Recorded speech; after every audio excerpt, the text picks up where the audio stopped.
Chapter 77. Su Chongqing had just thought of this problem. There was no cement in the Tang dynasty, so the tiles could not be pasted on the wall. However, Li Wangyu did not show any surprised expression as she had imagined. Instead, he smiled and did not speak. He directly went to take out a bag of pottery shard powder that Li Hang had previously ground into powder. Well, there is cement. Hee, I have already thought of this problem. Li Wangyu proudly raised his eyebrows. Isn't this the powder ground from the pottery shard? Can this be used as cement? Su Chongqing had an expression that said, "Are you kidding me?" Li Wangyu explained with a smile, "Cement is mixed with lime. This is called artificial volcanic ash cement. It is to break and grind the bricks or pottery into fine pieces. It can also be directly calcined in a kiln with lime and clay. Yunnan's Yunnan Railway was built with this kind of cement. When cement could not be bought in the countryside of my hometown, this was used instead of cement." Really? Su Chongqing still did not believe that grinding pottery shards into powder and adding lime could be used as cement. Li Wangyu did not explain. He directly took the lime and mixed it with the pottery shard powder. Then, he added water and mixed it well. After the preparation, Li Wangyu found a mason and asked him to use his own cement to paste the tiles on the wall. "Xiao Lang, Kuan, how is this possible? I have been a mason for most of my life, and I have never seen anyone use mud to paste bricks." After listening to Li Wangyu's request, the mason shook his head again and again. In his opinion, this kind of thing that Li Wangyu called tiles could not be pasted on the wall like this. Perhaps using fish bladders to make glue could be tried, but it might not stick firmly. Building walls and houses were all made by mixing lus, lime, and water. The more particular ones were just adding glutinous rice juice to the mortar. The cement that Li Xiaolang asked him to use was simply unheard of. Under Li Wangyu's insistence, he tried to apply cement to the back of the tile and gently attached the tile to the wall. He gently tapped the surface of the ceramic tile with the small hammer in his hand to make it more closely fit to the wall. After making sure that the tiles were completely stuck to the wall, the mason tried to loosen his grip. In his imagination, as soon as he took his hand away, the tile would fall and shatter into pieces. After he released his hand, the tile did not move at all. It was firmly glued to the wall. How is this possible? The bricklayer had been doing brick building for half his life, but this was the first time he had seen such a thing. It was beyond his imagination. Li Wangyu smirked at Su Chongqing.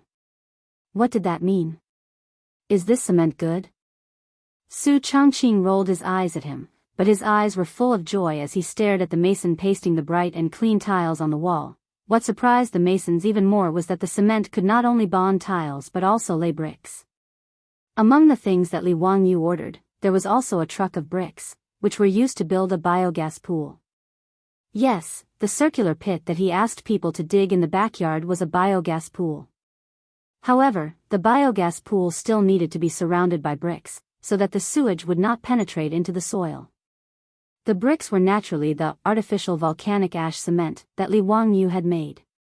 Seeing that this thing called cement could really bind bricks, and it was obviously much more sticky than the yellow soil, lime, and water they used to bind bricks, the masons were dumbfounded. How could this Li Xiaolang know everything? What a monster! What surprised them even more was that when they came to work the next day, several masons found that the cement from yesterday had solidified and dried. Not only was it firm, but it was also waterproof, as if it had turned into stone. How is this possible? Li family is really a literary star in the sky. This is simply the means of immortals. Yes, he can turn mud into stone. Isn't he an immortal? Several craftsmen whispered to each other around the cement wall. All of this was beyond their imagination. The Li family's modern bathroom renovation plan was still in progress. First, there was the water supply problem. This was the easiest to solve. Carpenter Lu's two sons were good craftsmen. In 2 days, they used bamboo to build pipes and wood to make brackets to bring the spring water from the back mountain to Li Wanyu's house. Next was the sewage system. With the help of Li Wangyo's cement, the craftsman built the biogas pool in 2 days, laid the sewage pipe with ceramic pipes, and sealed the seams with cement. Next was the construction of the modern bathroom in the west wing. The floor and walls were covered with ceramic tiles, and after installing the ceramic toilet, a modern bathroom appeared more than 1,000 years ago in the Tang dynasty. Finally, there was the part of the biogas pool that connected to the gas pipeline. The biogas pipeline was Li Wangyo's biggest headache. There was no PVC pipeline in the Tang dynasty. In the end, he found a shop in Huxin County that specialized in making bronzeware. The craftsmen were so skilled that they actually made a batch of copper pipes for him using copper. However, the high price also made Li Wangyo's heart ache. It could be said that he had spent a lot of money. It was normal when he thought about it. Copper was the currency in the Tang dynasty. Making copper pipes with copper was no different from stringing copper coins together. Just making this batch of copper pipes cost Li Wangyo more than 10 strings of copper coins. If Yang Quan hadn't given him 100 strings of copper coins, he wouldn't have been so extravagant. These days, Li Wangyo's renovation project was the biggest topic in the village. Whether it was the villagers or the women, they gathered together to discuss the Li family. Although they didn't know what Li Wangyo wanted to do, in the villagers' minds, it was something extraordinary. A few days later, the Li family's interior had completely changed. There wasn't much change in the front yard except for an extra washroom. However, once you entered the backyard, everything changed. The spring water from the back mountain flowed continuously into the house through the bamboo pipes. Li Wangyo had someone dig a canal in the backyard for a portion of the water. The water flowed endlessly, adding a bit of life to the small courtyard. There was also a tall wooden frame in the courtyard. A bamboo pipe kept the spring water flowing into a huge clay pot on top of the frame. After the pot was filled with spring water, the spring water poured down like a small waterfall. This clay pot was custom-made by Li Wangyo at the kiln factory. Its purpose was to store water. Underneath the clay pot was a pipe made of bamboo that extended to the Lai Hot's kitchen and the washroom in the west wing. The reason why this clay pot was set up to store water was to install a water valve on the bamboo pipe. The Liu brothers' craftsmanship was pretty good.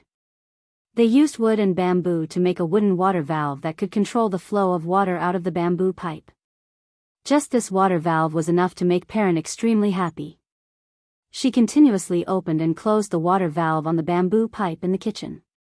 Seeing the water flowing out of the bamboo pipe, she happily called out. Li Wangyo looked at Su Chongqing proudly, like a child eager to be praised. Su Chongqing proudly raised her beautiful swan-like neck. Humph, not bad. Lead the way. This consort wants to see the washroom. Scum, Your Highness, this way please. Li Wangyo flung his robe and helped Su Chongqing to the west wing like a servant. Chapter 78. The area of the west wing was very large. Naturally, it was not only remodeled into a modern bathroom. In the west wing, there was not only a bathroom covered with beautiful tiles and a ceramic toilet, but also a large bathtub and a sauna room. The walls of the sauna room were covered with smooth and bright fir wood planks, which were the craftsmanship of the Liu brothers. The thick planks on the walls were used for insulation. Li Wangyo took Su Chongqing to the back of the west wing, where there was also a huge clay pot on a high place with a firewood stove below.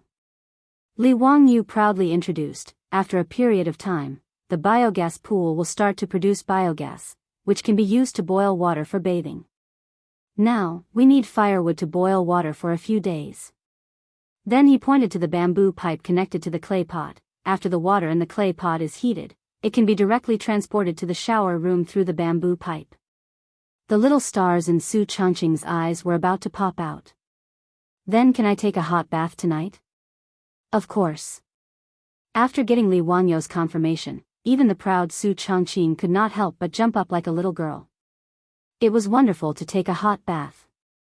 For a fair, rich, and beautiful girl with mysophobia, it was terrible to let her not take a bath for a few days. As for the modern bathroom, it saved Su Chongqing's life. The ceramic toilet had a wooden cushion on it. There was also a clay pot above the toilet to store water, which was connected to the ceramic toilet through a bamboo pipe. When the rope was pulled, water could flow out to wash the dirt. And the dirt would be directly flushed into the biogas pool through the clay sewage pipe connected to the bottom of the toilet.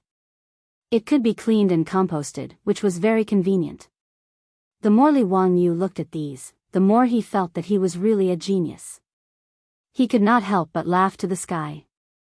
But before he finished being proud, he was directly pushed out of the door by Su Changqing. "Changqing, what are you doing?" Before Li Wangyu finished his words, the door of the bathroom behind him was closed with a bang. Li Wangyu just reacted and touched his nose a little awkwardly. He walked to the side and pretended to admire the scenery in the backyard. After a long time, the bathroom door creaked open. Li Wangyu hurried over. "How is it? How is it? Is the toilet good?" However, it was obvious that normal women wouldn't answer this kind of question. Su Changqing blushed and glared at him. She lifted her skirt and ran away. Li Wangyu, on the other hand, didn't feel like he had asked a stupid question. He even foolishly chased after Su Changqing to do a user satisfaction survey. "Changqing, don't go.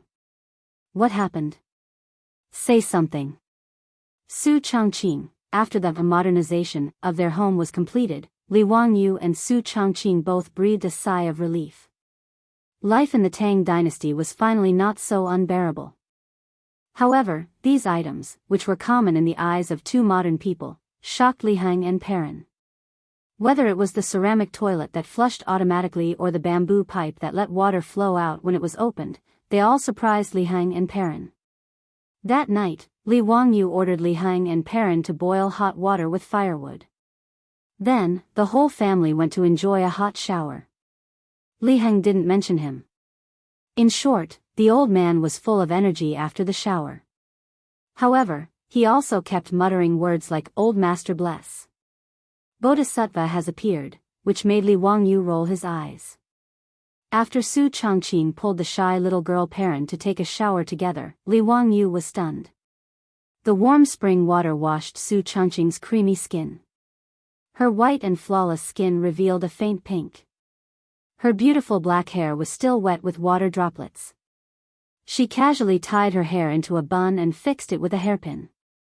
Her skin was tender, her expression was relaxed, her beautiful eyes were full of hope, her peach cheeks were smiling, her breath was like an orchid, and she was indescribably gentle and lovely. Even the little girl, Pei Lan, appeared exceptionally adorable. She was an absolute beauty in the making. As the saying goes, when a beauty comes out of the bath, a woman is like water. When a woman meets water, how will she perform a unique style? After washing away the lead, her beauty is still as beautiful as a flower. These two beauties, one big and one small, made Li Wangyu dazed for a moment. He couldn't help but mutter, "Hibiscus from clear water, a natural carving." Li Wangyu's lecherous appearance only received a light snort from the tsundere girl.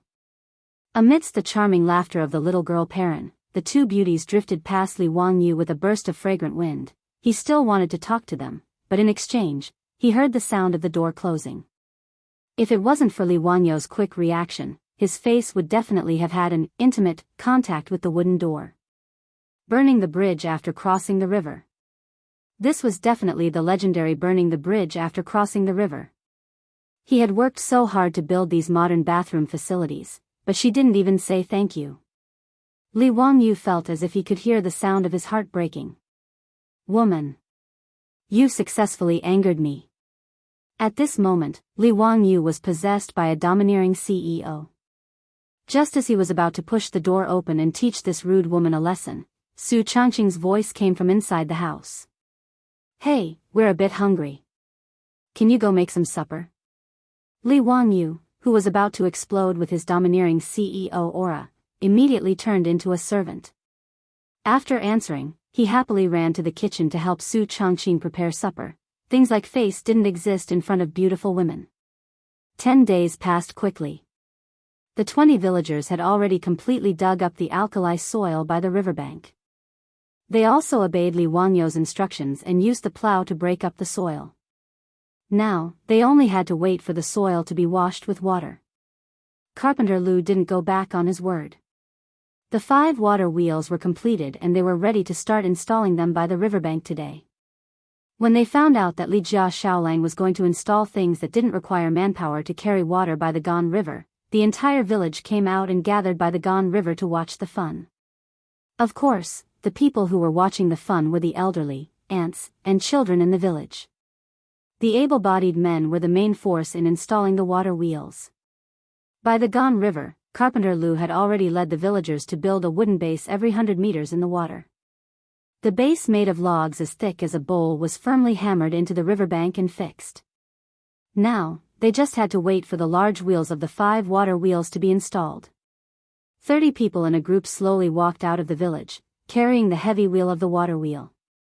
Children were cheering and jumping around, running around with the adults. The wheels of the water wheels each weighed close to 2 tons. A few days ago, when Li Wangyu went to Carpenter Lu's house to check on the progress of the water wheels, he thought of an important problem. How could such a heavy wheel be installed on a wooden base in the river? Damn, there were no cranes in the Tang dynasty. It didn't seem realistic to rely on manpower. There was also no place in the Gan River for people to stand on. Wouldn't it be a joke if the water wheels couldn't be installed after they were built? Li Wangyu threw this question to Carpenter Lu with a pained expression. Unexpectedly, Carpenter Lu laughed and said, "Xiaolang, there's finally something you don't understand." Chapter 79. Li Wangyu was thick-skinned enough to not care about Carpenter Lu's teasing at all. After some explanation, Li Wangyu finally understood that the ancient people also had cranes. It was just a matter of manpower. Tangerine, also known as a crane. In fact, it was very simple. It used the principle of leverage to create a tool that was specially used to lift heavy objects. It was a thick, long piece of wood with a base in the middle that acted as a fulcrum and a heavy object hanging at the end. During the lifting process, the front part of the tangerine would be tied to the heavy object that needed to be moved. After that, the object would be lifted by manpower and the heavy object at the end. Although the principle of the crane was simple, according to Carpenter Lu, it could lift an object that weighed 40 to 50 stones without any problem. The wheels of the 5 water wheels were all moved to the riverbank, and the suspenders were ready. Hundreds of men were shouting slogans, and under the command of Carpenter Lu, they slowly lifted the wheels with a diameter of 6 meters and moved them to the base of the water wheel. After a few twists and turns, the wheel of the first water wheel was finally installed. Carpenter Lu and his 3 sons quickly climbed onto the water wheel and began the final installation. When Carpenter Lu inserted the last wooden wedge into the water wheel, the first water wheel of the Tang dynasty was finally installed. Li Jia Xiaolang, the water wheel is installed. Do you want to start it now? Carpenter Lu stood at the base of the water wheel and shouted at Li Wangyu. Li Wangyu led Su Chongqing, Perrin, and Li Heng to the embankment and watched the installation of the water wheel with smiles on their faces. Hearing Carpenter Lu's shout, Li Wangyu gave him an OK hand sign. Carpenter Lu, let's start the test run. Carpenter Lu did not understand what Li Wangyu's hand sign meant, but after hearing it, he and his sons removed the plate blocking the wheel of the water wheel. Su Chongqing elbowed Li Wangyu angrily and said, "Are you stupid? Do you want to give an OK hand sign to the people of the Tang dynasty?" Sorry, I forgot. Haha. These details are not important. Look, the water wheel is starting to turn. Start spinning. Li Wangyu shouted excitedly as he pointed at the water wheel that was slowly starting to move. The water level of the Gan River was calm, but the speed of the water flow was not too slow. Under the push of the water current, the water wheel made a squeaking sound. Then, the baffle on the water wheel started to rotate slowly under the push of the water current. When a bamboo tube filled with water was slowly rotated to a high point and tilted, the water in the bamboo tube would flow out and into the water bucket below. Then, the water would flow all the way down along the bucket. Under everyone's gaze, the river continued to flow. The water wheel kept turning, lifting the river water up and pouring it into the ground. The villagers of Dingzhou village began to cheer as if they had gone mad. The old villager was so excited that his beard was trembling. Just as Li Jia Xiaolang said, there was no need for human or animal labor. The river water could water the fields. Miracle, this is a miracle. This thing is a work of art. Li Jia Xiaolang, you are doing something that will make Buddha appear in 10,000 homes. Great merit, great merit. The old villager was about to kneel down and kowtow to Li Wangyu. This really scared Li Wangyu. He quickly stepped forward and supported the old villager. Old villager, you can't do this. Don't make me feel bad. This is what I should do. Besides, am I not the first person to benefit? Without this water, my 300 mu of saline alkali soil would not be able to manage. Haha. The old villager knelt down and countless other villagers followed suit. Li Jia Xiaolang, you are merciful and compassionate, making Buddha appear in 10,000 homes. Thank you, Li Jia Xiaolang. Mr. Xiaolang, you are indeed a literary star that has descended to the mortal world. You have saved all living beings from suffering and distress. Many women pressed their children's heads and asked them to kneel down and kowtow to Li Wangyu. When the villagers of Dingzhou village knelt down, Li Wangyu and Su Changqing were at a loss of what to do. Everyone, please get up. This cannot be done, this cannot be done. Li Wangyu did not expect that he would cause such a commotion by just building a water wheel. He did not expect that having an endless supply of water to irrigate the farmland would be so important to these villagers. Although Dingzhou village did not lack water, but to irrigate and soak the 2,000 mu of land in the village, who knows how much manpower would be needed to step on and overturn carts to fetch water. Originally, because of the lack of cattle, the work in the fields was already very difficult. Adding on the labor of fetching water, it was even more difficult. Now, Li Jia Xiaolang had actually built this miraculous water wheel that could automatically fetch water without manpower. How could the villagers not be grateful? Carpenter Lu's family was so excited that they straightened their backs, as if they were afraid that other people would not know that these 5 water wheels were built by their family. It was not easy to persuade the villagers. Li Wangyu was already sweating profusely. Carpenter Lu, let's hurry up and install the other water wheels. Li Wangyu did not dare to say much. He hurriedly asked Carpenter Lu to continue with the work. All right, Mr. Xiaolang, watch carefully. I guarantee that these water wheels will be installed today. Under the instructions of the old village chief and Carpenter Lu, the 110 excited men once again lifted the wheel of the water wheel and began the installation of the next water wheel. In a day, 5 water wheels were erected on the banks of the Gan River. The water of the Gan River flowed endlessly, causing the water wheels to rotate continuously. The water made a gurgling sound as it was lifted by the bamboo tubes and poured into the fields. Li Wangyu's 300 mu of saline alkali soil had been divided into 5 parts. The surrounding areas were all piled high with soil and drainage channels were dug around the fields. Each water wheel corresponded to a field and led the water into the fields to soak the soil. Xiaolang, how long does the soil need to be soaked? Beside Li Wangyu, there was a green-clothed Su Li. He was holding a brush and paper in his hand and writing something seriously. This was Su Li, who was arranged by Yang Quan to come to Dingzhou village to record how Li Wangyu managed the saline alkali soil. However, although Su Li was writing, his eyes unconsciously looked at the water wheel that was constantly rotating. Soak it for 2 days. Then drain the water in the fields. Drain the water and store it again. After doing this 3 times, we can proceed to the next step. Li Wangyu said very carefully, oh, that's right. Remember, the drainage and the inflow have to be separated. The drainage must be far away from the inflow source. After Su Li memorized Li Wangyu's words without missing a word, he immediately bid farewell and left. As the 5 water wheels were set up, the villagers of Dingzhou village were all watching by the Gan River. Whether it was the elderly, the farmers, the ants, or the children, it seemed like they were not tired of watching the water wheels rotate. The 400 to 500 people were like audiences in the cinemas of the future who were watching commercial blockbusters. They were mesmerized by the rotating water wheels and were unwilling to leave for a long time. It was not until the sky gradually darkened that the villagers brought the old and the young back to the village. Their expressions were full of excitement and excitement.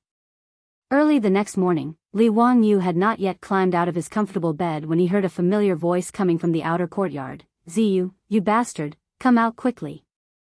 Chapter 80.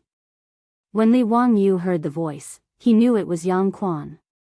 He did not understand why Yang Quan would come to Dingzhou village from the county office so early in the morning. Were all the civil servants in the Tang dynasty so casual about their working hours? They were not professional at all. Li Wangyu complained in his heart as he quickly got up and changed his clothes. The old housekeeper, Li Heng, also quickly came to the backyard to report, "Lang Jun, Yang Mingfu is here." "I know. I heard his loud voice from the backyard." "Did Ming House say anything?" Li Heng shook his head. "They did not say anything. They seemed to be in a hurry, but it did not seem to be anything bad." Li Wangyu thought that he had not done anything recently. Could it be that Yang Quan was in a hurry to improve the alkali soil? He had told him that it would take at least a month to see results. It had only been 10 days. What was the hurry? He walked slowly to the central room in the front yard. Before he could greet Yang Quan, he was dragged out by Yang Quan. Ming House, what are you doing?" Li Wangyu was speechless. What was wrong with a man pulling and pulling? "Do you dare to change it to a soft girl? Zio, you bastard. Why didn't you tell me earlier that there was a water wheel? Quick, take me to see how magical the water wheel is." Yang Quan lectured him as he pulled him out. Li Wangyu was confused. What did he mean? He came to Dingzhou village from the county early in the morning just to see the water wheel? Yang Zuo wasn't the only one who had come. All of the big shots from the Hu County Yamen had appeared at Dingzhou village. Li Wangyu was just about to greet the deputy, and Registrar Lu Xiao when Yang Quan pulled him out. Let's go. Let's go see the water wheel. Don't be so polite." Li Wangyu could only lead Yang Quan and the others to the Gan River outside the village. Li Wangyu did not expect that the usually quiet riverside would be so lively today. Not only did the villagers of Dingzhou village come to see the water wheel, but the villagers from the surrounding villages also rushed over after hearing the news. The banks of the Gan River were as lively as a market. What made Li Wangyu even more speechless was that he saw many people actually lighting incense sticks and praying to the 5 water wheels on the banks of the Gan River. After a night of continuous watering by the water wheel, Wangyou's land, the 300 mu of alkali soil was soaked in water. It looked like a big lake beside the Gan River. 300 mu of land was nearly 200,000 square meters of land. The 5 water wheels watered the land day and night. This scene was very magical in the eyes of the people of the Tang dynasty. Yang Quan and the other county officials were shocked when they heard Su Li's report yesterday. After repeated questioning, they confirmed that Li Wangyu had really created a tool that could automatically carry water without manual labor. The water wheel looked ordinary in Li Wangyu's eyes, but it made the other county officials unable to sleep well. They rushed to Dingzhou village at dawn to see it with their own eyes. When Yang Quan and the other county officials arrived, the villagers on the embankment immediately made way for them. They did not care about official etiquette. They lifted their robes and ran all the way to the water wheel. Hiss. It really doesn't need manual labor. It automatically rotates non-stop. Lu Xiao could not help but gasp when he saw how the water wheel worked. Yang Quan and the others also saw the structure of the water wheel and how it moved to carry water. They were all very excited. The county magistrate of Hu County shook his head and commented, "Ziyu, the water wheel is not a fake person. A wise man's creation is really a great coincidence. Lone Will carries cold water, no one is responsible for farming. Ziyu, you actually have such knowledge of how to apply it to the world. It's really rare. But since you have the ability to create something like this, why didn't you show it earlier? Do you know that you almost messed up our plan?" Yang Zhuo praised water wheel, but turned around and lectured Li Wangyu. His words almost made Li Wangyu's nose crooked out of anger. "I created the water wheel to benefit the village. Why am I in the wrong?" Yang Quan glared at him and said, "Spring plowing is just around the corner. How can I have the time to promote this water wheel? Ziyu, do you know how much energy this water wheel can save for the people of Hu County? How much food can it increase? If it is promoted to the entire Tang dynasty, how grand will it be? Ziyu, where is the blueprint for this water wheel? Quickly hand it over to me. Li Wangyu listened and nodded. The promotion of the water wheel would indeed increase the food production. The reason was simple. The primitive agriculture of the Tang dynasty mainly relied on manpower. Since ancient times, Huaxia belonged to intensive farming, which was more labor-intensive. If you could save more manpower, you could get more food. As a village boy, Li Wangyu naturally understood this.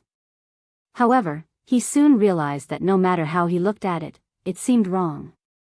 Damn it, he was the one who invented the water wheel. Why was he being lectured by Yang Quan? Also, did I say that I would give you the water wheel? Do you still have any intellectual property rights? Even Carpenter Lu was willing to help him build 5 water wheels for free in exchange for the water wheel blueprint. Yang Quan's words meant that he wanted to take away the blueprint without paying a single copper coin. I despise him. There's no point in talking to this kind of person. Close the door and let the beautiful woman in. Li Wangyu had already seen Su Changqing accompanied by Pei Lan to the riverbank. He hurriedly gestured to her, indicating for her to come over. He directly explained the matter to Su Changqing in English in front of Yang Quan and the rest. Although Li Wangyu's English was average, it was not a big problem to explain it clearly. Yang Quan and the rest were confused. They did not understand what the two were talking about. Ziyu, what are you talking about? Nothing. It's just my hometown dialect, Li Wangyu said with a smile. Yang Quan and Lu Xiao were confused. This Li Ziyu was born in Hu County. What kind of hometown dialect was this? Su Changqing understood Li Wangyu's words. She smiled sweetly and bowed slightly to Yang Quan and the rest. Greetings to Yang Mingfu. Does the Ming house want to promote this water wheel in the Tang dynasty? Yang Quan knew Su Changqing. He knew that she was the so-called distant cousin that the secretary Lu Xiao helped to settle in Li Wangyu's family. Naturally, he did not believe this statement. Before the Li family in Hu County was removed from the family, they were relatives of the royal family. How could there be a distant cousin for no reason? However, he would not expose this matter. Although Su Changqing's background was unknown, Yang Quan would not interfere if the people did not report it. Moreover, Yang Quan could clearly see the vague feelings between Li Wangyu and Su Changqing. He also knew that the relationship between the two was not ordinary.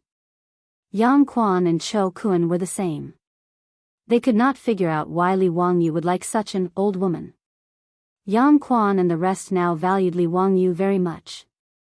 Naturally, they would not show their authority to Su Changqing. Lady Su, I do have such a plan. Then how much is Yang Mingfu prepared to pay for the water wheel blueprint from my family? Su Changqing chuckled. Li Wangyu clearly felt the fox tail behind his beautiful boss was constantly wagging. Chapter 81. Su Changqing's words stunned Yang Quan and the other officials of the county government. How much money? What did he mean? I've never asked about the price of a restaurant in the city, let alone a few rotten watermelons. No, I got the wrong script. This was a big deal that benefited the country and the people. How could he talk about money? Yang Quan didn't react at all. In his opinion, the water wheel was built for the people. How could Li Wangyu take money? Pay? That's right. Don't tell me that the Ming residence doesn't intend to pay and just take the things from my family. Su Changqing had a look of disbelief as he stared at Yang Zhua with his beautiful big eyes. That pitiful look made Yang Zhua suddenly feel a deep sense of guilt. This isn't taking something from your house. This water wheel is a great merit that can benefit the people. How can you call it taking something from your house? Yang Quan quickly waved his hand. The water wheel was created by my family. Yang Quan explained patiently, this water wheel can help the people of the Tang dynasty live a good life. Zio will be appreciated by all the people. Madam Su, you can't treat it like this. The water wheel was created by my family.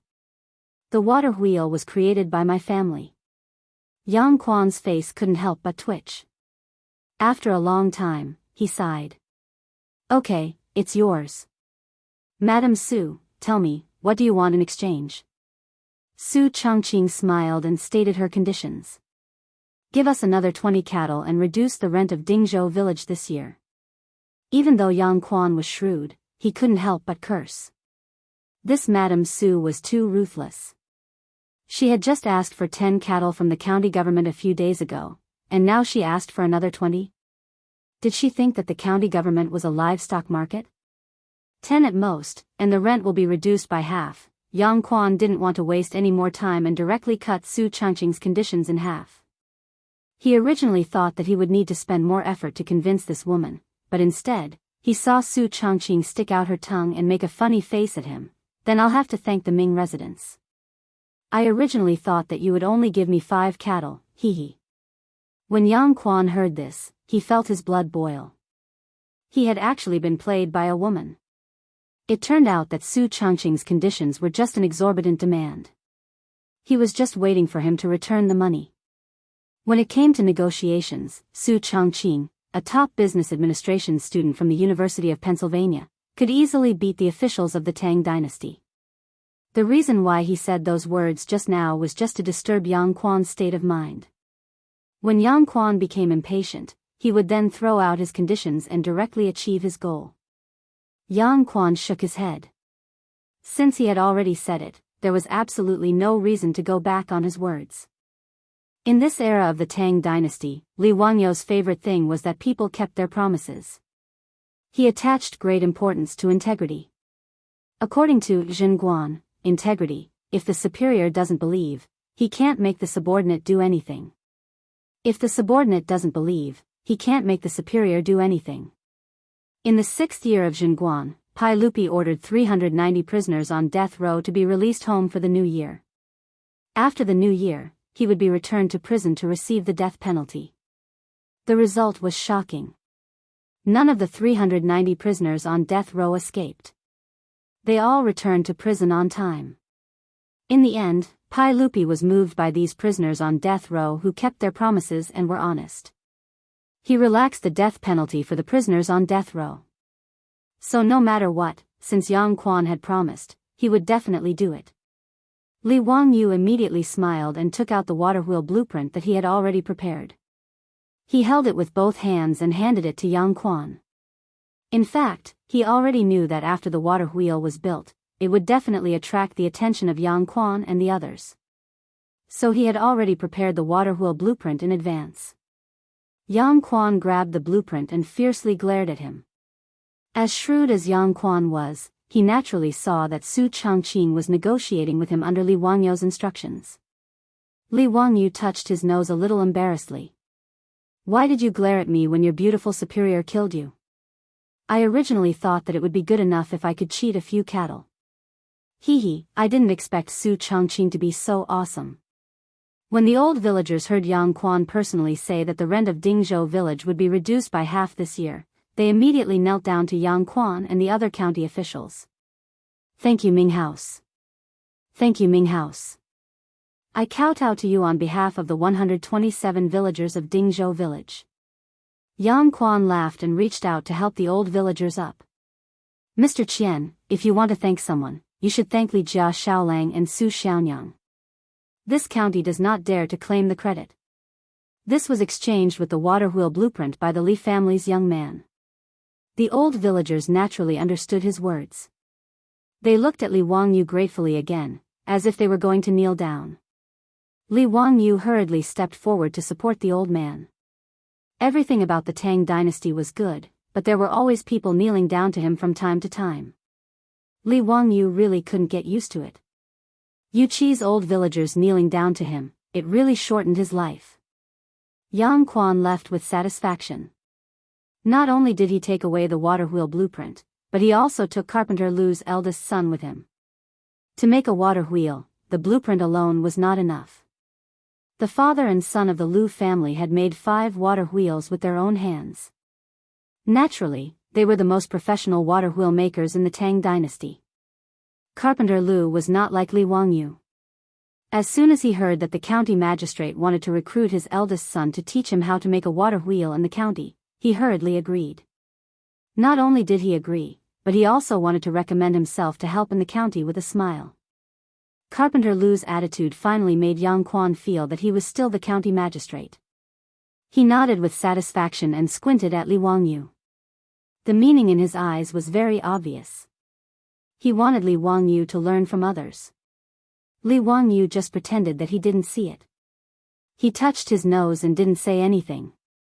Yang Quan was irritated by his attitude. Thinking that he had to give his family another 10 cattle, Yang Quan felt distressed. In fact, Yang Quan didn't care that much about waiving half of Dingzhou village's rent. There was no other reason.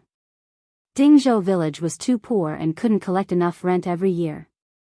It would be good enough if they could get half of it. It was better to generously waive the rent. But 10 cattle were different. That was a huge expense. Even though Yang Quan was the county magistrate, he couldn't ignore this expense. In short, Yang Quan was now happy. He took the water wheel blueprint and Lu's eldest son back to the county magistrate's office in Hu County. After Li Wangyu sent Yang Quan and the others away, he and Su Chongqing stayed at home to take inventory of their property. It had only been half a month since they transmigrated to the Tang dynasty. Now, he and Su Chongqing had been forced to leave the mansion in Hu County without any property. Now, they unknowingly owned 20 cattle, 2 horses, a plot of land that could be improved, and more than 100 strings of copper coins and gold at home. If he didn't consider the debt of more than 1.6 million yuan, Li Wangyu would have entered the well-off society of the Tang dynasty ahead of time and become a great and glorious small landlord. Sure enough, knowledge was power. This was the so-called, there is a house of gold in a book. Li Wangyu only exchanged the method of improving saline alkali soil and the blueprint of making a water wheel for these things. Of course, strictly speaking, the 2 techniques he handed over were far more than what he exchanged from Yang Quan. But Li Wangyu was very clear. First, he didn't have the ability to protect these intellectual property rights.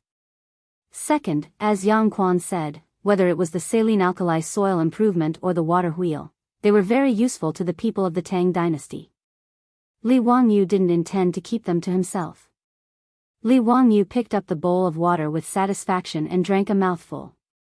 After putting down the bowl, he felt that at this time, he should have a cup of fragrant tea and take a nap under the sun. Thinking of the tea leaves, Li Wangyu suddenly stood up and patted his head with his hand. How could he forget the treasure in the Qinling Mountains? Chapter 82. Li Wangyu remembered that in his previous life, he had tasted a type of tea produced in the Qinling Mountains. Medicine King Tea. This type of magical tea from the depths of the Qinling Mountains could only be found in the wild.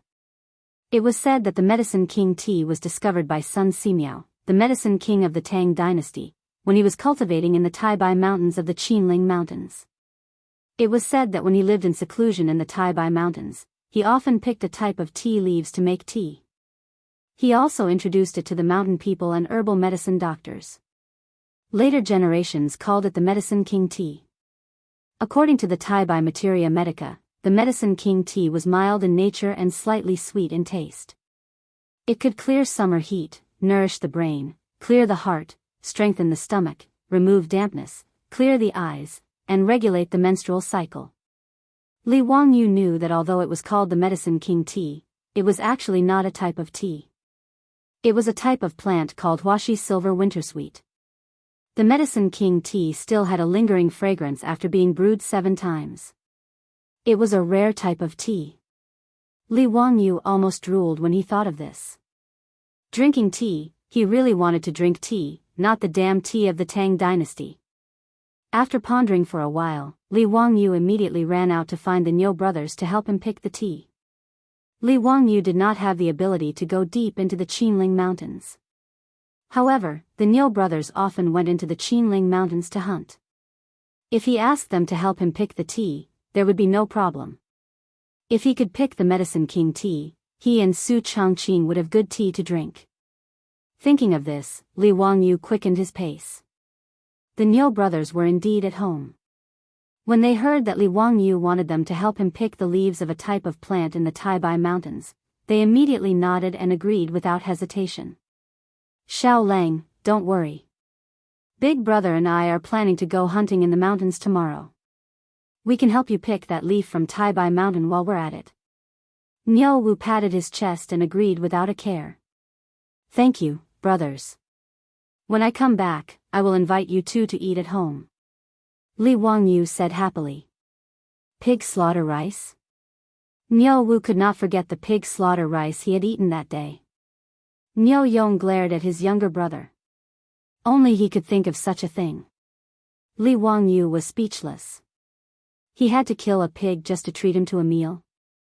Even the landlord didn't have any extra food. He hurriedly explained, pig slaughter rice is not something that can be made often, but it is still a delicacy made from pork. Li Wangyu described the appearance of the Medicine King tea again. After confirming that the Niu brothers had remembered it, he left. When the Niu brothers went hunting in the Qinling Mountains, they would usually be gone for about a week. Thinking that he would be able to drink tea after a week, Li Wangyu was filled with anticipation. The next day, as expected, Yang Quan kept his word. Early in the morning, he had people rush over and hand over 10 cattle to Li Wangyu. This once again caused a sensation in Dingzhou village. Li Wangyu was very straightforward. He directly handed the 10 cattle to the old villager.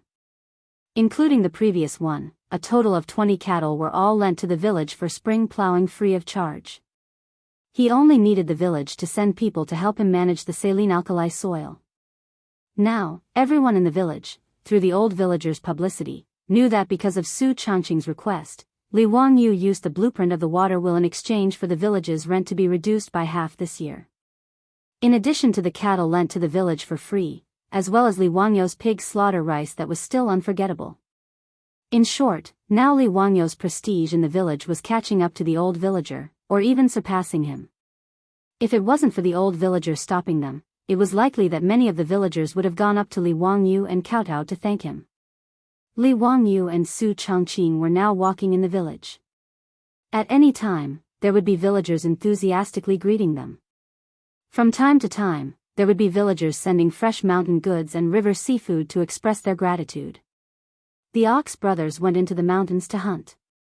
Li Wangyu also went to the Gan River and began to guide the villagers who helped him to dig a canal to release water. After being soaked in the river for 2 days, they dug a canal to release water. After the water in the saline alkali soil dried up, they plugged the gap again and released water again. This operation had to be repeated 3 or 4 times to wash out the alkali contained in the soil. Li Wangyu stood on the riverbank and watched everyone work. From the lower reaches of the Gan River, a river boat slowly came up. This was very rare. Because Chang'an City was downstream of the Gan River, generally river boats came to the Chang'an East Weighbridge Pier. In addition to fishing boats, there were very few river boats carrying goods on the Gan River. Li Wangyu curiously looked and saw a person standing at the bow of the boat waving at him. At a glance, Li Wangyu knew that the fatty Cho Kuan had returned.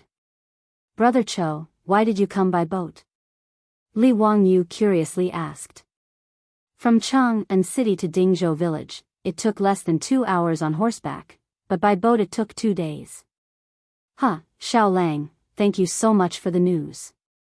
My family's Darren asked me to bring you another 100 dan of grain as thanks. Please accept it. Cho Kuan stood at the bow of the boat and shouted. 100 dan of grain? This was a pleasant surprise. Li Wangyu now felt that the more grain, the better. Of course, he would not refuse. With a face full of smiles, he looked at the river boat docking and thought to himself that this time Cho Kuan would not charge him for the meal. Yes, I am indeed a good person. I am too generous. Li Wangyu shamelessly praised himself in his heart. If Cho Kuan could hear his inner thoughts, he wondered if he would have the impulse to beat him to death. Li Wangyu was still praising himself when he heard the fatty let out a soft cry. Xiao Lang, what are these things that can move on their own? A water wheel. It is used to carry water for irrigation. Li Wangyu explained. Cho Kuan did not have time to talk to Li Wangyu. After jumping ashore, he ran to the water wheel and carefully looked it up and down. This water wheel is amazing. It actually uses water to move it and automatically moves it to carry water. Xiao Lang, I'm afraid you didn't create this, right? Cho Kun, this fatty, was actually able to see the key to the water wheel's movement. This made Li Wangyu somewhat surprised. Li Wangyu nodded. Brother Cho has good eyesight. Actually, my family also farms. I wonder if Brother Cho can teach this water wheel to my Cho family. Don't worry, I will use grain to exchange for it. Cho Kun's small eyes blinked a few times and immediately put forward his request. You want a water wheel? What exchange? I will give you the water wheel blueprint later. After taking 400 dan of grain from the Cho family for free, Li Wangyu did not have the nerve to accept money. If Yang Quan knew that Li Wangyu gave the water wheel blueprint to the Cho family for free, perhaps he would have the heart to kill him with a knife. After all, he was extorted by Li Wangyu for 10 cattle in exchange for the blueprint. After a conversation, Li Wangyu finally understood that the Cho family was not only a big grain merchant in Chang'an, but also a big landowner. Their family owned a large amount of land in Hebei and Jiannan provinces. They had built a plantation specifically for growing grain. North China Plain and Sichuan Plain were the main grain-producing areas of the Tang dynasty. Li Wangyu did not expect the Cho family to have such a big layout. With so much land, the water consumption was naturally huge. Cho Kun could see the value of this water wheel at a glance, so he proposed to buy the method of making it from Li Wangyu. If the Cho family's plantation was equipped with a water wheel, Cho Kun estimated that the grain production would increase by at least 10%. Seeing that Li Wangyu was willing to give away the water wheel blueprint, Cho Kun was overjoyed and repeatedly thanked Li Wangyu for his generosity. Cho Kun asked someone to help him transport the grain back home. With so much grain, the old housekeeper Li Heng's face was full of smiles. He began to ponder whether or not he should build another granary. Inviting Cho Kun to sit in the central room, Li Wangyu planned to ask Cho Kun how his family was going to deal with the locusts that were coming. Chapter 83. Brother Cho, what have you and Mr. Cho prepared these days? It's all thanks to Xiao Lang's reminder this time. Cho Kun said proudly. Cho Kun took a sip of water and continued, My father has sent letters to Jiannan and Hebei provinces to ship all the stored food to Chang'an. In addition, he has transferred funds to buy a lot of food everywhere. My family's treasury has basically been emptied. Li Wangyu didn't expect Cho Yuanliang to be so bold. After learning that the locust plague might break out, he put all his money on it. Looking at the complacent fat man, Li Wangyu thought for a moment and asked, Mr. Cho, did you hoard food and plan to use the locust plague too? Before he finished speaking, Li Wangyu didn't know how to continue. In business, it was understandable that Cho Yuanliang hoarded food to make a fortune, but he felt that it was too low.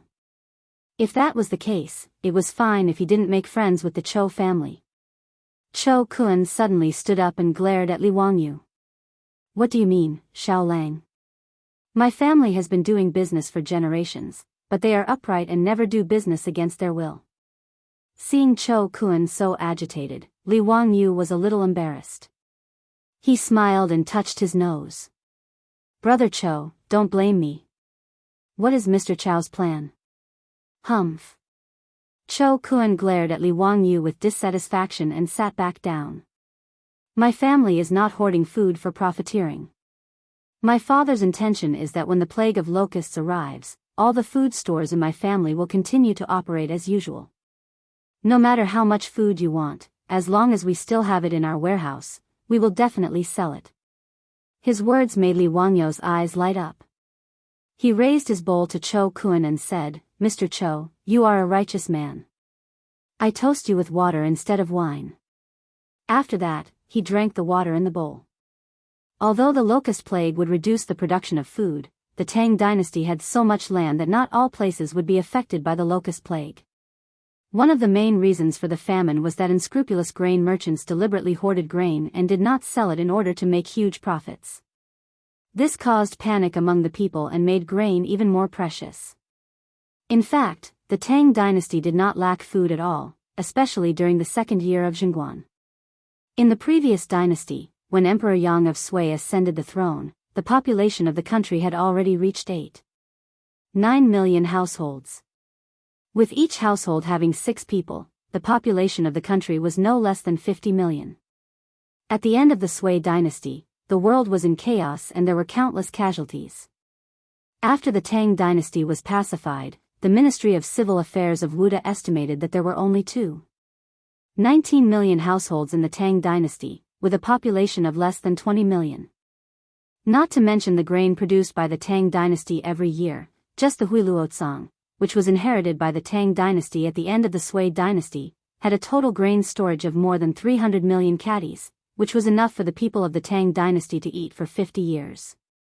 In the 11th year of Zhengguan, Imperial Censor Ma Zhou told Emperor Taizong, Li Shimen, the Sui family's treasury is in Luokou, and Li Mi is in it. The treasury of Xijing is also used by the country, and has not been used to this day. At this time, the Sui dynasty had already been destroyed for 20 years, but at that time the grain and cloth had not been used up. Li Wangyu did not quite believe this. After all, how could something like grain be stored for decades?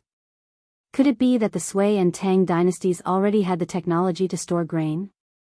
However, this was the second year of Zhengguan, and the Sui dynasty had only been destroyed for 11 years. If the old grain was properly stored, there should be no problem. From this, it could be seen that the Tang dynasty absolutely did not lack grain.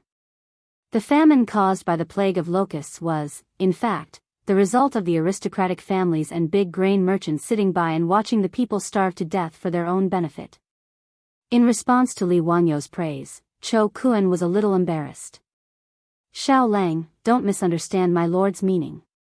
Although it will cause grain to be sold, the price will still follow the market. We will not deliberately lower the price. Of course, haha, I naturally understand what Brother Chou is saying. Li Wangyu laughed. Of course, he understood Chou Kuan's meaning. The price will follow the market. First, Chou Kuan will make a lot of money as the price of grain rises. Second, he will not attract the hostility of his peers. Third, he will not be noticed by the government. Otherwise, if you, a grain merchant, purposely sell grain at a low price, what are you trying to do? Who would be able to bear the label of trying to buy people's hearts? After understanding Chou Kuan's thoughts, Li Wangyou's grudge completely disappeared. He asked Li Heng to prepare dinner and wine. Tonight, he wanted to drink a few cups of wine with Chou Kuan. The Li family's current rule was that there was no distinction between master and servant during mealtime. Everyone ate at the table. Chou Kuan had lived with the Li family for a few days before, so he naturally knew this family rule. However, he did not feel uncomfortable. Just as the sky turned dark, the Li family gave Chou Kuan a shock. In the main room of the front yard, the old housekeeper Li Heng saw that the sky had darkened, so he took out a match and lit a lamp. At first, Chou Kuan did not pay much attention to it. When the lamp was lit, he was surprised to find that it was not an ordinary candle or oil lamp, but a lamp that he had never seen before. The lamp that Li Heng lit was much brighter than an ordinary oil lamp or candle, and there was no black smoke coming out. This made Chou Kuan very curious. Housekeeper Li, what kind of lamp is this? It's very strange. This is a biogas lamp made by my Langjun. It does not use lamp oil, nor does it emit black smoke. Old me does not know what kind of biogas Langjun uses. In short, this lamp can be lit all night. It is very magical. When Li Heng talked about the biogas lamp, he was full of praise. In his opinion, the biogas lamp was simply the work of the immortals. It was the Li family's heirloom. Therefore, lighting the biogas lamp at home every night was Li Heng's favorite thing to do. Even the little girl Perrin was not allowed to interfere. In fact, the biogas lamp that Li Wangyu made was very simple. Due to the limited materials, he could only make do with what was available. In the past, there were many places in the countryside that had biogas ponds. Because Li Wangyu was mischievous and curious, he disassembled the biogas lamp at home into parts, wanting to study its principle. Although later his grandfather beat him up because of this, Li Wangyu remembered the exact structure of the biogas lamp because of this beating. A normal biogas lamp was mainly composed of a nozzle, an ejector, a mud head, a gauze cover, a glass lampshade, and a reflector. However, it was obvious that Li Wangyu could not make these things in the Tang dynasty. The glass lampshade and reflector were just a dream. In addition, the biogas pond at home was the most simple one, and there was not even a pressurizing device. Therefore, Li Wangyu could only try to simplify it as much as possible. After a lot of effort, he finally made the nozzle and mud head of the biogas lamp. The most important copper wire mesh was made by an old copper craftsman in the county with copper wire. Of course, the glass lampshade outside was not possible. It was replaced by an ordinary gauze lampshade. Even so, such a simple biogas lamp was an amazing thing in the Tang dynasty. At this moment, Cho Kun seemed to have discovered a new world. He did not even wait for the Li family's delicacies that he was looking forward to the most. Like a curious baby, he followed behind the old butler Li Heng and watched him light up the biogas lamps at home one by one. Every time a biogas lamp was lit up, Cho Kun would shout, "Good," and then move closer to observe carefully. However, the old butler Li Heng looked proud and disdainful, thinking that Cho Kun was simply a farmer who had seen too little. Li Heng's look made Li Wangyu laugh secretly. He clearly remembered that a few days after the biogas pond was built, the cow and horse dung piled up in the biogas pond began to ferment and produce biogas. When Li Wangyu lit the biogas lamp for the first time, Li Heng looked as if he had seen a ghost. It seemed that he was even more unbearable than Cho Kun. Chapter 84. The old housekeeper Li Heng led the fatty Cho Kun to show off the biogas lamps in the house. Satisfied, he went to the kitchen to see if the food was ready. Cho Kun also ran to the kitchen. Now, the Li family's kitchen had been taken over by the little girl Perrin. It must be said that this little girl was very talented in cooking. In just half a month, she learned most of Su Changqing's cooking skills. Especially when it came to the dishes that Su Changqing had made once, she could perfectly replicate them. Therefore, Su Changqing didn't go to the kitchen much now. He would occasionally make a few new dishes. After teaching Perrin, he would wash his hands of it. Speaking of which, the Li family was very small now. With only 4 people, it was indeed a bit difficult to make ends meet. They couldn't even take care of the 20 cattle sent by the county. It was Su Changqing who came up with a solution. After discussing with the old village chief, he placed the 20 cattle in the care of all the families in the village. He made it clear to the old village chief that the cattle could be lent to the village for spring plowing free of charge, but the cattle had to be raised by the Li family. Moreover, once the Li family needed them, they could take the cattle for use at any time. In Li Wangyu's eyes, these conditions were very harsh, but the old village chief was overjoyed. Moreover, there was an endless stream of families in the village who were willing to adopt the cattle. The 20 cattle almost broke the old village chief's doorstep. Li Wangyu could only look up and sigh. They were still too poor. As for the 2 horses, neither Li Heng nor Li Wangyu was willing to send them to the village to be raised. Li Wangyu now also liked riding horses. When he was free, he would take the horses out and ride them around the village. He received all kinds of envious and jealous gazes from the villagers. What Li Wangyu didn't expect was that his beautiful boss also knew how to ride a horse.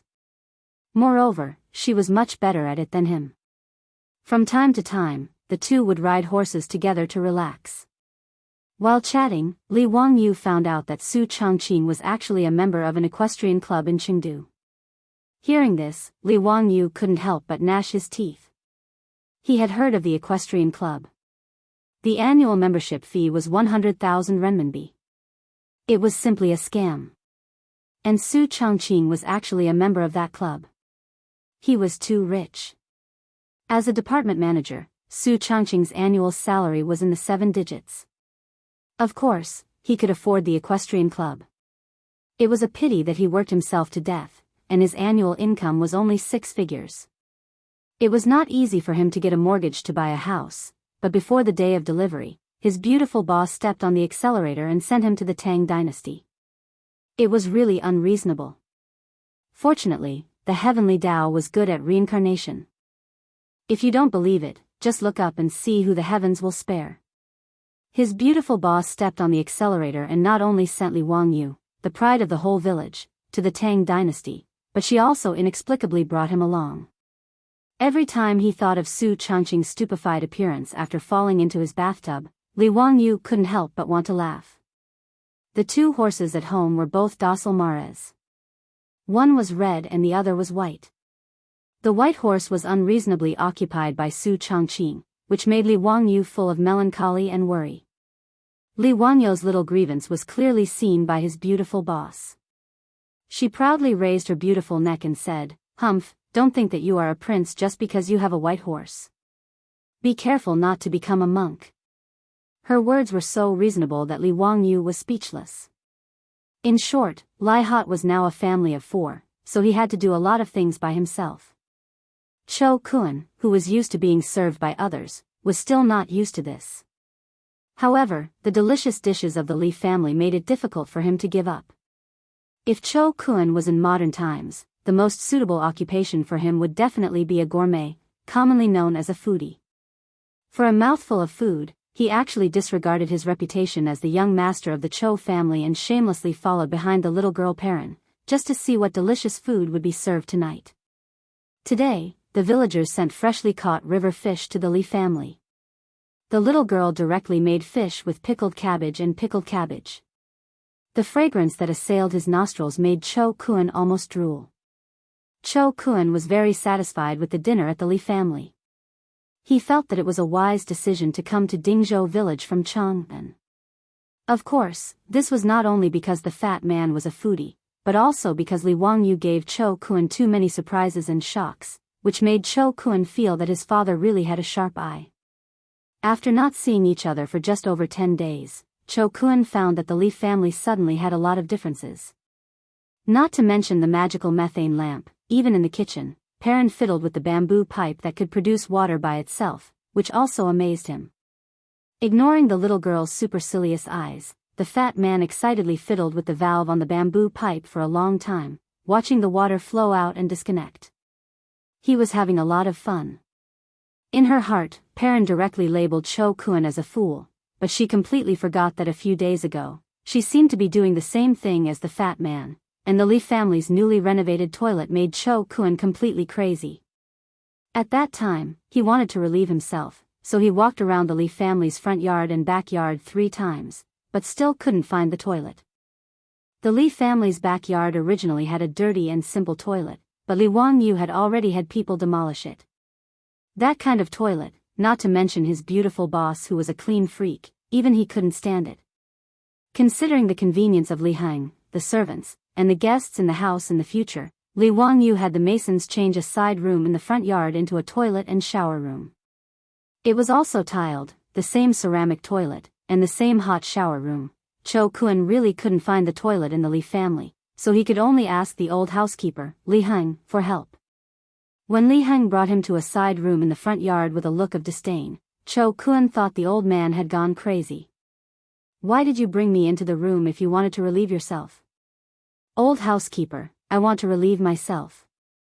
Cho Kun thought the old man's ears were bad and didn't hear him clearly. "This is the toilet." The old housekeeper's face was calm, but his eyes revealed a disdainful smile. The fat man dared to swear that he knew this look. Because every time he saw a fuss in Chang'an's West City, he showed this look when he saw the foreign merchants who came to Chang'an for the first time. Cho Kun didn't understand what a toilet was, but when Li Heng introduced him to the toilet and how to use the ceramic toilet, Cho Kun almost thought he was hallucinating. "This unbelievably beautiful room, you're telling me it's a toilet? What are these things stuck in this room?" If Cho Kun's eyes weren't blind, he could be sure that they were all ceramic, but he didn't know how to make them like this. It was really hard to imagine that they were stuck to the wall and the floor. And the ceramic toilet made him ponder for a long time before he realized that it was actually a toilet. Li Heng calmly explained to Cho Kun how to use the toilet and how to pull the rope above to flush. Cho Kun could only nod his head blankly. When the old butler was satisfied with the lecture and walked out of the bathroom, Cho Kun finally sat down cautiously. The fat man now began to seriously consider whether he was still a rich man in Chung and City. Why did he come to the Li family in Dingzhou village, and instead he was more like a farmer, a country bumpkin? Reflecting on his shameful performance today, for the sake of the Cho family in Chung and City, the fat man felt that he had to remain calm no matter what incredible things he encountered. Well, the Cho family in Chung and City couldn't lose face in front of him. Just now, the old housekeeper Li Hang's disdainful look made his face burn. But Cho Kuan's calmness didn't last long. When the old housekeeper invited him to take a bath and change his clothes at night, this guy became a country bumpkin again. Chapter 85.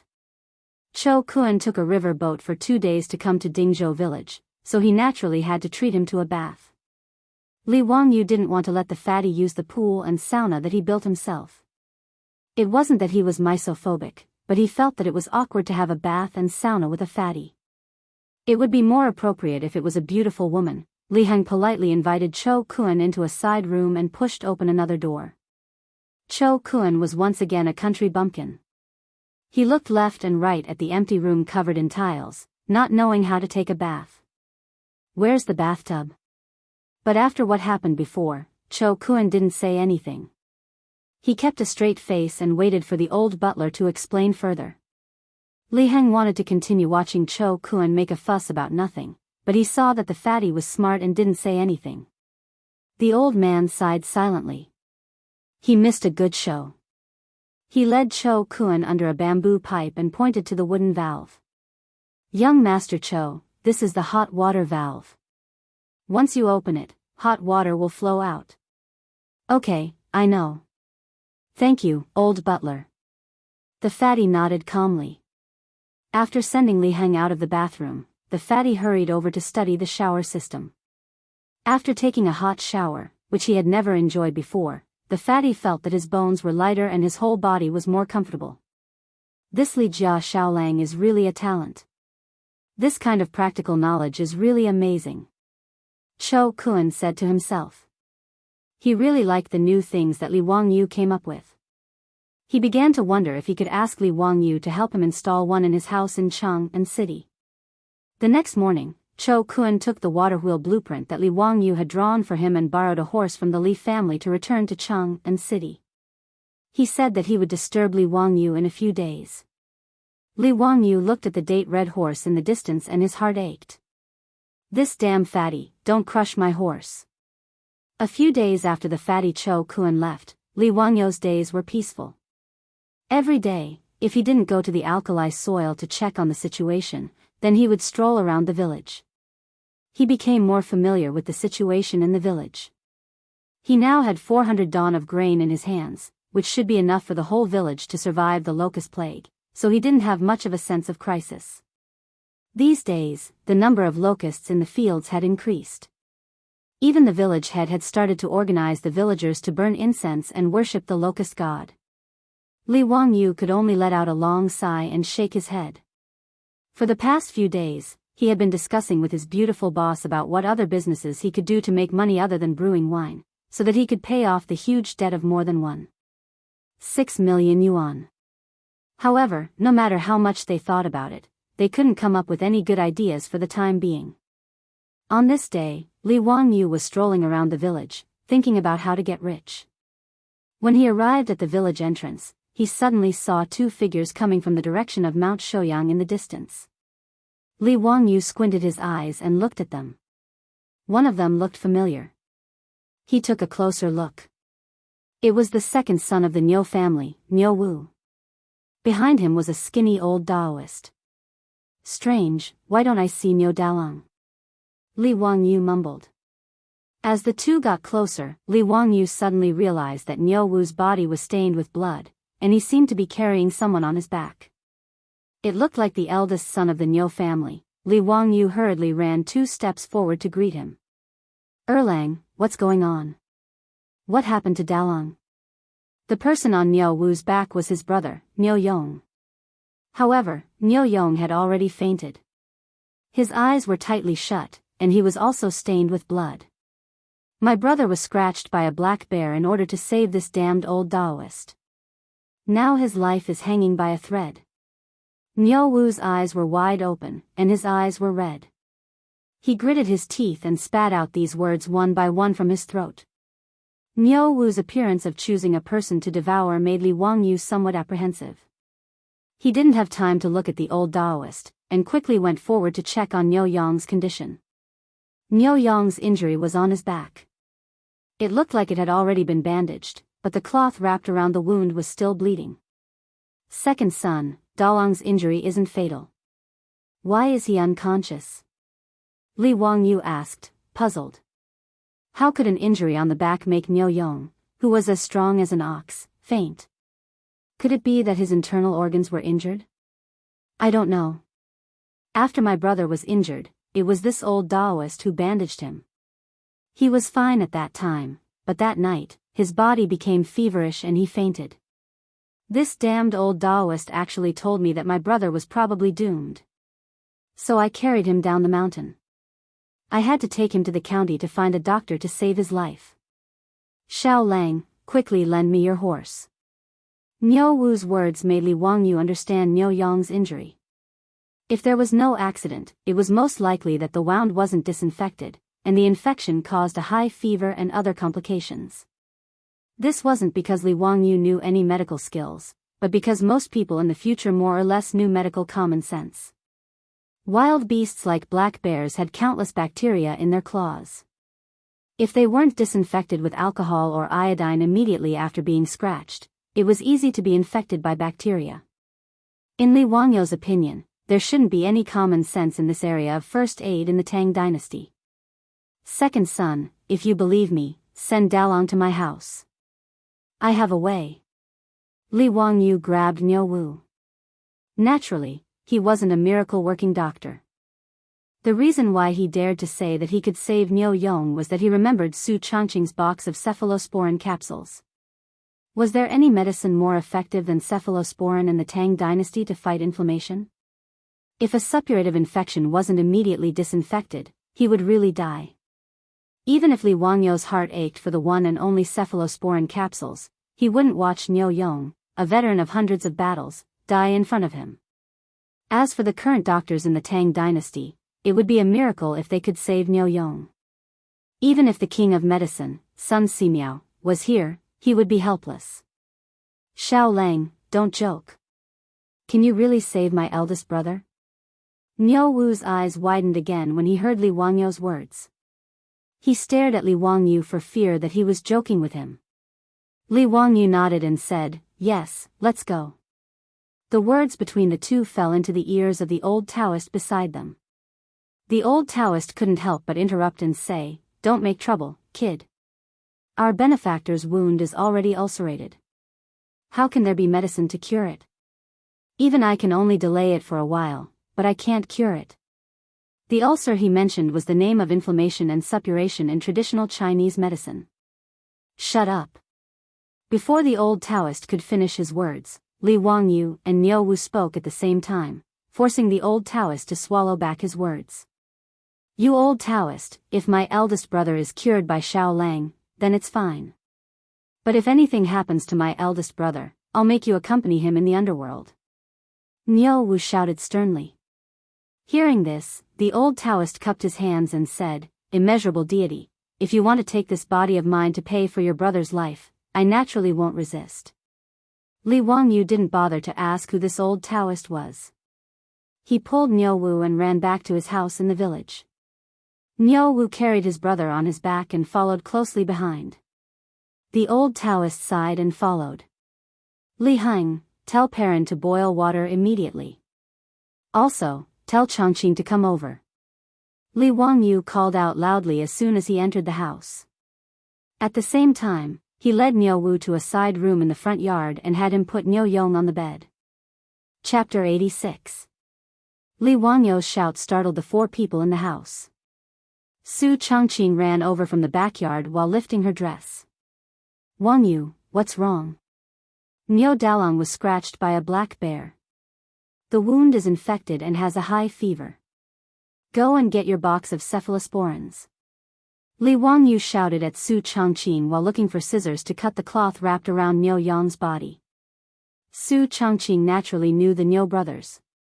After the two of them escorted Li Wangyu to Chang'an, they had a lot of contact with the Li family.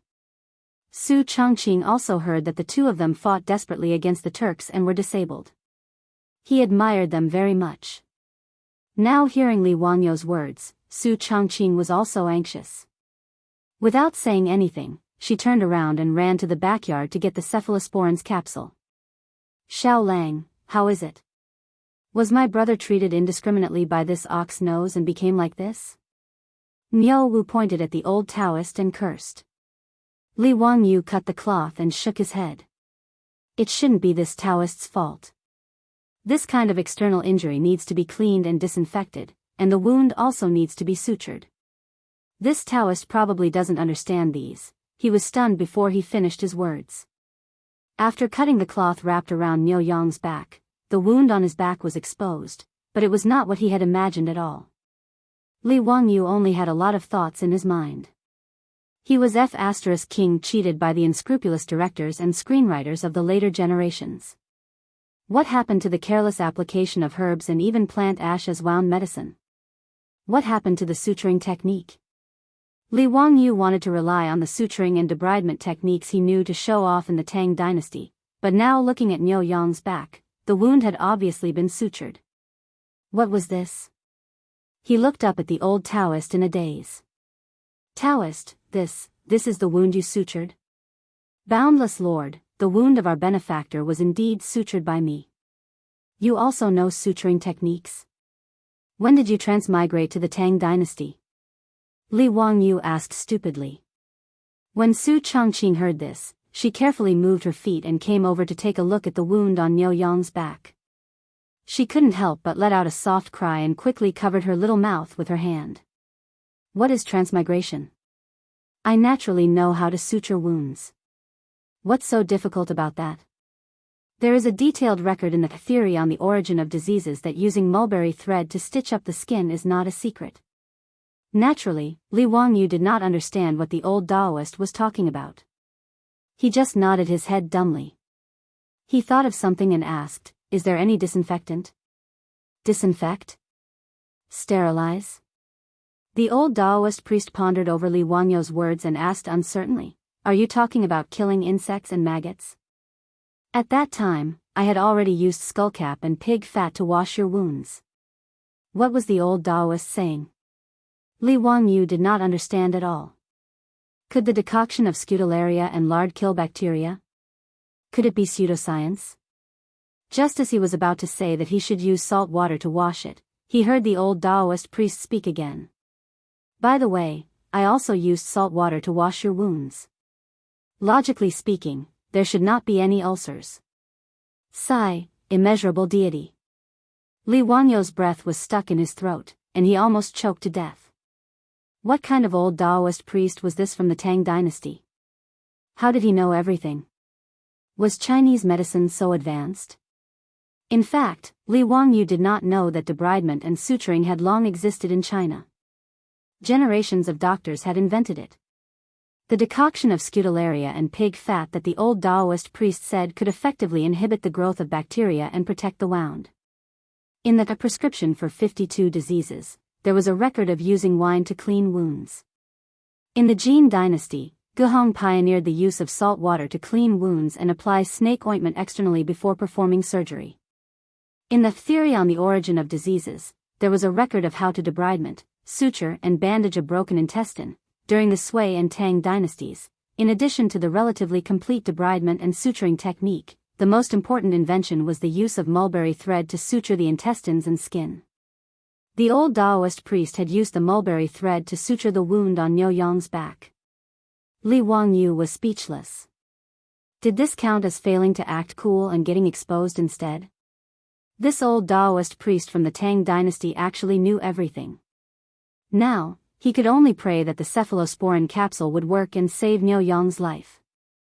Bullnose, don't talk nonsense. My eldest brother was treated like this by a quack like you. Niu Wu pointed at the old Taoist priest and said angrily. The old Taoist priest lowered his eyes and said, you may not know, but I have indeed given my benefactor the best medicine for muscle regeneration and hemostasis. What bullshit medicine for muscle regeneration and hemostasis? Then why don't you tell me why my eldest brother is unconscious now? Niu Wu's eyes were bloodshot as he glared at the old Taoist priest. The old Taoist priest was speechless. Li Wangyu guessed that the disinfection might not have been thorough enough. The black bear's claws had been hunting in the forest all year round, so who knew how much bacteria it had gotten. However, this could not be blamed on the old Taoist priest. He had indeed tried his best. However, Li Wangyu looked at the black mulberry leather thread used to sew up the wound on Niu Yang's back.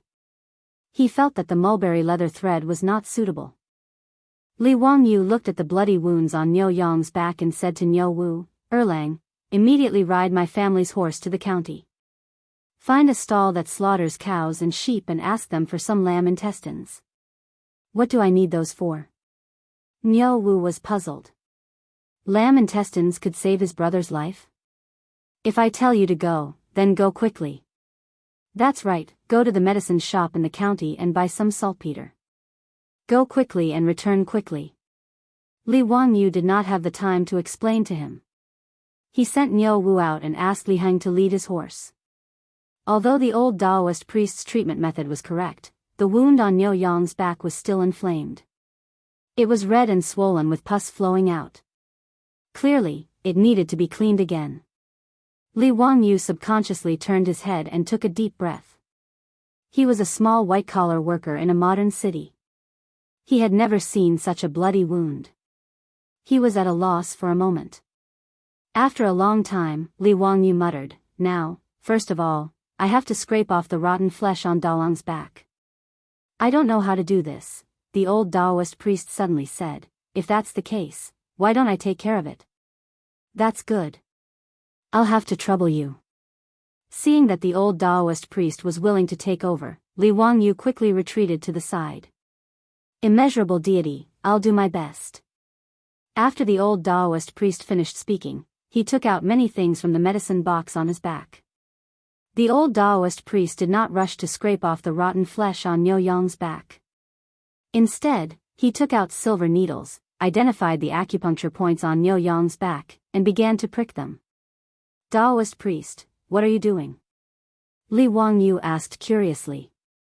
The old Taoist priest's face was calm. "It's too late to decoct the anesthetic powder now. I'll prick the acupuncture points with silver needles to reduce the pain." "Acupuncture anesthesia?" Li Wangyu was stunned when he heard the old Taoist priest's words. Could it be that the legendary acupuncture anesthesia in traditional Chinese medicine was real? This old Taoist priest actually had such a unique skill. It was said that acupuncture anesthesia was to use the needle to stimulate a certain acupuncture point or certain acupuncture points to achieve the purpose of analgesia. It could be performed without anesthesia. However, these were just legends in later generations. No one had ever seen a hospital that could perform surgery without anesthesia. Li Wangyu looked at Niu Yong curiously. Although Niu Yong was in a coma, his body would twitch unconsciously from time to time because of the pain from the wound. After the old Taoist priest pricked several silver needles on his back, Niu Yong gradually calmed down, as if he had fallen into a deep sleep. It was amazing. The old Taoist priest took out an iron lancet and prepared to clean the wound on Niu Yong's back. "Stop!" Li Wangyu quickly shouted. Chapter 87. This old Taoist priest did not even disinfect his knife and directly cut the wound. "Are you *king curing diseases or spreading germs? Why did Xiao Lang stop me?" The old Taoist priest asked, puzzled. "Your knife, it is not disinfected." Li Wangyu pointed at the lancet in the old Taoist priest's hand. The old Taoist priest was confused. "Disinfecting again? What is disinfecting?" "Your knife is not clean, it has germs." Li Wangyu could only explain like this. The old Taoist priest picked up his clean and shiny lancet. How was this knife not clean? There was not even a speck of dust. What were germs? Li Wangyu could not explain to the old Taoist priest what germs were, and he was too lazy to talk nonsense. He directly asked Li Heng if the water was ready. Now that there was no alcohol, not even a high concentration of white wine, disinfection could only be done by boiling water. Li Wangyu asked the old Taoist priest for the lancet and gave it to Li Heng. He asked him to go to the kitchen and let Perrin boil it for a few minutes before taking it out. He looked at the cloth that he had bandaged Niu Yong and curled his lips in disdain. He ordered Li Heng to find a clean white cloth and cut it into long strips. He also asked Perrin to throw it into boiling water to disinfect it. With the speed of Niu Wu's horse, it would only take an hour to travel 20 miles from Zidingzu village to Huxin County. When Niu Wu came back on his sweaty white horse, Li Wangyu had just finished preparing everything. Li Wangyu did not care about his horse and immediately asked Perrin to take the lamb intestines that Niu Wu had asked for to the kitchen. He scraped off the fat, took the innermost mucous membrane, soaked it in alkaline water, and then divided it into small strands. Pei Lan's hands and feet were very nimble, and she quickly got everything ready. After the little girl brought the old Taoist priest's scalpel that had been boiled and disinfected, Li Wangyu immediately asked the old Taoist priest to start cleaning the rotten flesh on Niu Yong's back. The old Taoist priest was indeed skilled in surgery. He held the lancet and moved nimbly. He did not mind the pus and stench flowing out of the wound at all. In a few moves, he removed the inflamed and pus around the wound. His technique was very professional. Perrin, is the warm water ready? Lang Jun, it's ready. Should I bring it in now? Okay, remember to add more salt. Since there was nothing else that could disinfect the wound, Li Wangyu could only make do with what he had. He used high-concentration saline to disinfect the wound. When the high-concentration salt water was poured on the wound on Niu Yong's back, even though Niu Yong had fallen into a coma due to a high fever, even though he had the old Taoist silver needle on his back that was used to anesthetize him, he was still in so much pain that he unconsciously let out a low groan and his body kept trembling. Xiao Lang, is my eldest brother all right? Niu Wu's heart ached as he watched from the side. He could not help but ask. He's fine. The high-concentration salt water disinfected the wound. It must be very painful. There's nothing we can do about it. After cutting off the rotten flesh on the wound and cleaning and disinfecting the wound, the next step should be to suture it. When the old Taoist priest was treating Niu Yong's wound again, he had already cut open the mulberry skin thread used to suture it. At this moment, he took out the mulberry skin thread and prepared to suture it again. Taoist priest, wait. Use this catgut to suture the wound. Catgut? The old Taoist priest took the catgut from Li Wangyu's hand in confusion and sized it up. Is this what you asked Niu Erlang to go to the county city to find the lamb intestines to make? That's right. What's the benefit? There's no need to remove the stitches after the wound heals. The human body can absorb it. Li Wangyu showed off a little. Finally, there was something that was better than this old Taoist priest. The old Taoist priest thought for a moment and nodded. He picked up the catgut that Li Wangyu had provided and began to suture Niu Yong's wound again. After suturing the wound, the old Taoist priest applied the medicine to stop the bleeding on the wound again. He took the cloth that Li Wangyu had instructed Perrin to boil in boiling water and disinfect it. He then bandaged Niu Yong again. Sigh, this is all I can do. My benefactor's internal injuries are feverish because of the wound ulcers. This penniless priest has no better way. I'll write a prescription now and ask the little kid to get someone to decoct the medicine for my benefactor. I hope it's useful, immeasurable heavenly venerable. Chinese medicine did not have any special medicine or method for wounds with suppurative infections.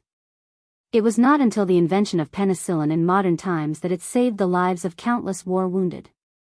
This was also the reason. The reason why Li Wangyu dared to say that he could save Niu Yong was because he had the cephalosporin capsule in his hand. Cephalosporin was a second-generation antibiotic. Its effect was good and its side effects were small. Su Chongqing had already taken the cephalosporin capsule. Li Wangyu took a capsule and fed it to Niu Yong. He then forced it down with clear water. The strange appearance of the capsule made the old Taoist priest stare at it for a long time. All right, Dalong has taken the medicine. The fever will definitely go down tomorrow. Li Wangyu was sure that the cephalosporin would be useful. The people of the Tang dynasty had never taken any antibiotics. They were not like the people of the future, who had been flooded with antibiotics for a long time and were about to develop resistance.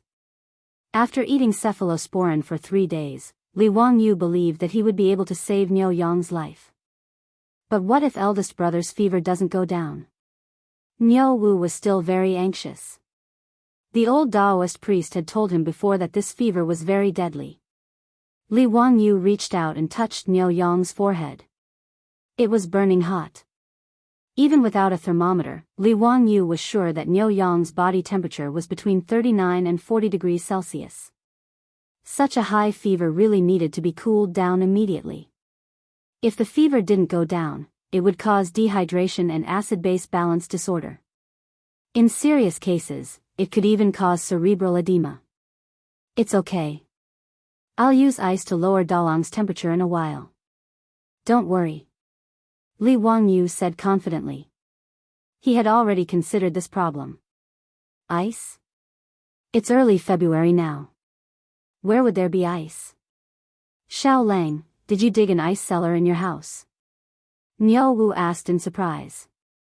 Naturally, there was no such thing as a refrigerator in ancient times. However, the nobles had a way to store ice for a long time, and that was to dig an ice cellar.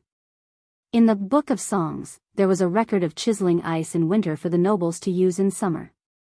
When the weather was cold and the ground was frozen, a large piece of ice was chiseled from a clean water source. Then, it was placed in a specially dug ice cellar and sealed for preservation. This way, it could be stored until the midsummer of the next year.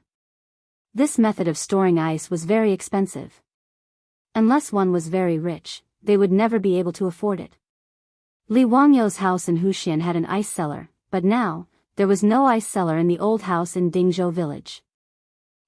There's no need to store it. Did you buy the saltpeter I asked you to buy? Naturally, I bought it. What's the use of saltpeter? Niu Wu took out a bag of saltpeter and handed it to Li Wangyu. It's used to make ice to lower the temperature of Dalong's body. Li Wangyu's words made Niu Wu and the old Taoist stunned. Saltpeter could be used to make ice? The old Taoist stroked his beard and said, saltpeter is salty, bitter, and cold. It goes to the stomach and large intestine. It expels heat and laxative, moistens dryness, softens and clears heat. It can be used for stagnation, dryness, swollen throat, red eyes, mastitis, and hemorrhoids. But this is the first time this poor Taoist heard that saltpeter can be used to make ice. Kid, don't make trouble. Chapter 88. Fortunately, Li Wangyu had transmigrated to the first year of the Tang dynasty, so he could show off his ability to make ice with saltpeter. If he had transmigrated a few years later, everyone would have known about it.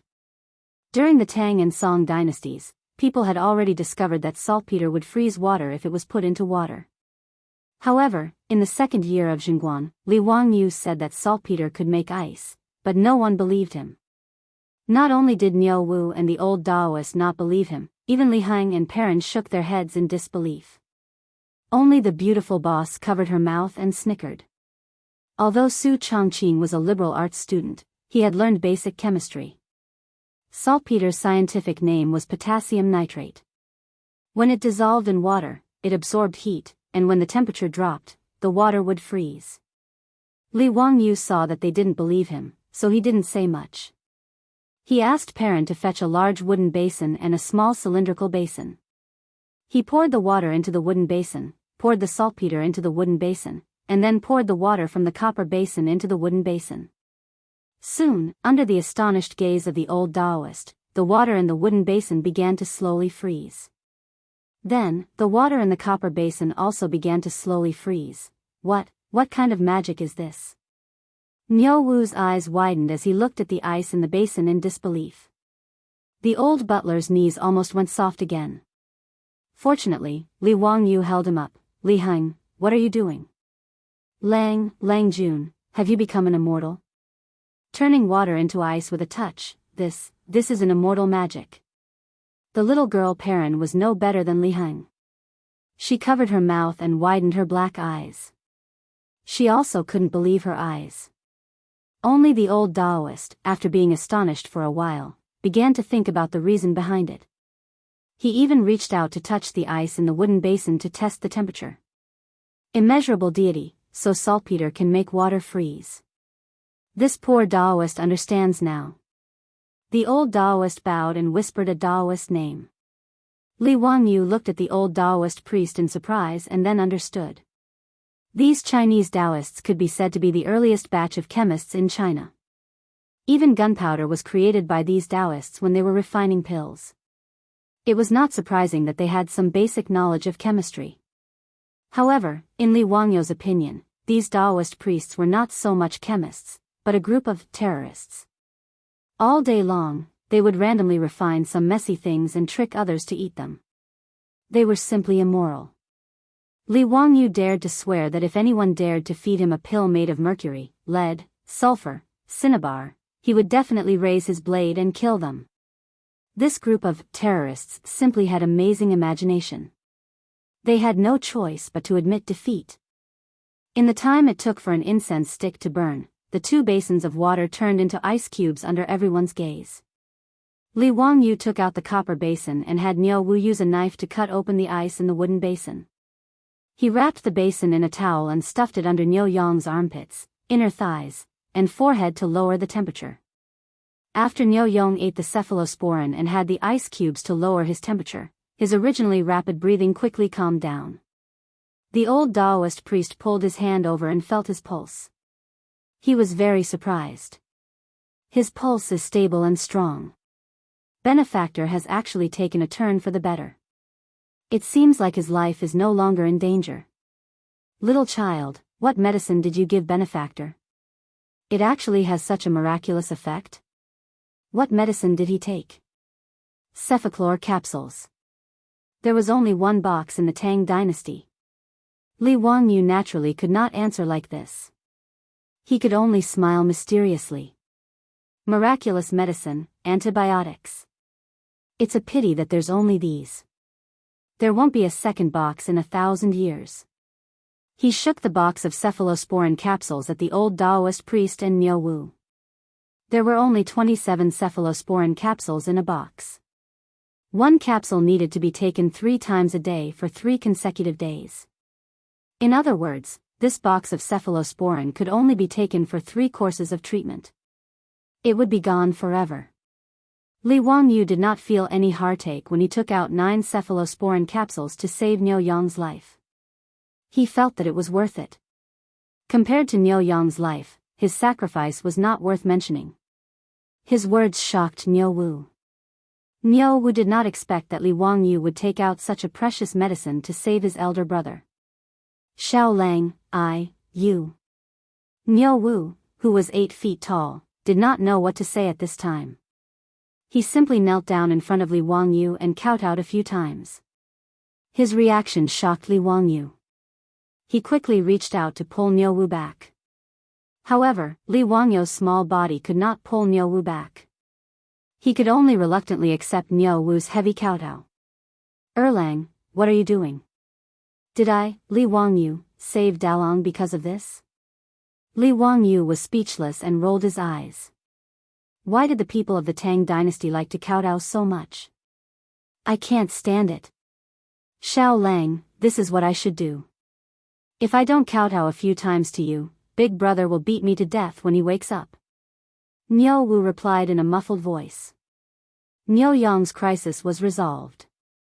Everyone was in a good mood. The originally heavy atmosphere in the side room eased a lot. However, Su Chongqing looked at the small copper basin in Li Wangyu's hand. Wangyu, 1 basin is enough to make ice. Why did you get another one? The ice in the wooden basin contains saltpeter. It can't be eaten. It can only be used to cool down Dalong's body. However, the ice in the copper basin can be eaten. Do you want to eat ice cream? Li Wangyu held the copper basin and smiled.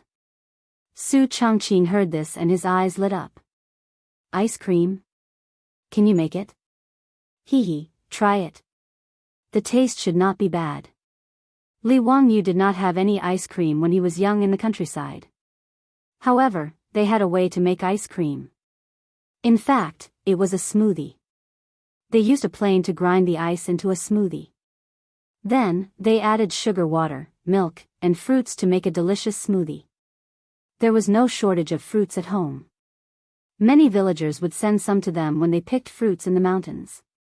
With Shoyang Mountain behind them, there were different wild fruits to pick all year round. As for milk, it was even easier. There was a lot in their kitchen. This milk was produced by the cows that were raised in the farmer's house. Su Chongqing had already told the farmers that the milk they squeezed out every day would be sent to their house. Don't think that only the black and white cows produced milk. In fact, cattle also produced milk. It was just that the output was not as much. Moreover, drinking milk was already very popular in the Tang dynasty. In the murals of the Mogao grottos, there were many scenes of peasant women milking cows. During the Tang and Song dynasties, there were also many famous people who liked to drink milk.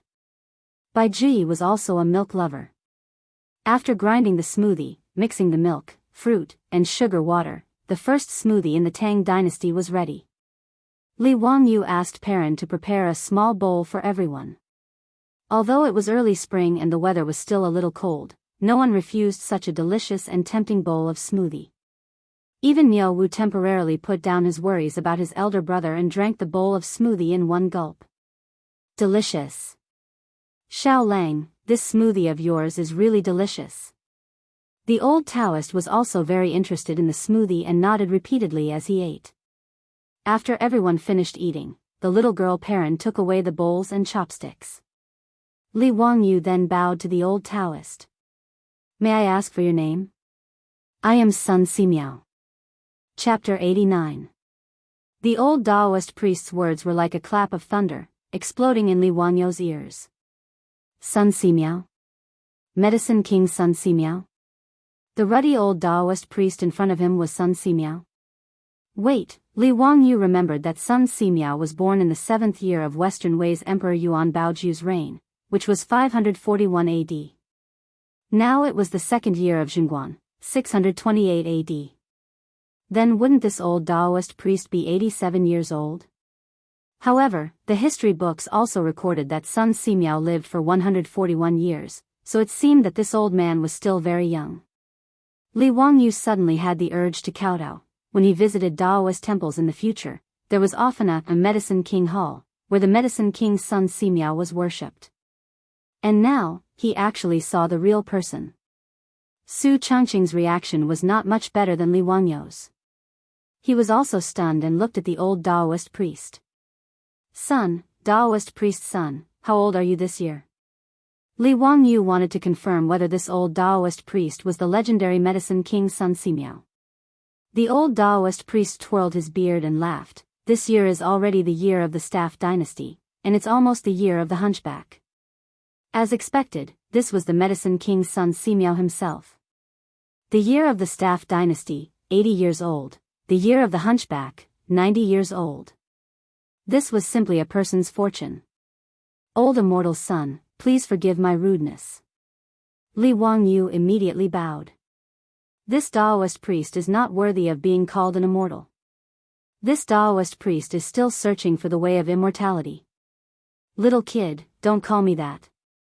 The conversation between the two made Niu Wu stare. Xiao Lang, why are you calling this Taoist priest old immortal? He's just a quack.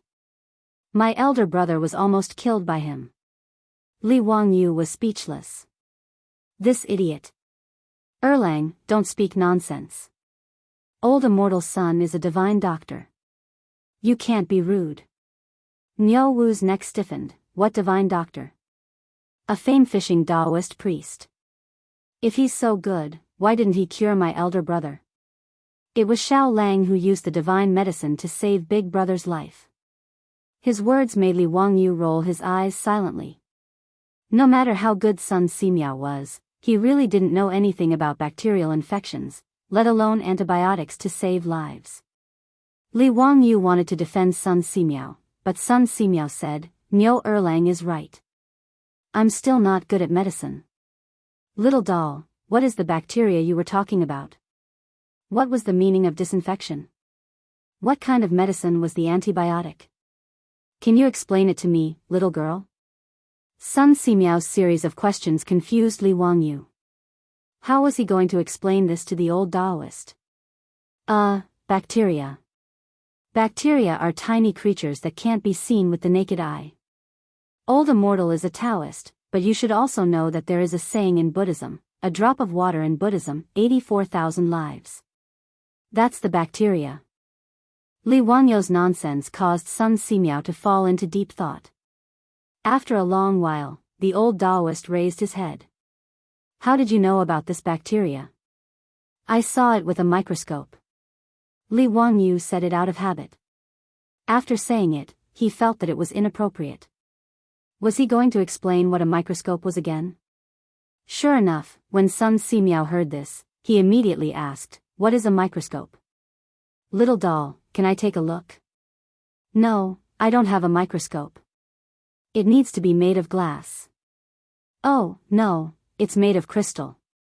It can be used to see microscopic creatures." Li Wangyu felt like he was going crazy. Then this bacteria is the main cause of ulcers? Sun Simiao asked again. Bacteria do cause inflammation in the wound, which is the ulcers that old Immortal mentioned. It also makes people sick. Then disinfection is to kill the bacteria? Li Wangyu wiped the sweat off his forehead. That's right, that's it. What are antibiotics? It's a drug that can kill the bacteria in the body. Li Wangyu didn't know anything about this, so he could only bluff. Then, little doll, do you know how to make antibiotics? Sun Simiao continued to ask. This. Li Wangyu's face had already turned bitter. When the beautiful superior saw that Sun Simiao kept asking him questions, she couldn't help but snicker. Serves you right for being so talkative. Li Wangyu didn't dare to say anything more. He quickly changed the topic and turned to ask Niu Wu, "Erlang, how did your big brother get injured?" "It's just a black bear. It shouldn't be a problem for you two brothers, right?" It would have been better if he didn't mention it. Once he mentioned Niu Yang's injury, Niu Wu glared at Sun Simiao. It's all this Taoist's fault. Big brother was scratched by the black bear because he was trying to save him. Niu Wu began to tell Li Wangyu about Niu Yang's injury. It turned out that Li Wangyu asked the two brothers to help him pick tea leaves in the Qinling Mountains. After entering the Qinling Mountains, the two brothers went straight to Taibai Mountain. They found the plant that Li Wangyu described. Just as they were picking the tea leaves, the old Taoist appeared. Sun Simiao also went to pick the tea leaves. When he saw the two brothers picking tea leaves, he curiously asked them a few questions. Seeing that it was an old Taoist, the two brothers were very polite. They even asked the old Taoist how to pick the tea leaves. Just as the three of them were talking, an accident happened. A black bear rushed out of the forest and pounced on the old Taoist. The black bears in the Qinling Mountains usually didn't take the initiative to attack humans. However, the black bear suddenly attacked the old Taoist today. As the Niu brothers weren't hunting, they carried their weapons on their backs when they were picking tea leaves. The black bear suddenly rushed out. Sun Simiao's back was facing the black bear, so he didn't notice it. In order to save the old Taoist, Niu Yong didn't have time to pull out his weapon. He pulled Sun Simiao with one arm and took a slap from the black bear on his back. The sharp bear paw scratched several deep wounds on his back. After Niu Wu pulled out his weapon, he fought and killed the black bear. Then, he quickly treated his brother with the old Taoist. Niu Yong was only scratched on the back by the black bear. Although he was bleeding, it was only an external injury. To Niu Wu and Sun Simiao, it wasn't serious and wasn't fatal. Originally, Niu Wu saw that the old Taoist's skills were much better than those of the doctors in the army. He thought that his brother was lucky that there was a doctor to treat him immediately when he was injured. However, who knew that Niu Yong would have a high fever that night and even become delirious? Niu Wu started to panic. Ignoring the old Taoist's advice, he carried his brother down the mountain and prepared to go to the county to seek medical treatment. Sun Simiao naturally couldn't leave him alone like this. He could only follow them down the mountain. Moreover, he had confirmed Niu Yang's injury. The wound was already ulcerated. It was incurable. Sun Simiao was also puzzled. The wound had already been treated. Logically speaking, it shouldn't be like this. After listening to Li Wangyou's explanation today, the old Taoist seemed to understand something. He twirled his beard and looked at Li Wangyou. No one knew what he was thinking. Now that Niu Yang's life was finally out of danger after eating the cephalosporin capsule, Niu Wu was also energetic. He handed the basket of tea leaves they picked from the mountain to Li Wangyou. Xiao Lang, take a look. Are these the tea leaves you want? Chapter 90. Li Wangyou looked at it and was overjoyed. That's right. This is the Medicine King tea. Thank you so much. You don't have to thank me. You saved my brother's life. While the two of them were talking, Sun Simiao suddenly said, Kid, why did you call this old lady Tea King tea? Old immortal, you don't know. This tea is. Li Wangyou couldn't finish his words. Damn, the tea was called Medicine King tea because the Medicine King Sun Simiao found it when he lived in seclusion in Taibai Mountain. How could he answer this question in front of Sun Simiao? How could he answer this question? I'm waiting online. It's urgent. Sun Simiao was called the Medicine King in the Ming and Qing dynasties. How could he answer this damn question? This tea, well, it's good for the body. Maybe it was given by the Medicine King. That's why I called it Medicine King tea. Sun Simiao didn't care about Li Wangyou's messy explanation. He picked up a leaf of Medicine King tea and said, I also found this tea woman in Taibai Mountain. It can relieve summer heat, improve the brain and heart, strengthen the stomach, remove dampness, improve eyesight, and regulate menstruation. It's both a tea and a medicine. I didn't expect you to know it. Well, I found it by accident. So I asked the Niu brothers to pick some for me to try. The tea woman's fresh leaves can't be drunk directly. Since you like this tea, I have some tea leaves here. I'll give them to you. Sun Simiao took out a small bag of tea leaves from his medicine box and handed it to Li Wangyou. The Medicine King tea made by Sun Simiao himself. How much would it be sold in the future? Li Wangyou was overjoyed. He thanked Sun Simiao and took it with both hands. Perrin, boil the water. Before Li Wangyou said anything, the beautiful boss had asked the little girl to boil the water. She had been longing for this tea for a long time. Li Wangyou instructed the old housekeeper to help Niu Wu take care of the sickly Niu Yong, and invited Sun Simiao to take a seat in the central room. After the water was boiled, a few cups of Medicine King tea were brewed. Li Wangyou took a deep breath of the tea and felt that it was more mellow and fragrant than the Medicine King tea he had drunk in his previous life. The tea was golden yellow in color. It tasted slightly sweet and bitter in the mouth, but it also had a refreshing fragrance. His lips and teeth were filled with the fragrance of tea. The beautiful female boss also took a sip. Her eyes were curved into crescents, full of joy. She likes tea and coffee, but she hasn't had tea for a long time since she came to the Tang dynasty. Old immortal son, are you still planning to return to Mount Taibai? Li Wangyou politely poured tea for Sun Simiao. Sun Simiao nodded. That's right. Since I'm pursuing the way of immortality, I naturally have to cultivate in the mountains. When the eldest son of the Niu family recovers, I'll return to Mount Taibai. Li Wangyou knew that although Sun Simiao's medical skills were superb, he was wholeheartedly pursuing the way of immortality.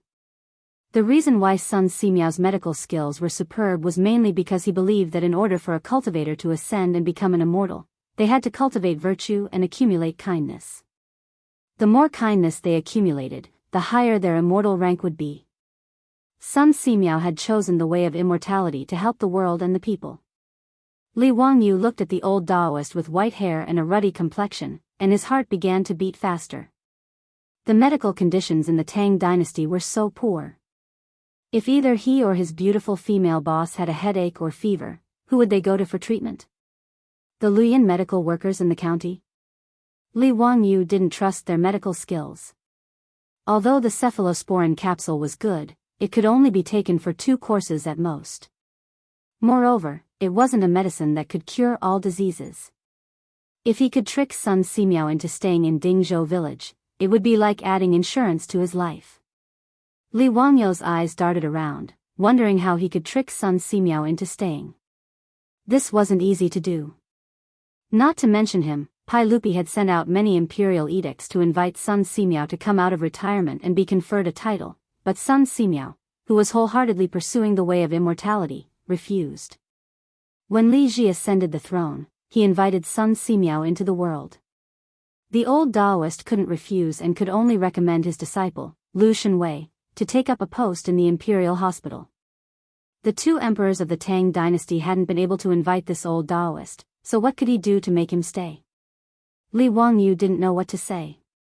Suddenly, a bolt of lightning flashed through his mind. Since Sun Simiao entered the way of immortality through medicine and pursued great merit, then he could give him great merit. Wouldn't that be enough to attract the old Taoist to stay? Penicillin. This was definitely attractive enough. He remembered that he had once watched a Japanese drama called Dr. Ren. In the drama, a modern Japanese doctor traveled to the Edo period of Japan and made penicillin himself. He didn't know whether the drama had a scientific basis or not, but it seemed to be the case. The reason why Li Wangyu remembered it so clearly was that he thought it was nonsense after watching the drama, so he argued with people on the internet for a long time. However, a master who studied medicine said that the method in the drama was feasible. In the master's words, simple production of penicillin is not difficult at all. It's not much more complicated than brewing wine. Well, Li Wangyu was just a liberal arts student in a second-tier university. He didn't have any professional knowledge of medicine, so he couldn't refute it. He just remembered it in his heart. Li Wangyu thought of this and coughed softly. Old immortal, I wonder if you are interested in antibiotics? Oh. Kid, you know how to make it? I know a little. Although I don't know how to make the medicine I gave Niu Dalong, I know another magic medicine called penicillin with the same effect. This is a magic medicine that can't be bought with money. Are you interested in it? Li Wangyu squinted his eyes and smiled. Sun Simiao was naturally interested. Otherwise, he wouldn't be called the king of medicine. He repeatedly urged Li Wangyu to tell him how to make penicillin. Li Wangyu then narrated the process of how the male lead produced penicillin in the TV series, Dr. Ren. To make penicillin, the first thing to do was to extract penicillin from moldy items, such as oranges. Then, the juice from boiled taro was mixed with the juice from ground rice to make a culture medium solution and the penicillin was added. After a week, the medicinal ingredients could be extracted from the propagated penicillin. The culture medium was filtered and mixed with vegetable oil. Then, the aqueous solution containing penicillin could be extracted. After that, the aqueous solution of penicillin could be filtered and poured in pure distilled water to obtain a high-purity penicillin solvent. As for whether the extracted penicillin solvent could cure diseases and save people, Li Wangyu wouldn't try it. Even if he was beaten to death, he wouldn't want to try this kind of crude penicillin. Li Wangyou's big lie had fooled the king of medicine, Sun Simiao. What kind of effect does this penicillin have? Sun Simiao was very interested. Tuberculosis, diphtheria, anthrax, heat, poison, phlegm, and blood stasis can be effectively treated. Moreover, it has a miraculous effect on ulcers like Niu Dalong. Li Wangyou's words made Sun Simiao's eyes light up. Tuberculosis was a terminal disease in ancient times. How could he not be interested in Sun Simiao, who walked the path of medicine? Seeing that Sun Simiao really began to lower his head and think, Li Wangyu immediately stopped talking. Fooling the king of medicine really gave him a sense of accomplishment. Chapter 91. Li Wangyu wanted to persuade Sun Simiao to leave the mountain and stay in Dingzhou village. Naturally, this did not escape Su Changqing's eyes. However, the beautiful boss gave Li Wangyu a look of approval. Obviously, the beautiful boss also thought of Li Wangyou's worries and naturally hoped that the king of medicine, Sun Simiao, could stay. In the Tang dynasty, who else could be more reliable than Sun Simiao? If the old Taoist could stay in Dingzhou village, it would be a pleasant surprise. Li Wangyu and the beautiful boss kept exchanging glances and instantly understood each other's meaning. Old immortal son, do you abstain from certain foods? Li Wangyu asked carefully. After all, Sun Simiao was a Taoist and he did not know if he was a vegetarian. I don't abstain from meat and fish, but I don't eat cows, dogs, wild geese, and black fish. Sun Simiao answered casually. Li Wangyu nodded in understanding. He knew that Sun Simiao was a Taoist of the righteous sect. Not eating cows, dogs, wild geese, and black fish was a rule set by the righteous sect's Taoist ancestor, Zhang Daoling. The reason he didn't eat beef was because his mount when he left Hanggu Pass was the Azure Bull. In a sense, the Azure Bull was also a holy spirit of Taoism. Dogs represented loyalty, wild geese represented chastity, and black fish represented filial piety. Therefore, although the righteous sect's Taoists did not abstain from meat and fish, they did not eat these four things. While Sun Simiao was still thinking about the problem of penicillin, Su Changqing had already left and went to the kitchen. Sister Changqing, are you going to make lunch? I'll do it. You accompany Lang Jun to drink tea. Perrin saw Su Changqing enter the kitchen and immediately rushed to cook. Su Changqing reached out and pinched the little girl's face. She smiled and said, "No need. I'll cook myself today." Perrin, go find the old housekeeper and ask him to help kill the rooster at home. Also, bring the bacon sausages made with pig rice last time. Perrin stuck out her tongue and said, Sister Changqing, you ate so much today.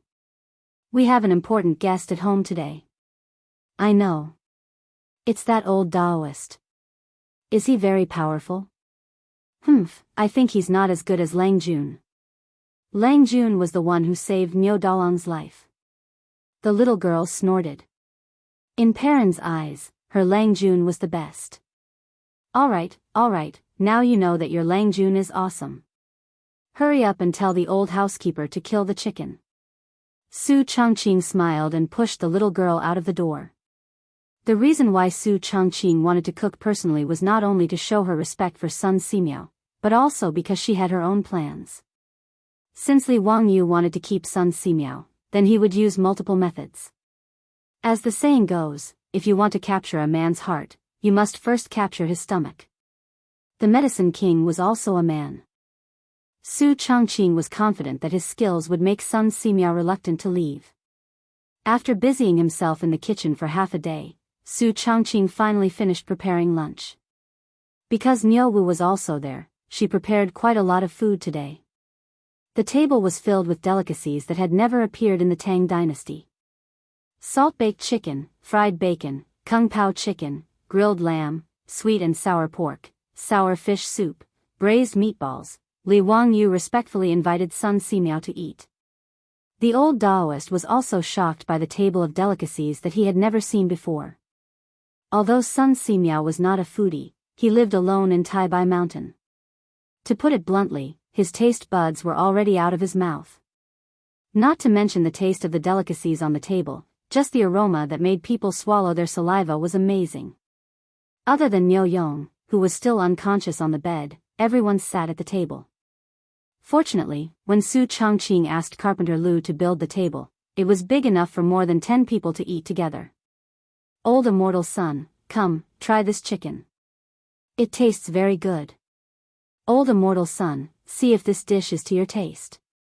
Li Wangyu and Su Changqing were very enthusiastic about serving food to Sun Simiao, which made the old Taoist feel a little embarrassed. However, Su Changqing's culinary skills were indeed excellent. Not to mention Sun Simiao, who had never eaten stir-fried dishes, even Li Wangyu was nodding his head repeatedly as he ate. He hurriedly gave his beautiful boss a thumbs up. As for Niu Wu, he ate so much that he almost buried his head in the bowl. Sun Simiao had lived for more than 80 years, but this meal was the most delicious one he had ever eaten. The old Taoist could not help but secretly wonder where the Li family came from. Li Jia Shaolang knew a lot of strange things, and even the food at home was so delicious. It was even better than the imperial cuisine in the palace. That's right, Sun Simiao had eaten the imperial cuisine more than once. He had eaten the imperial cuisine in Beizhou. Pai Lupi had also invited Sun Simiao to eat the imperial cuisine of the Tang dynasty. However, it seemed that compared to the food of the Li family, the imperial cuisine was nothing. After a sumptuous lunch, Sun Simiao temporarily stayed with the Li family. Soon, the Li family gave the old Daoist even more surprises. Whether it was the tiled bathroom or the hot shower, not to mention the bright methane lamp, they all surprised the old Daoist who lived in seclusion on Mount Taibai all year round. However, Sun Simiao was only slightly surprised. In addition, he praised Li Wangyu's clever mind and did not say anything else. No matter how Li Wangyu exaggerated the penicillin and how he beat around the bush, Sun Simiao did not show any intention of staying, which made him very depressed. Fortunately, Li Wangyu understood. If he really could not make Sun Simiao stay, then so be it. Anyway, he knew that Sun Simiao lived in seclusion on Mount Taibai. If he really needed the King of Medicine's help, he could go up the mountain and ask the King of Medicine to treat him. The next morning, Niu Yong woke up. Not only was his fever gone, but his body was also fine. He could even get up and walk. This was not strange. Niu Yong's body was originally good, and the injury was on his back. It was not a fatal injury. The reason why he looked like he was on the verge of death was mainly due to the infection of his wound. The cephalosporin capsule obviously had a magical effect on the people of the Tang dynasty. In this era where antibiotics were still zero, cephalosporin was not cheap and its effect was very obvious. After Li Wangyu woke up early, he was pleasantly surprised to find that Niu Yong was already moving around in the front yard with the help of Niu Wu. "Dalong, you're awake? You scared me. You must be careful in the future." Li Wangyu trotted forward and looked Niu Yong up and down. Niu Yong shook off his brother's support. Ignoring the injury on his back, he was about to kneel down in front of Li Wangyu. "Erlang, quickly support your eldest brother." Li Wangyu hurriedly shouted, "Dalong, what are you doing? You must not. Erlang, let go. You also kneel down in front of me." Niu Yong stared at Niu Wu. Ignoring Li Wangyu's dissuasion, he directly knelt down. "Xiao Lang, I have no way to repay you for saving my life. If you don't mind me being useless, me and my brother want to be your troops. I hope Xiao Lang can fulfill our wish." Niu Yong's words made Li Wangyu dumbfounded. "What did you say? Be my troops?" Is Niu Dalong confused from the fever? Chapter 92. What was a troop? They were both servants and private soldiers. Not to mention that Li Wangyu had nothing to do with private soldiers, the key point was that a troop was not a good person. In the Tang dynasty, a troop was a subsidiary of the main family. Although it was not as useless as a servant, it was not much better. The only difference between a troop and a servant was that in the Tang dynasty, it was stipulated in the law of the Tang dynasty that a servant was the property of the main family, but a troop was not. A troop could marry a good girl, a guest girl, or a servant girl. In addition, a troop could not be bought or sold. Their status was equal to that of a servant. In other words, although a troop was not a servant, it was only a little better than a servant.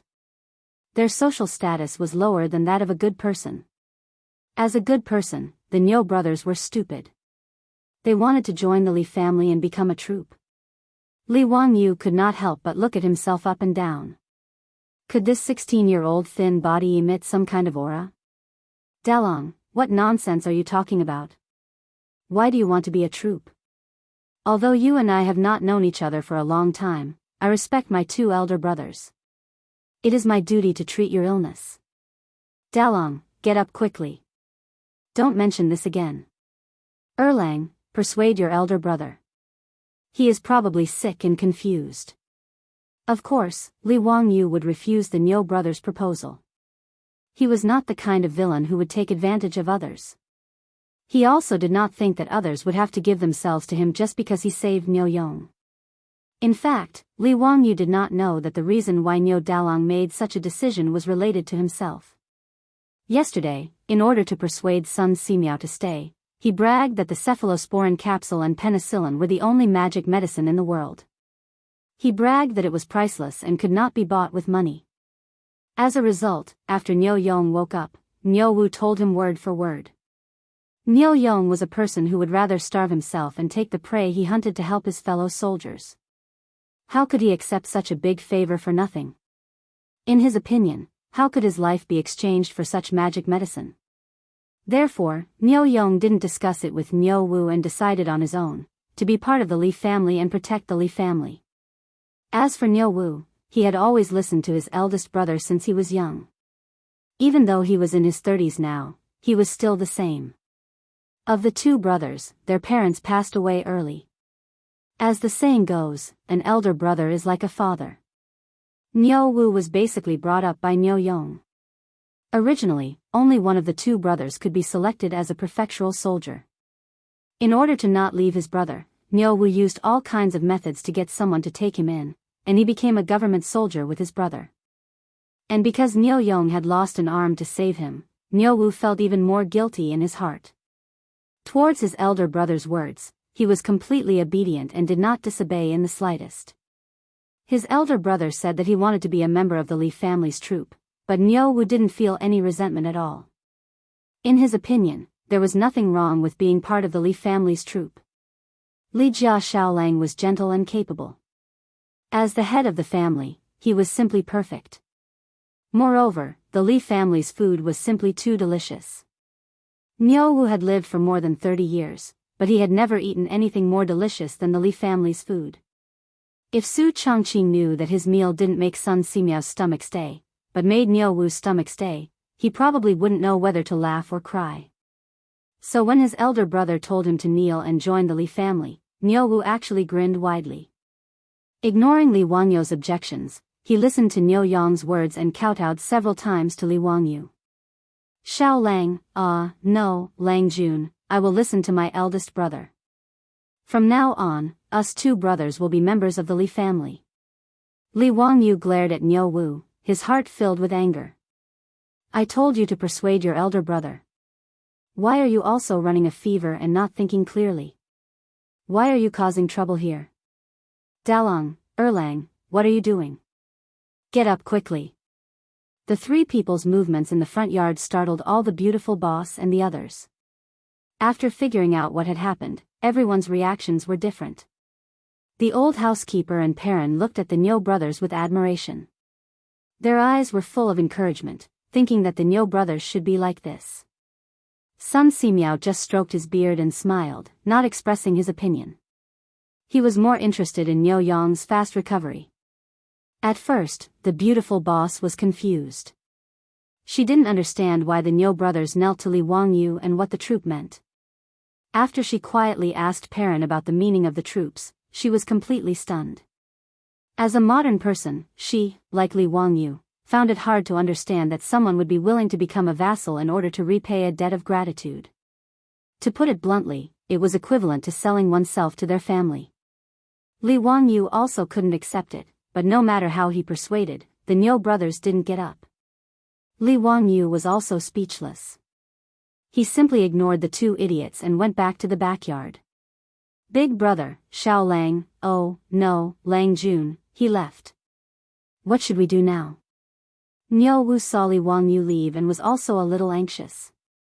Niu Yong looked at Li Wangyu's back and said with a determined expression, Erlang, help me up.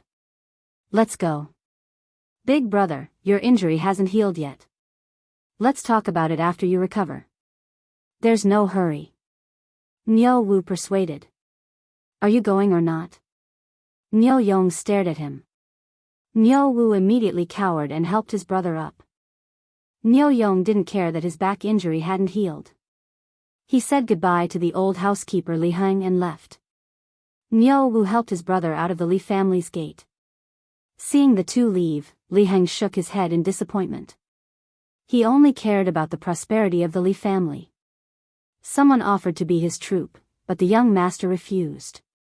Thinking of this, he couldn't help but sigh. He felt sorry for his Lungjuan's stubbornness. After the Niu brothers left, Sun Simiao also said his goodbyes. Alone, he carried the medicine box and returned to Taibai Mountain. This made Li Wangyu and Su Changqing feel a wave of melancholy. It was really regrettable that they did not manage to keep the king of medicine. Suppressing his disappointment, Li Wangyu ordered Perrin to deliver medicine to the Niu brothers. The cephalosporin capsules had to be taken 3 times a day for 3 consecutive days. Niu Yong still hadn't taken his medicine today. In the end, the little girl came back quickly and said that the Niu family's door was locked. She asked the neighbors and said that the 2 brothers didn't come home.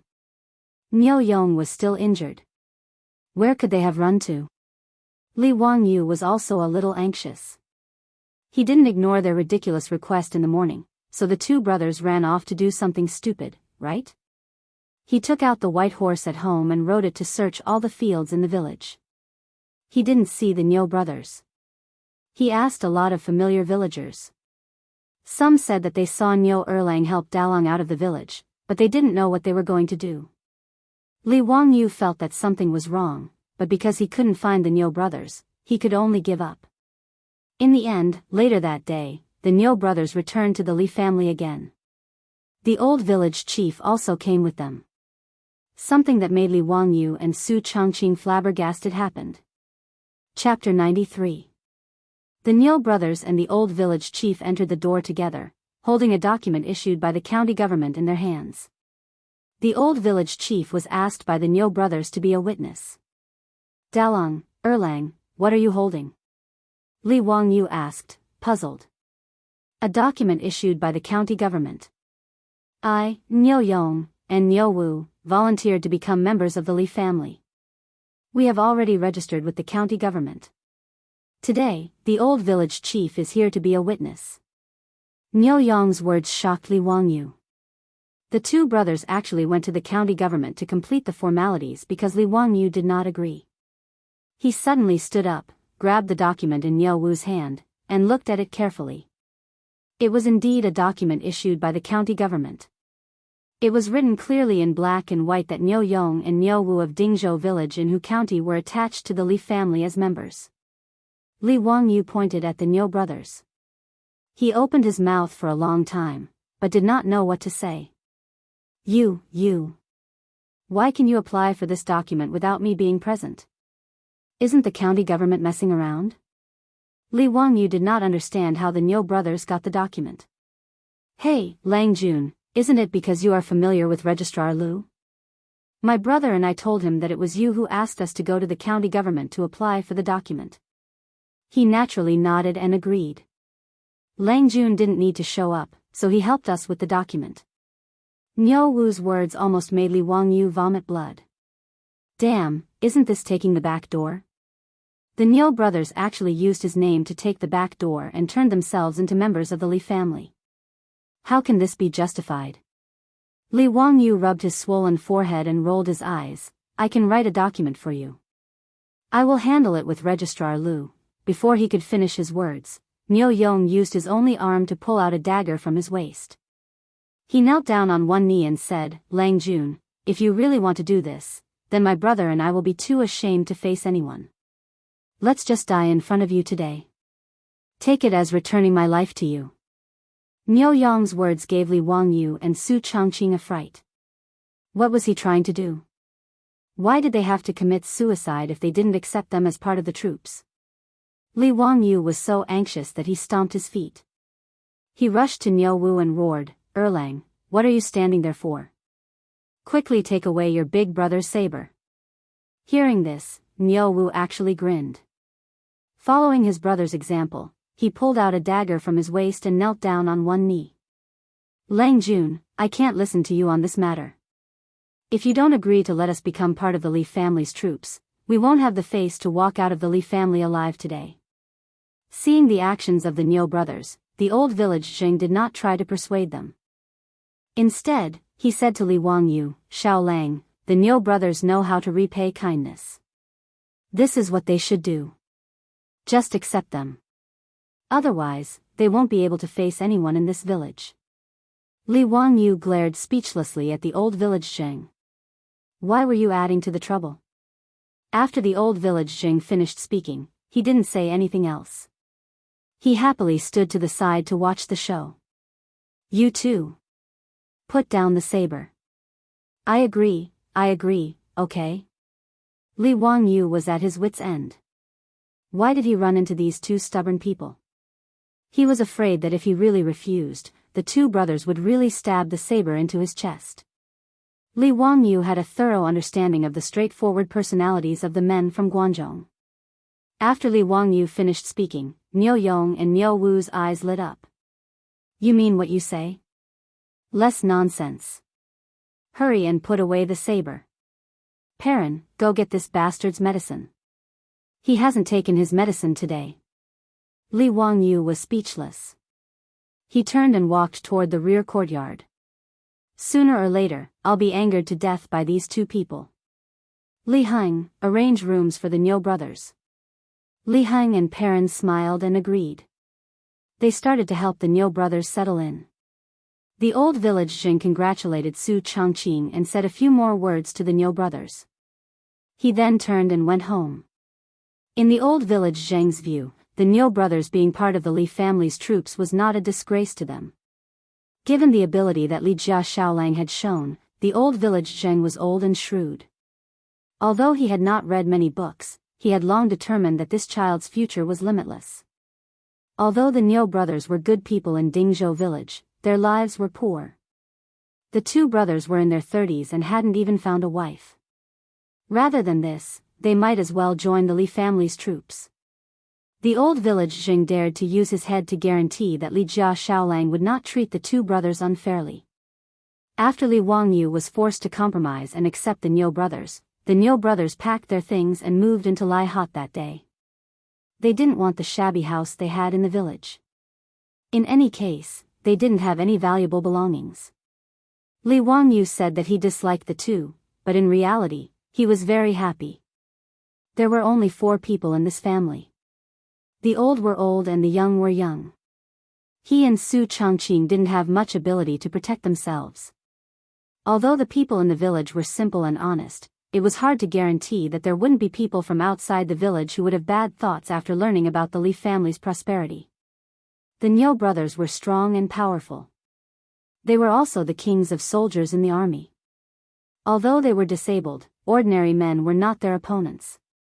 As for the Niu brothers' character, he was not worried at all. They would rather starve themselves and send food to their dead and disabled comrades.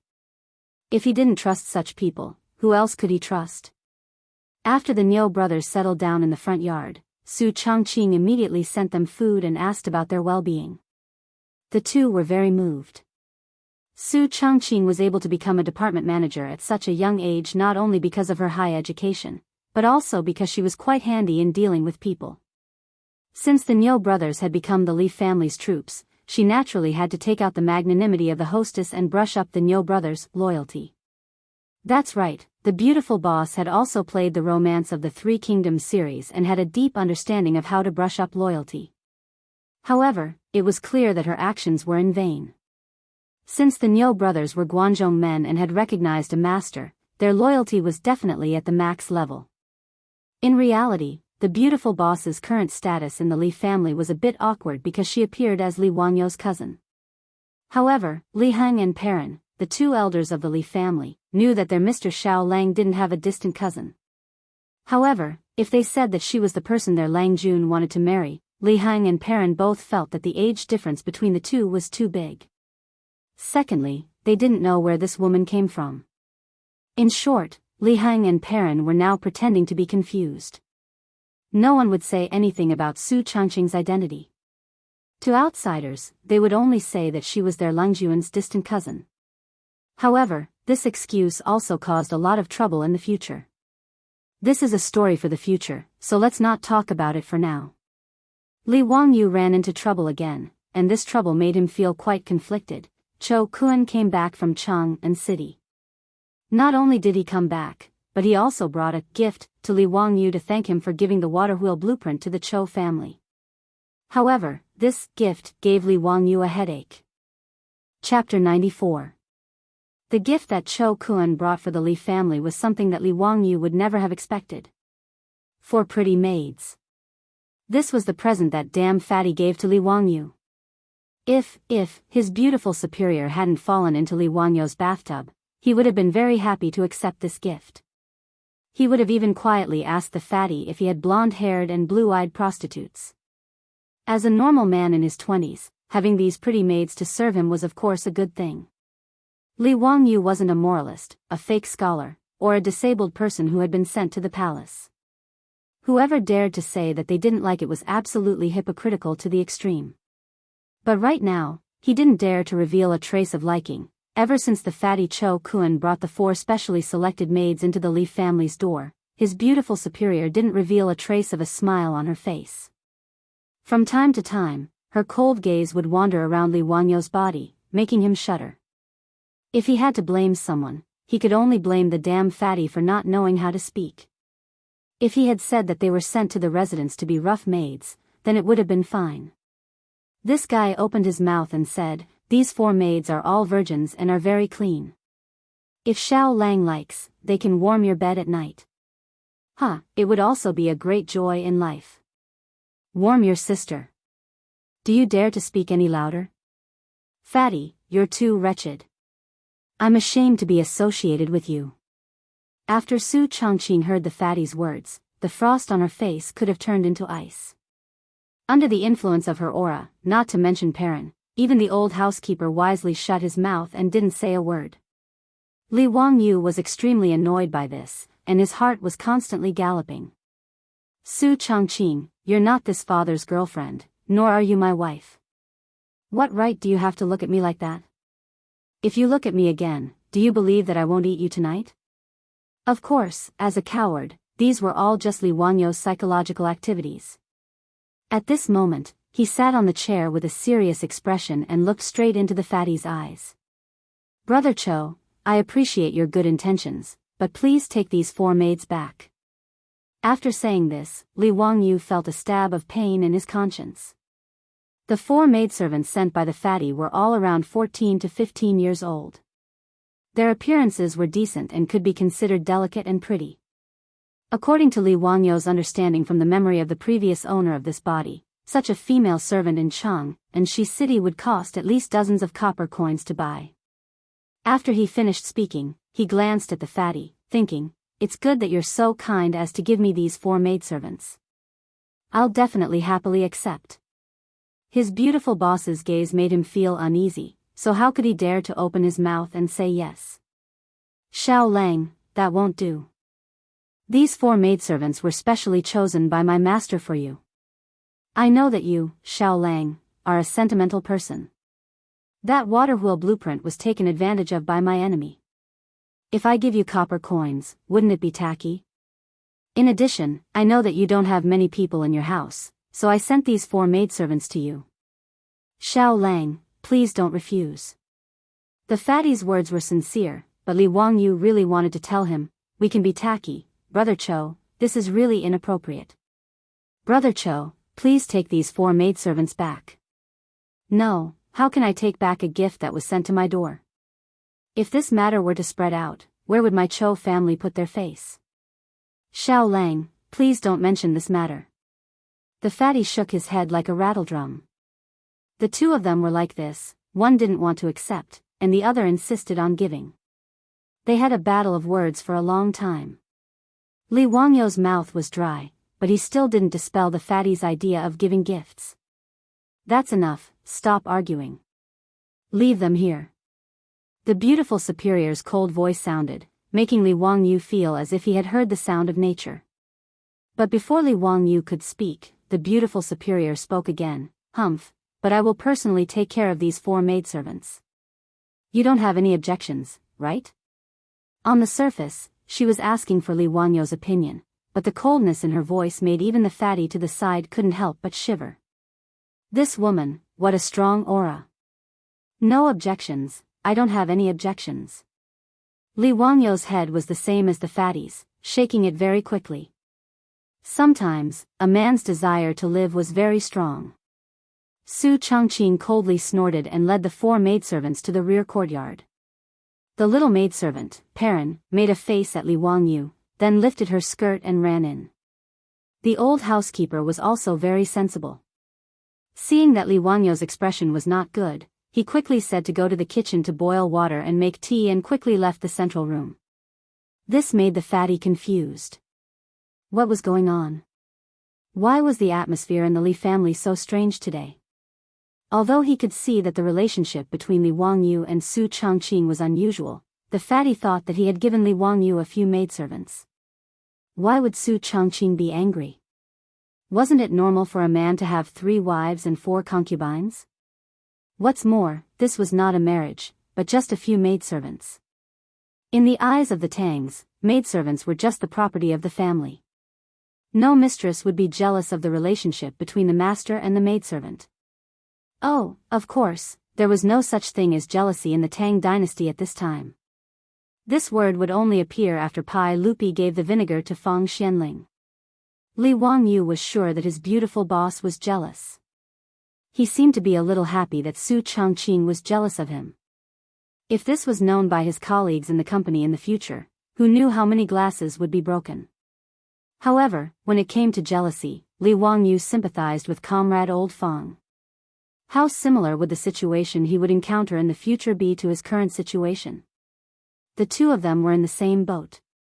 Pai Lupi rewarded Feng Xianling with beauties from the western regions, but Feng Xuanling's wife refused. Pai Lupi, who had lost face, was burning with anger. He summoned Lady Feng into the palace and asked her to choose between drinking the poisoned wine and allowing Feng Xianling to take in a concubine. In the end, Lady Feng resolutely chose to drink the poisoned wine. After drinking it, she found that it was vinegar that Pai Lupi had people prepare. The word jealous was passed down for hundreds of generations. Poor comrade old Feng was the model of a man with a rake in his ears. In Sichuan, the word rake in his ears meant a man who was afraid of his wife. After Fatty Cho Kun gave the gifts, he shamelessly stayed in the Li family again. Last time, he left reluctantly because he had to rush back to Cheng and to send the blueprint to his father for the water wheel. The Li family's delicious food, the Li family's bathroom and hot showers made Fatty very reluctant to leave. This time, after returning to Cheng, and for a few days, Cho Yuanliang had found a carpenter to build a small water wheel. After confirming that the effect was very good, he hurriedly asked his son to give Li Wangyu a gift to express his gratitude.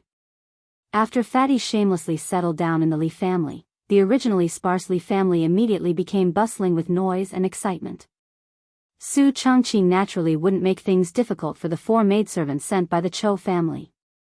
She was just being careful. After bringing them to the backyard, she gave them a beating and assigned them their duties. Although the little lass Perrin had long been free and was a good person, she still stubbornly wanted to take care of Li Wangyu. Su Changqing could only helplessly agree.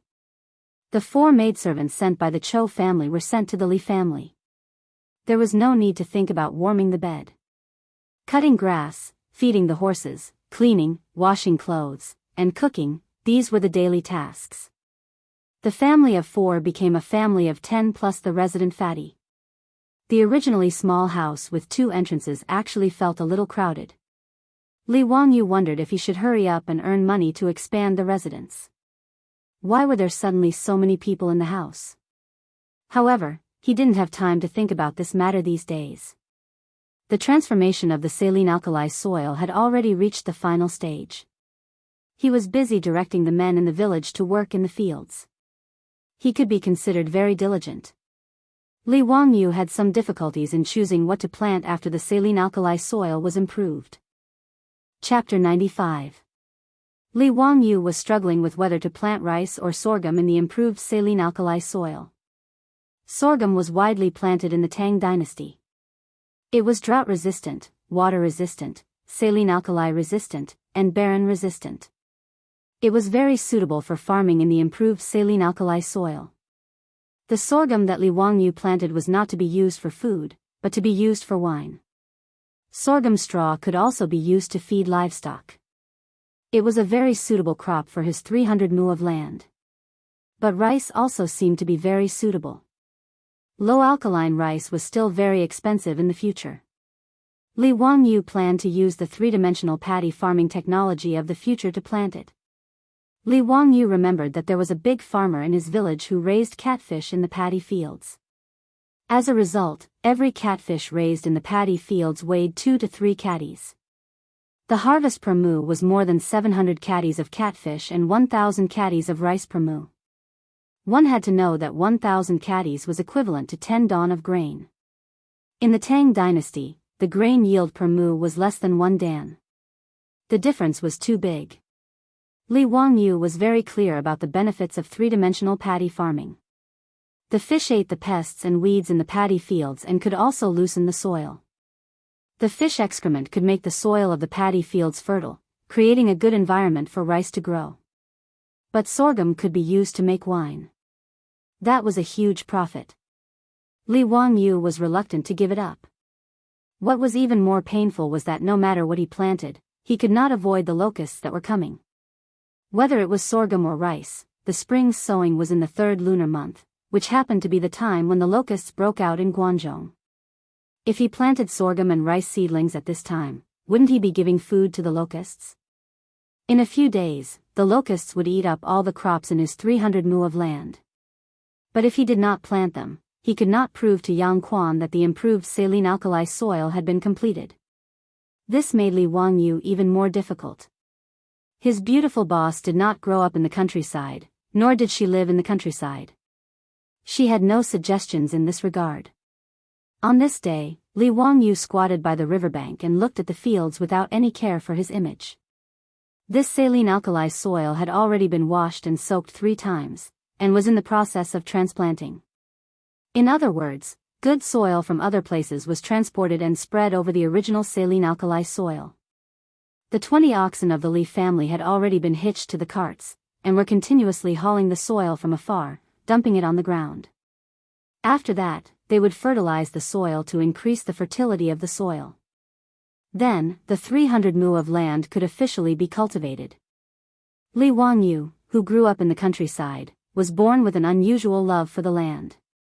A total of 300 mu of land belonged to him, so he had to come to the edge of the field every day to have a look. The more he looked at this piece of land, the more Li Wangyu liked it. In the end, he slapped his thigh and decided to plant rice. As a small landlord with aspirations, Li Wangyu wanted to show the people of the Tang dynasty what three-dimensional farming was. By the way, not only can you raise fish in the rice field, you can also raise ducks. Duck? Duck. Li Wangyu was shocked. He felt as if he had forgotten something. He began to think carefully. What was it that had to do with the duck? Locusts. Ducks. A vague memory of his previous life came back to him. He remembered reading a report that an insect research institute in Guangdong had done an experiment, and a large number of ducks were introduced to the farmland to hunt locusts. As a result, 2,000 ducks devoured all the locusts on thousands of mu of land. Thinking of this, Li Wangyu couldn't help but slap his own head. This pig brain, why didn't he think of this earlier? Yes, ducks. With ducks, they could fight against locusts, and at least the crops in Dingzhou village could be saved. So what if it was a plague of locusts? Let's see if there are more locusts or more ducks. Thinking of this, Li Wangyu directly jumped on the back of the horse and rushed to the county. If he wanted to buy a large number of ducks, he had to find the chicken and duck vendors in the county. If there were not enough ducks in the county, Li Wangyu was ready to go to Chang'an to buy ducks. The county market in Tianhu County was quite lively. After the news of Li Wangyu buying a large number of ducks spread out, the chicken and duck vendors in the county market all gathered around. Li Wangyu calculated the copper coins and gold at home. There were about 150 strings of coins left. He left 50 strings of coins for the family's working capital, and the rest of the money was ready to buy ducks. Li Wangyu bargained with several chicken and duck vendors in the county and agreed on the price. An adult duck was 30 copper coins, and a duckling was 5 copper coins. After calculating, Li Wangyu could buy thousands of ducks. With so many ducks, it should be enough to protect the fields in Dingzhou village. Because of the large number, these chicken and duck vendors also needed time to collect ducks. So Li Wangyu made an appointment with them. 10 days later, the vendors would send the ducks to Dingzhou village. At that time, they would exchange money and goods. He came out in a hurry and forgot to bring copper coins. There was no way to pay the vendors. Li Wangyu felt a little embarrassed. When he was about to ask them to go back to Dingzhou village with him to get money, someone recognized him as Li Jia Xiaolang from Dingzhou village. What Li Wangyu didn't expect was that after someone recognized him, these vendors actually said that there was no need to pay the deposit. The ducks would be delivered in 10 days. Huh, Li Jia Xiaolang from Dingzhou village, how can we not trust him? That's right, Li Jia Xiaolang is a literary star who came down to earth. How can he deceive us? No need to pay the deposit, no need to pay the deposit. The ducks will be delivered in 10 days. Xiaolang, last time your village had a pig slaughtering feast. This time, you bought so many ducks. Are you going to eat a duck slaughtering feast? Bah, you foodie. Dingzhou village only has more than 100 households. How can they eat so many ducks? It must be Xiaolang who has other uses. Don't you know who Li Jia Xiaolang is? He is the person who made the water wheel. That's right, that's right. I specially went to Dingzhou village to see that water wheel. TSK, it's amazing. It doesn't need any manpower and it automatically carries water. I heard that Yang Mingfu has begun to recruit craftsmen to promote this water wheel in the county. Li Jia Xiaolang has done a good deed for us. Our village's chief also said that he wants to burn incense for you, Xiaolang. When these words were said, Li Wangyou's face turned black. Are they thanking me or cursing me? Is there anyone who would burn incense for a living person? In short, the conversation in the market was getting more and more crooked.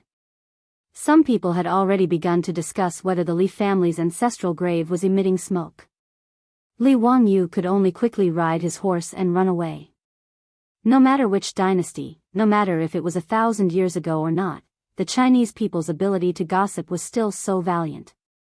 He couldn't help but admire it. However, Li Wangyu was still somewhat happy in his heart. Hearing so many people praise him, it showed that they had a good eye. The only regret was that no one praised him for being handsome. After settling the matter of purchasing the ducks, Li Wangyu rode back to the village. He still had to communicate with his beautiful boss and the village chief. Otherwise, when thousands of ducks were delivered to the village in 10 days, would he have to raise them himself? Chapter 96. Li Wangyu forgot to inform Su Chongqing that the ducks could kill the locusts. He hurried off to the county to purchase the ducks. After returning to Dingzhou village, Li Wangyu hurried to report this to his beautiful boss. The family's finances were now managed by his beautiful boss. If Li Wangyu wanted to spend money, he had to inform Su Chongqing first. Regarding this, the old butler kept shaking his head. He thought Li Wangyu was too useless as the head of the family. How could he let a woman manage the family's finances? Li Wangyu, on the other hand, thought it was reasonable. Not to mention, the projects that his beautiful boss handled were all worth hundreds of millions. Li Wangyu didn't see any problem with this woman managing the family's finances. Weren't all men in his previous life like this? Furthermore, he had a business administration student from the University of Pennsylvania helping him manage the family's finances. What was there to worry about? Su Chongqing was shocked when he heard that Li Wangyu planned to use more than 100 strings of copper coins to purchase the ducks. However, after listening to Li Wangyu's explanation, his beautiful boss nodded immediately. She agreed with him. As the saying goes, if you're poor, you should take care of yourself. If you're rich, you should help the world. Since Li family had the ability to take care of the village, naturally, they had to do it. Li Wangyu, on the other hand, was worried that the old villager wouldn't agree to rearing the thousands of ducks in the village's fields. Guanzhong Road was mainly used to grow wheat. It was considered a dry land. To rearing thousands of ducks in the fields, the farmers might not agree. Li Wangyu naturally couldn't tell the old villager that the ducks were reared to eat the locusts. Everyone in the Tang dynasty believed that the locusts were released by the locust god. Who would dare to kill them? Their worries were not unfounded. Li Wangyu invited the old villager into his home. As soon as he mentioned his idea, the old villager shook his head. No, Xiaolang, you can't do that. It's fine if you're rearing some ducks at home, but thousands of ducks in the fields, how can you do that? Old Muramesa, don't worry. The ducks won't eat the wheat seedlings. I can guarantee that. If the ducks eat the crops in the field, I will pay for all the costs. Li Wangyu continued to persuade the old Muramesa. Xiao Lang, how are you going to feed these thousands of ducks? How can there be so much food to feed the ducks during the spring plowing season? I have my own plans. I will buy enough feed from the county. You don't have to worry about it, Li Wangyu said casually. In fact, he didn't intend to buy any food to feed the ducks. He just wanted the ducks to catch locusts to eat. When the plague of locusts came, the locusts would cover the sky and cover the earth. Even the ducks might not be able to eat all of them, so there was no need to worry about starving. That won't do either. There are thousands of ducks. Who are you going to let loose for you? During the spring plowing season, even half-grown boys had to work in the fields. Who would take care of the ducks for you? Without anyone watching over them, were they going to let thousands of ducks run amok in the fields of the village? That would be terrible. No, no, no. Xiao Lang, what you are doing is ridiculous. Li Wangyu thought about it. The old Muramesa's words made sense. It was impossible for thousands of ducks to be taken care of without anyone watching over them. Besides, there must be a duck shed and someone to take care of the ducks. The spring plowing season was the most important thing. Even the emperor of the Tang dynasty had to pay attention to it. He really couldn't spare anyone to take care of the ducks for him. This wasn't transforming the saline alkali soil. He could just transfer some strong men to do it for a while. He did do it a little hastily. But if it weren't for the locusts, Li Wangyu wouldn't be so nervous. The most annoying thing was that he knew that ducks could kill locusts, but he couldn't persuade the old Muramesa with this reason. This made Li Wangyu very depressed. It wasn't easy to be a Lei Feng in the Tang dynasty. In fact, the problem of the duck shed was easy to solve. He could take an acre of land from the saline alkali soil and build a duck shed. It was enough to accommodate 3,000 to 4,000 ducks. In 10 days, the masons and carpenter Lu in the village should be enough to help him build the duck shed. The key was the problem of manpower to take care of the ducks. This was the most important thing. If he wanted to use these thousands of ducks to kill locusts, they must be free range. They must be driven to the fields to eat during the day and driven back to the duck shed in the evening. This required a lot of manpower. During the spring plowing season, where could he find people to take care of the ducks for him? While he was worrying, Li Wangyu suddenly remembered Zhao Xiaonyang, the girl who sold the pigs to him. There were a lot of girls of her age in the village. In the village, it was the men and boys who worked during the spring plowing season. Girls like Zhao Xiaonyang didn't seem to be busy with the spring plowing. The women of the Tang dynasty didn't have the habit of going out to work. Li Wangyu felt that if he could organize the girls in the village to take care of the ducks for him, the problem would be solved. Old Muramesa, what do you think? There are a lot of unmarried girls like Zhao Xiaonyang in the village. Why don't you let them take care of the ducks for me? I'll pay them. 3 copper coins a day. How about that? What? Xiao Lang, do you have a lot of money? You'll pay a girl 3 copper coins a day? Just help you look after the ducks? The old villager was shocked by Li Wangyu's words and suddenly stood up. Li Wangyu was shocked by the old man's action. What was he going to do? Old Muramesa, can you find someone to help? If it's not enough, we can negotiate. He didn't think that the villagers of the Tang dynasty worked hard all year round, but their per capita income was actually less than the usual, about 800 copper coins. Zhou village couldn't even catch up with the per capita income of the Tang dynasty. Otherwise, Yang Quan wouldn't have agreed to reduce part of the rent so easily. He proposed to ask the girls in the village to take care of the ducks for him. 3 copper coins a day, more than 1,000 copper coins a year, which was a lot of copper coins. How could the old Muramesa not be surprised? Li Wangyu didn't feel that the price was too high. Instead, he felt that it was too low. After all, breakfast in Chang and city cost more than 10 copper coins a person. 3 copper coins a day to ask someone to take care of the ducks for him was really a little apologetic. The old Muramasa was panting and staring at Li Wangyu. After a long while, he asked, Xiaolang, how many girls are you going to find to take care of the ducks for you? Li Wangyu estimated that in 10 days, he would be able to buy at least 4,000 ducks. It shouldn't be a problem for one person to take care of 200 ducks. 20 people. It doesn't matter if it's more or less.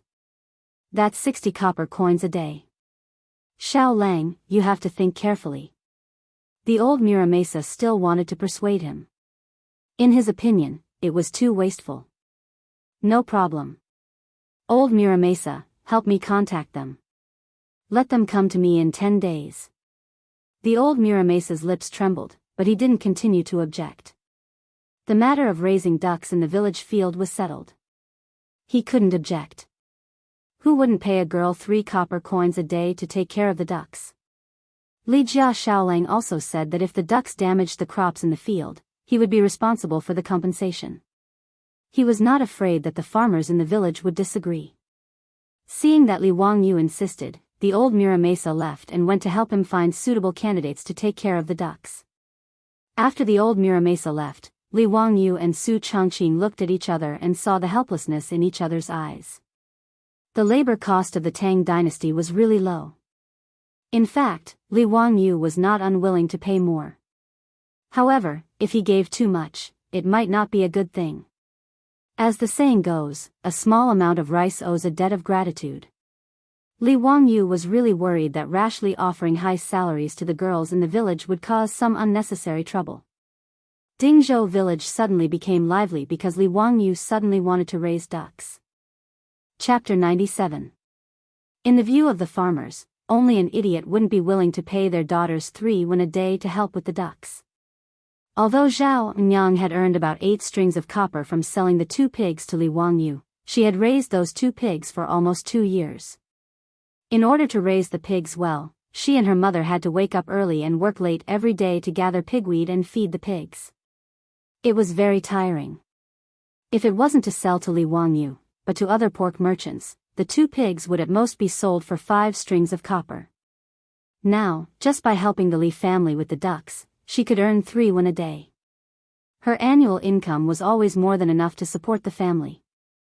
This matter caused Dingzhou village to boil over.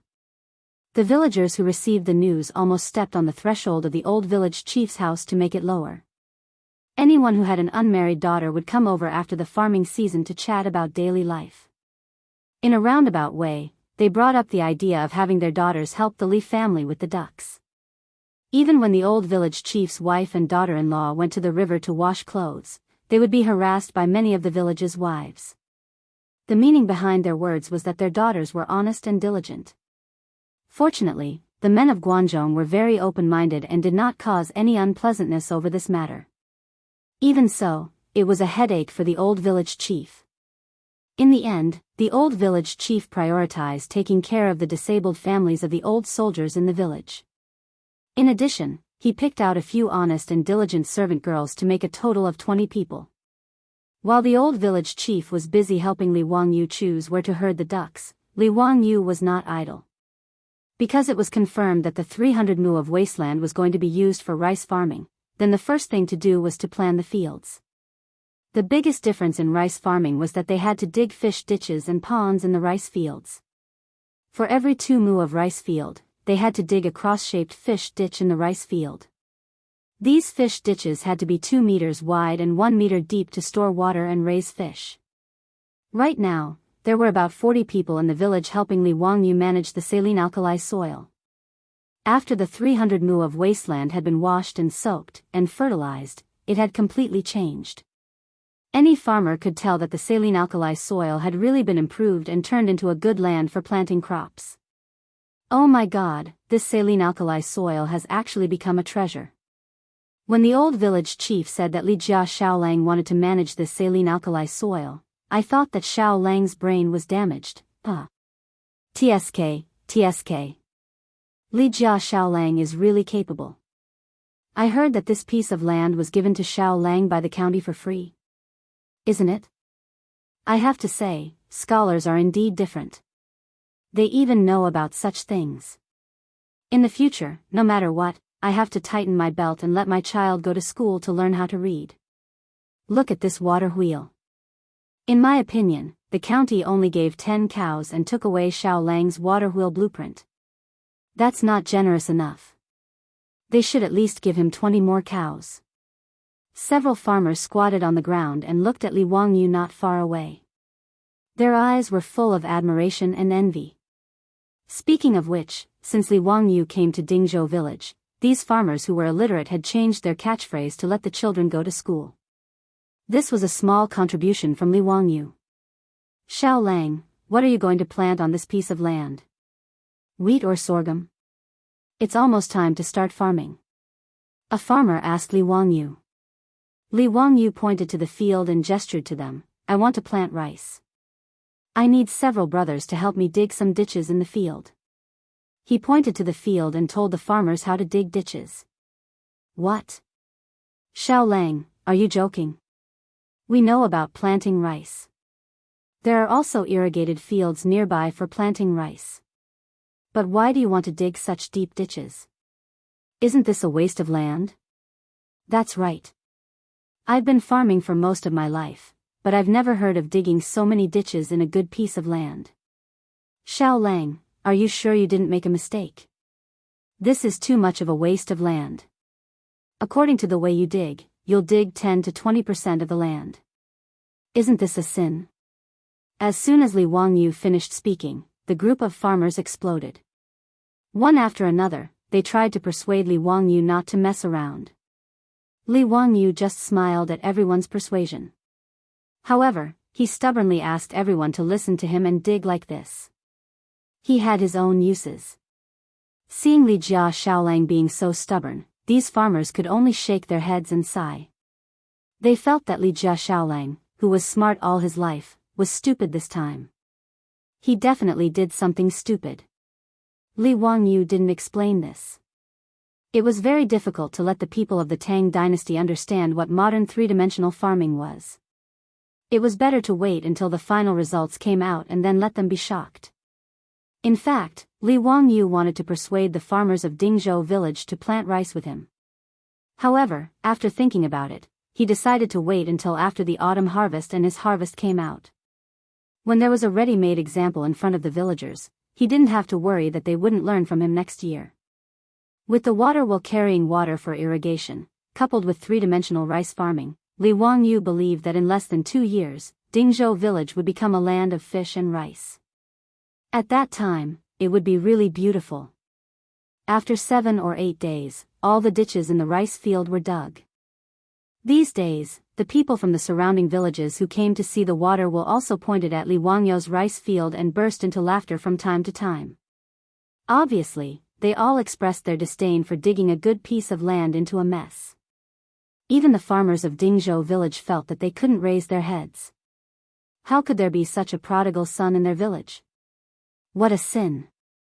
The old villager also argued with Li Wangyu for a long time because of this, hoping that he wouldn't mess around. A good 300 mu of land, after being dug like this, became about 240 mu. Not only did the old villager not understand, but Li Heng and the Niu brothers also didn't understand. Fatty Cho Kuan even thought that Li Wangyu was sick to come up with such an idea. Fatty Cho Kuan's family mostly planted rice in Jiannan Road. He had never seen someone dig a good piece of rice field like this.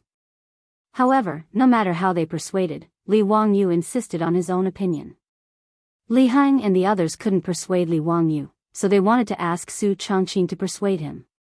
After all, Su Chongqing was basically half the master of the Li family. Li Wangyu would listen to her words. However, although Su Chongqing didn't understand farming, she knew about three-dimensional rice farming in the future. Naturally, she wouldn't interfere with Li Wangyu's practice. Therefore, in a situation where everyone's persuasion was ineffective, the 300 mu of rice field was dug according to Li Wangyu's idea. After the transformation of the rice field was completed, Li Wangyu began to mobilize the 5 water wheels to fill the rice field with water, preparing to soak the field and transplant the rice seedlings.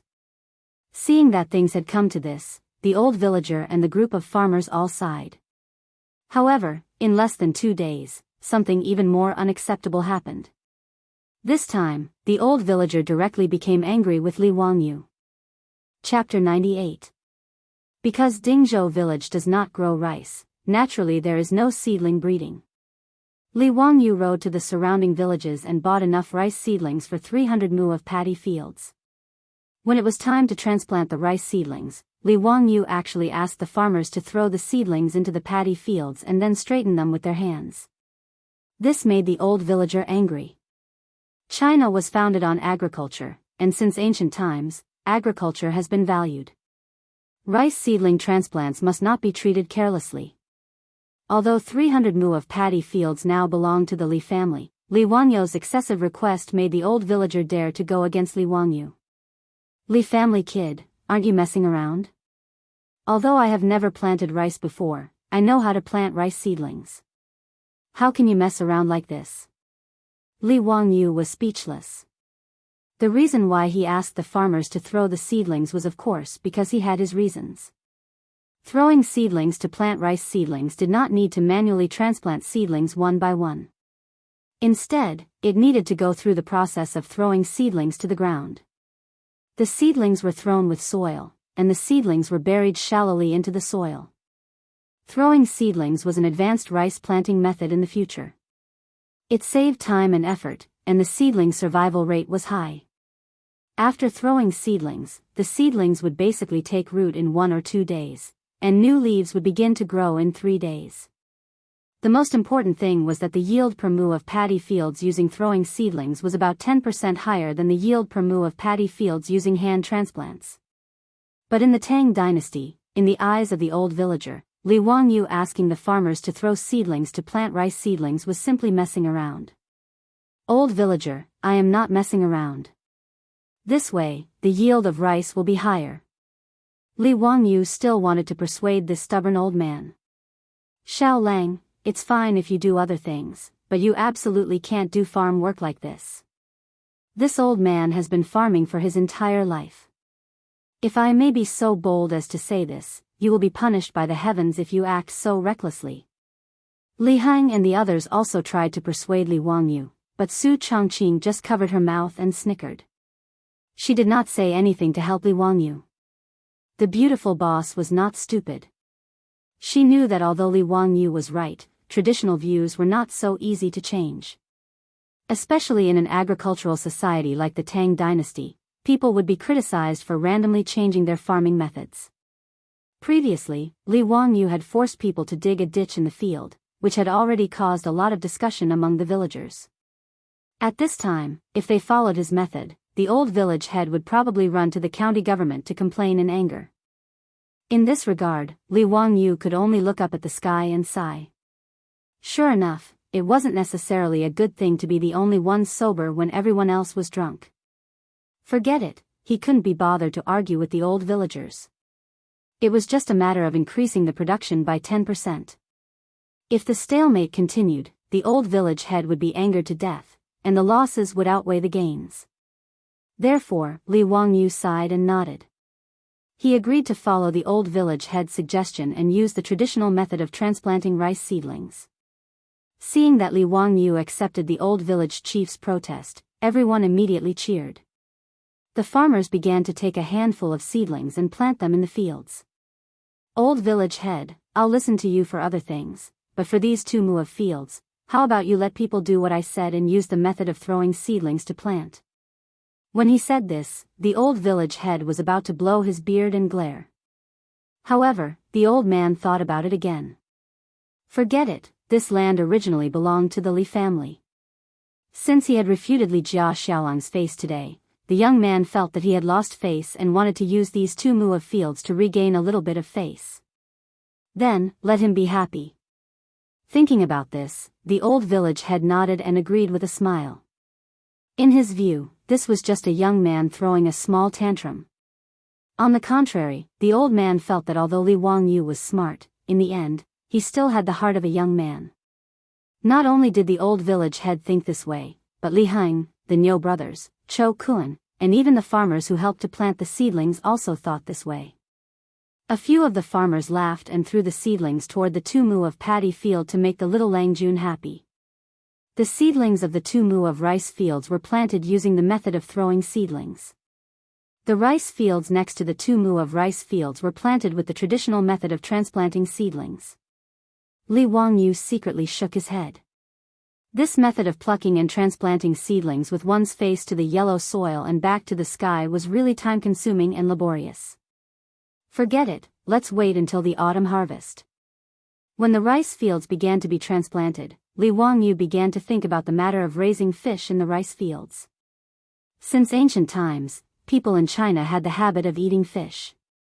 The so-called fresh character was half fish and half sheep, which was called fresh. However, because of the limitations of fishing technology, it was not easy to eat fish in ancient times.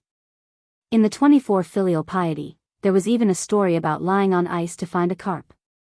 It could be seen that eating fish was not easy. The illusion of fish and bare paws, in the Mencius Annals showed how high the status of fish was in the lives of ancient people in China at that time, on par with bare paws. Moreover, the Tang people loved to eat fish, especially raw fish slices.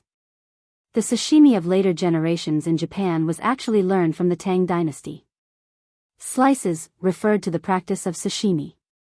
Large-scale artificial fish farming started after the Tang and Song dynasties.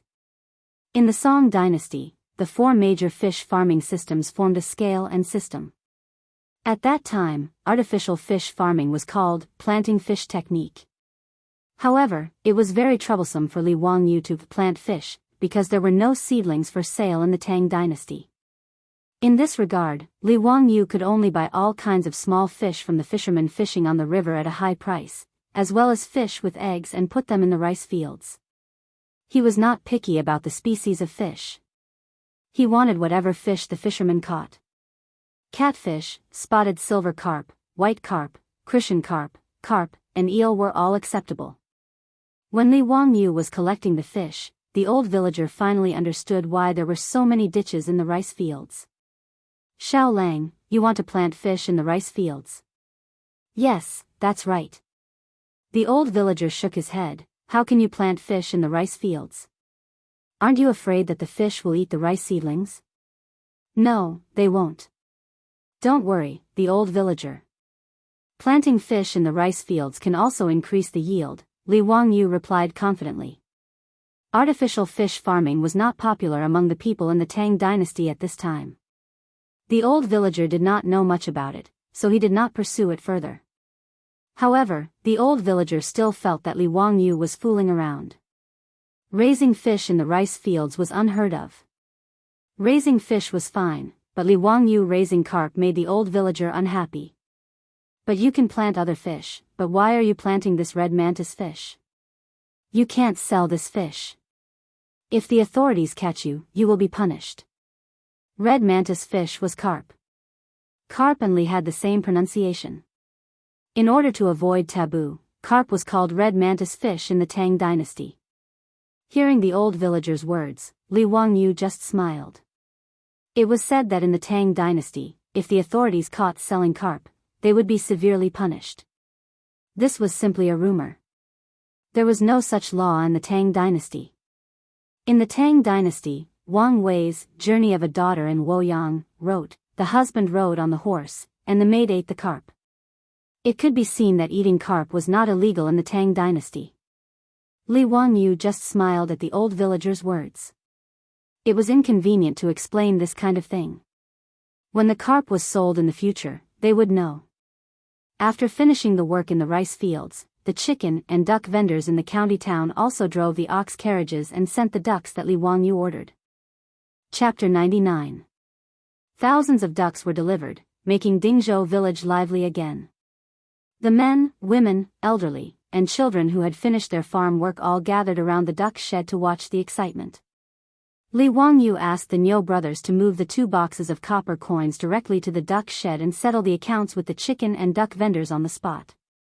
These chicken and duck vendors transported a few hundred ducks at most, and a few dozen at least. Su Chongqing helped to count and pay the money. The 20 duck girls selected by the old village chief were busy herding the ducks into the duck shed. The 2 boxes of shiny copper coins attracted the attention of the villagers who were watching the excitement. A total of 100 strings of copper coins. All the copper coins in Dingzhou village added together might not be that much. Everyone was a little dizzy. TSK, so many copper coins. Li Jia Xiaolang is so capable. Spending so much money to buy ducks, what does Li Jia Xiaolang want to do? I'm afraid that all the ducks in the surrounding villages were bought by the Li family. Zhao Xiaonyang, who sold pigs to Li Wangyu, was also selected by the old village chief to help herding ducks. Several women in the village surrounded Zhao Xiaonyang with envy in their eyes. Mrs. Zhao, your Xiaonyang was also selected to help Li Jia Xiaolang herd ducks? What good fortune. Isn't it? Previously, Zhao Xiaonyang sold pigs to the Li family and got a lot of copper coins. Now, she can help the Li family herd ducks. Zhao Dalong must be blessing you and your mother from the underworld. Zhao Xiaonyang should also find a husband. Mrs. Zhao, you have to check carefully. You can't just randomly betroth Zhao Xiaonyang to someone. If you ask me, it's better to marry into the village. He can take care of you, your mother. This was the idea of marrying into the Zhao family with a son who had not yet been engaged. Mrs. Zhao just smiled happily at this. She looked at her daughter busily herding ducks with a face full of satisfaction and pride. More and more cattle carriages came, and the riverbank suddenly became very lively.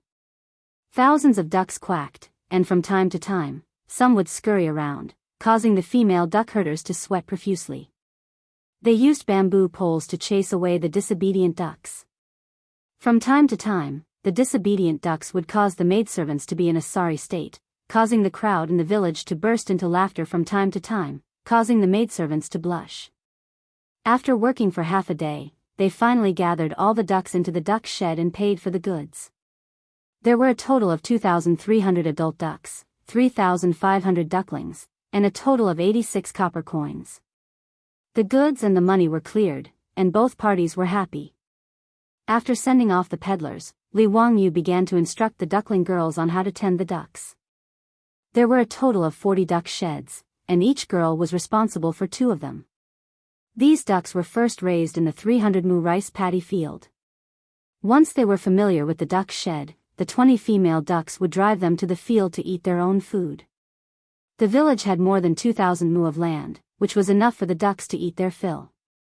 Not to mention, although the locust plague had not yet reached a large scale, the fields were full of jumping locusts, so there was no need to worry about the ducks not having enough food to eat. Li Wangyu's plan was good, but a few days later, when the duckling girls drove the ducks out to hunt in the fields of the village, it immediately attracted trouble. The Li family's duck army was released into the fields of the village. Before noon, Li Wangyu's house was surrounded by a group of villagers led by the old village chief. Outside the Li family's old house, there were hundreds of villagers gathered.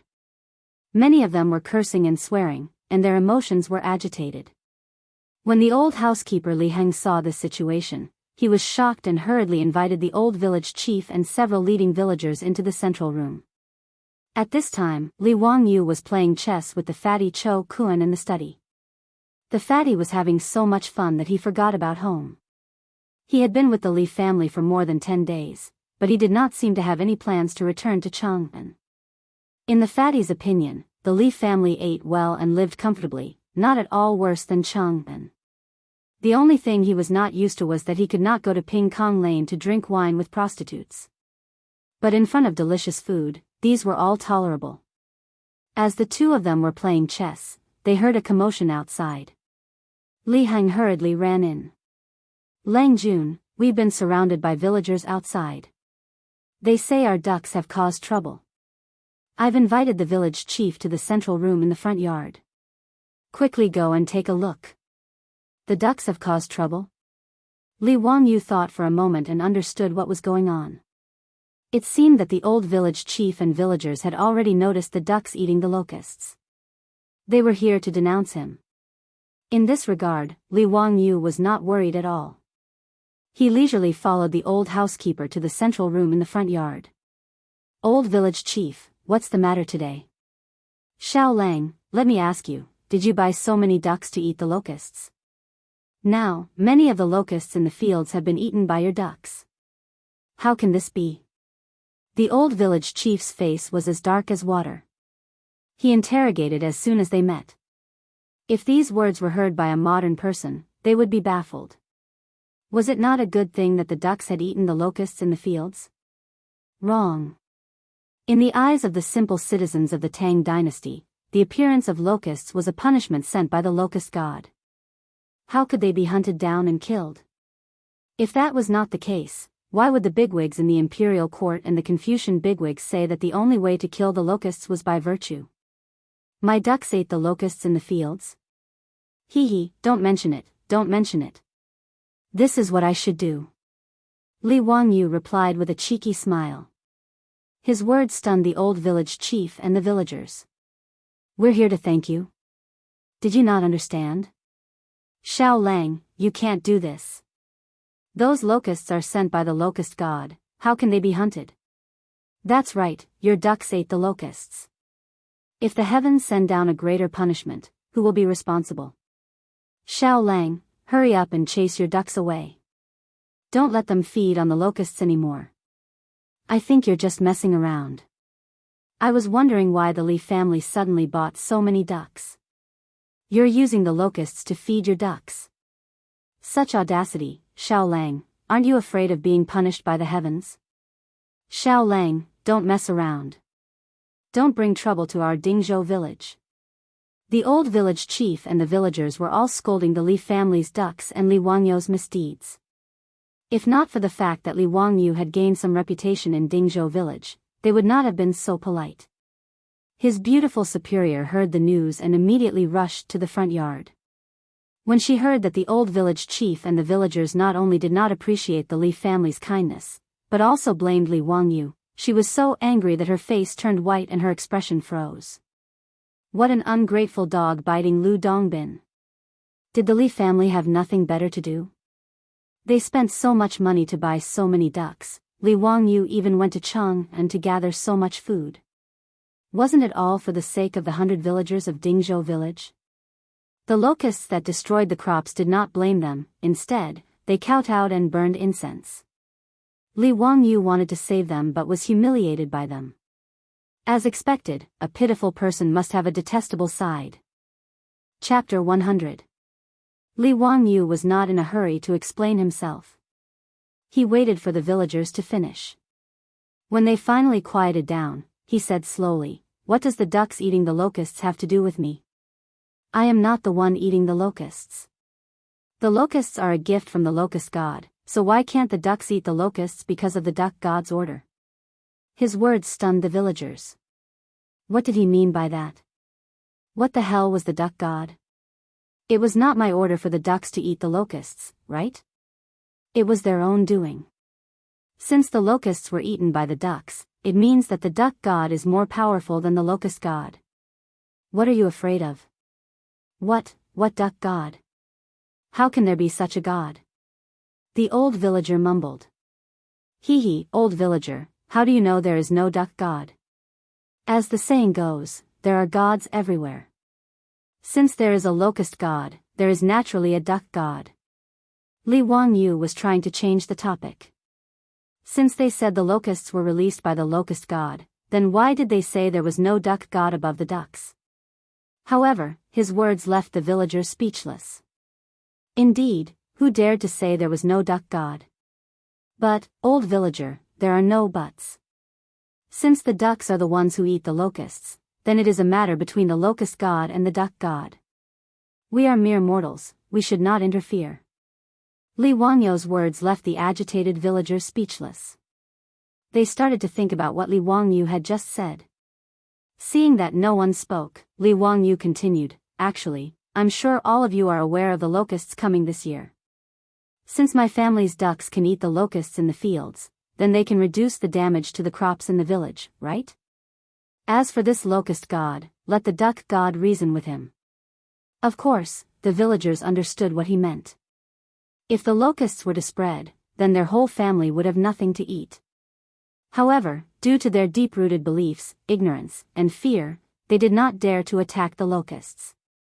They could only pray and pray that the locusts would show mercy. Li Wangyou's words seemed to be quibbling, but in reality, it hit the bottom of everyone's heart. The old villager and the leaders of the village looked at each other and didn't say anything. It seemed that they had tacitly agreed with Li Wangyou's duck god. If any family in the village is unwilling to do so because they are afraid of being blamed by the locust god, feel free to tell me. Tomorrow, I will instruct them not to drive the ducks to his family's fields. Is that okay? Li Wangyou added another stab. Li Wangyou wouldn't insist on being a good person if he didn't want to and used this opportunity to criticize the Li family. The old village head and the other farmers were not stupid. If they really didn't allow the Li family's ducks to enter their fields to hunt for locusts, then other people's fields would be preserved while their own family would be left without a single harvest, and they could only go out to beg for food. No one would say anything about this, right? After the villagers tacitly agreed with Li Wangyou about the duck god, they said their goodbyes and left. At the same time, there were still several hundred farmers gathered outside the Li family's home. Many of them were agitated, and they were loudly criticizing Li Wangyou. The Niu brothers stood guard at the door with awkward expressions. On one hand, they agreed that Li Wangyou's decision was ill-considered, but on the other hand, they didn't want to hear the complaints of these farmers. No matter what, they were now part of the Li family. No matter what decision Li Wangyou made, the brothers would support him unconditionally. When the old village head and the other farmers came out, the farmers gathered around them. "Villager, how was it? What did Li Jia Xiaolang say? This is big news. The Li family's ducks have consumed the locusts. What if the locust god blames them for this? Villager, we can't allow the Li family to do as they please. The Li family has to give us an explanation for this or we will complain to the county government. They will suffer retribution for offending the locust god." Seeing the clamor, the old village head raised his hand to signal for silence. When the crowd finally quieted down, he coughed lightly and repeated what Li Wangyou had said. That is what Li Jia Xiaolang meant. Since he didn't order the ducks to eat the locusts, then naturally, the duck god will be responsible. If any family is unwilling, please explain to the Li family that tomorrow, the Li family's ducks will not go to their fields. When the old village head mentioned the duck god, he couldn't help but cough. It was a little awkward to say, duck god, out loud, but he couldn't care less about that now. After all, as Li Jia Xiaolang said, since everyone believed in the locust god, then the duck god was not unreasonable. As soon as the old villager finished speaking, all the villagers were stunned. Duck god? Locust god? This duck eating locusts had something to do with the gods. Soon, some of the smarter farmers understood the crux of the matter. Since they didn't dare to kill the locusts, then the ducks catching the locusts and eating them didn't seem to have anything to do with them. If that was the case, then it should be a good thing that they could protect their crops from the locusts, right? Since this is a matter between the duck god and the locust god, then we shall not interfere. Village head, how about this? The Li family's ducks are free to come and go as they please. Many of the people who understood these principles silently stood out and bowed towards the Li clan's gate. Then, they silently turned around and left. Soon, most of the farmers who gathered in front of the Li family's gate had left. However, there was still a stubborn woman who yelled, "Where did this duck god come from? This is Li Jia Xiaolang's nonsense.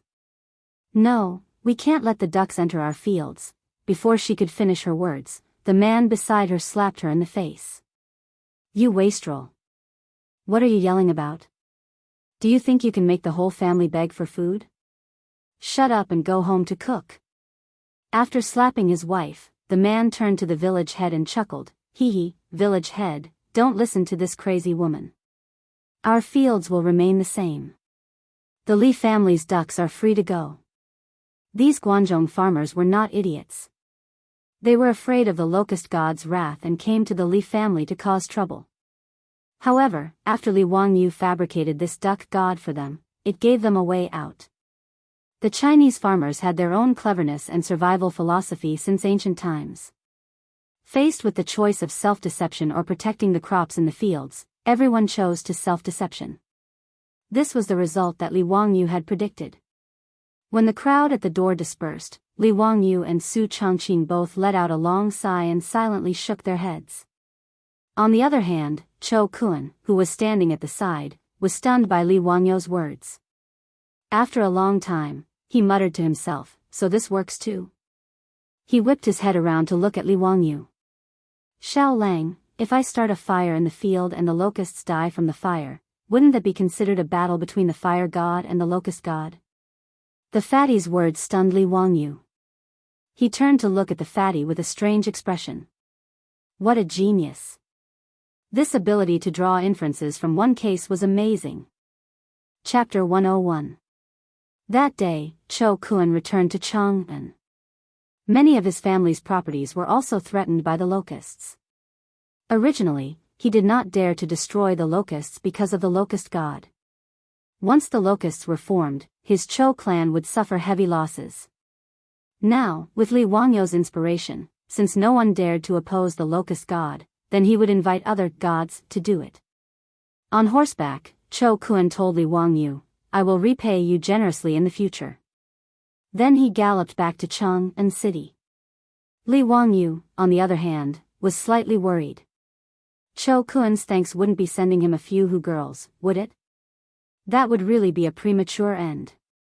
While Li Wangyu was lost in his thoughts, he did not know that someone was plotting against him. Hu County, Li Clan.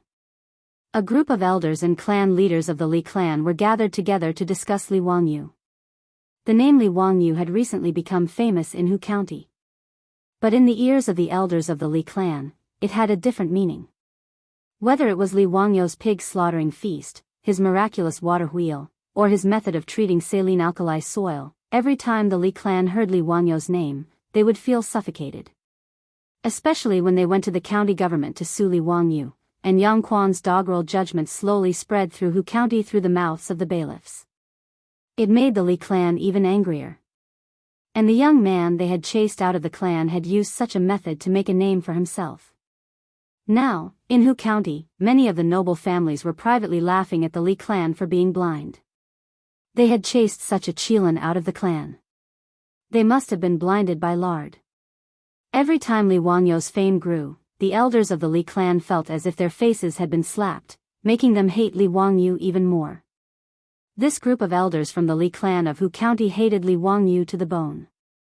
They wanted nothing more than to break Li Wangyu's bones, suck out his marrow, pull out his tendons, and peel off his skin to relieve the hatred in their hearts.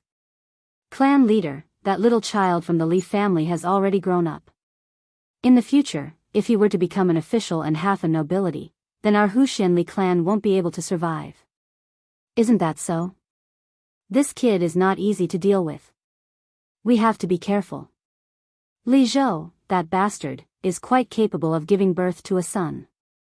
I heard that the county gave him 300 mu of saline alkali soil for free, and all of it was transformed into fertile land. TSK, 300 mu of paddy fields. Isn't that so? That little bastard even built some water wheel. The county also gave him 20 oxen for plowing. I also heard that the little bastard went to Chang'an and brought back several hundred dan of grain. His house is almost full. If it were up to me, we shouldn't have been so merciful. We should have just killed him for disobedience. There are no outsiders in his house, so who would dare to cause trouble for us? Don't forget that our Li clan is a relative of the imperial clan.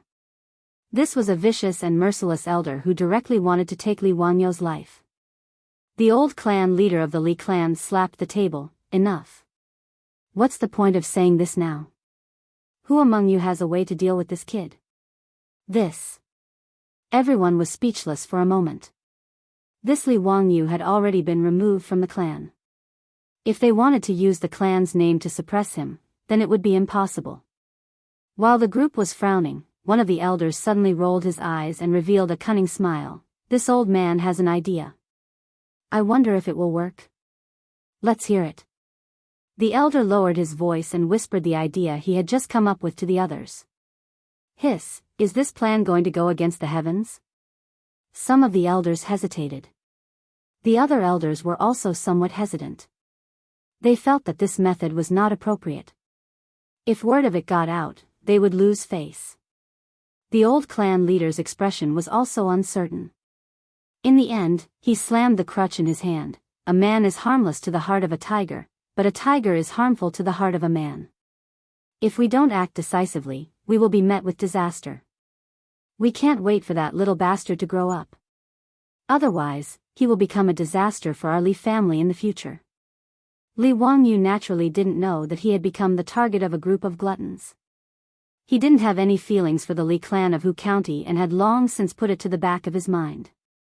Today, he had just brewed himself a pot of king medicine tea and was chatting with his beautiful superior when he saw the old steward Li Heng walk in with an angry expression. Li Heng, what happened? Lang Jun, the Li clan of Hu County sent people here. They want Lang Jun to move the old master's grave. Li Heng's face was full of anger. What? Move the grave? Based on what? Li Wangyu jumped to his feet when he heard this. The ancients attached great importance to the dead. As the saying goes, the dead are the most important and should be buried in peace. Rashly digging up a grave and moving it was a great taboo. If Li Wangyu did this, he would be reprimanded for being unfilial and would be cursed behind his back.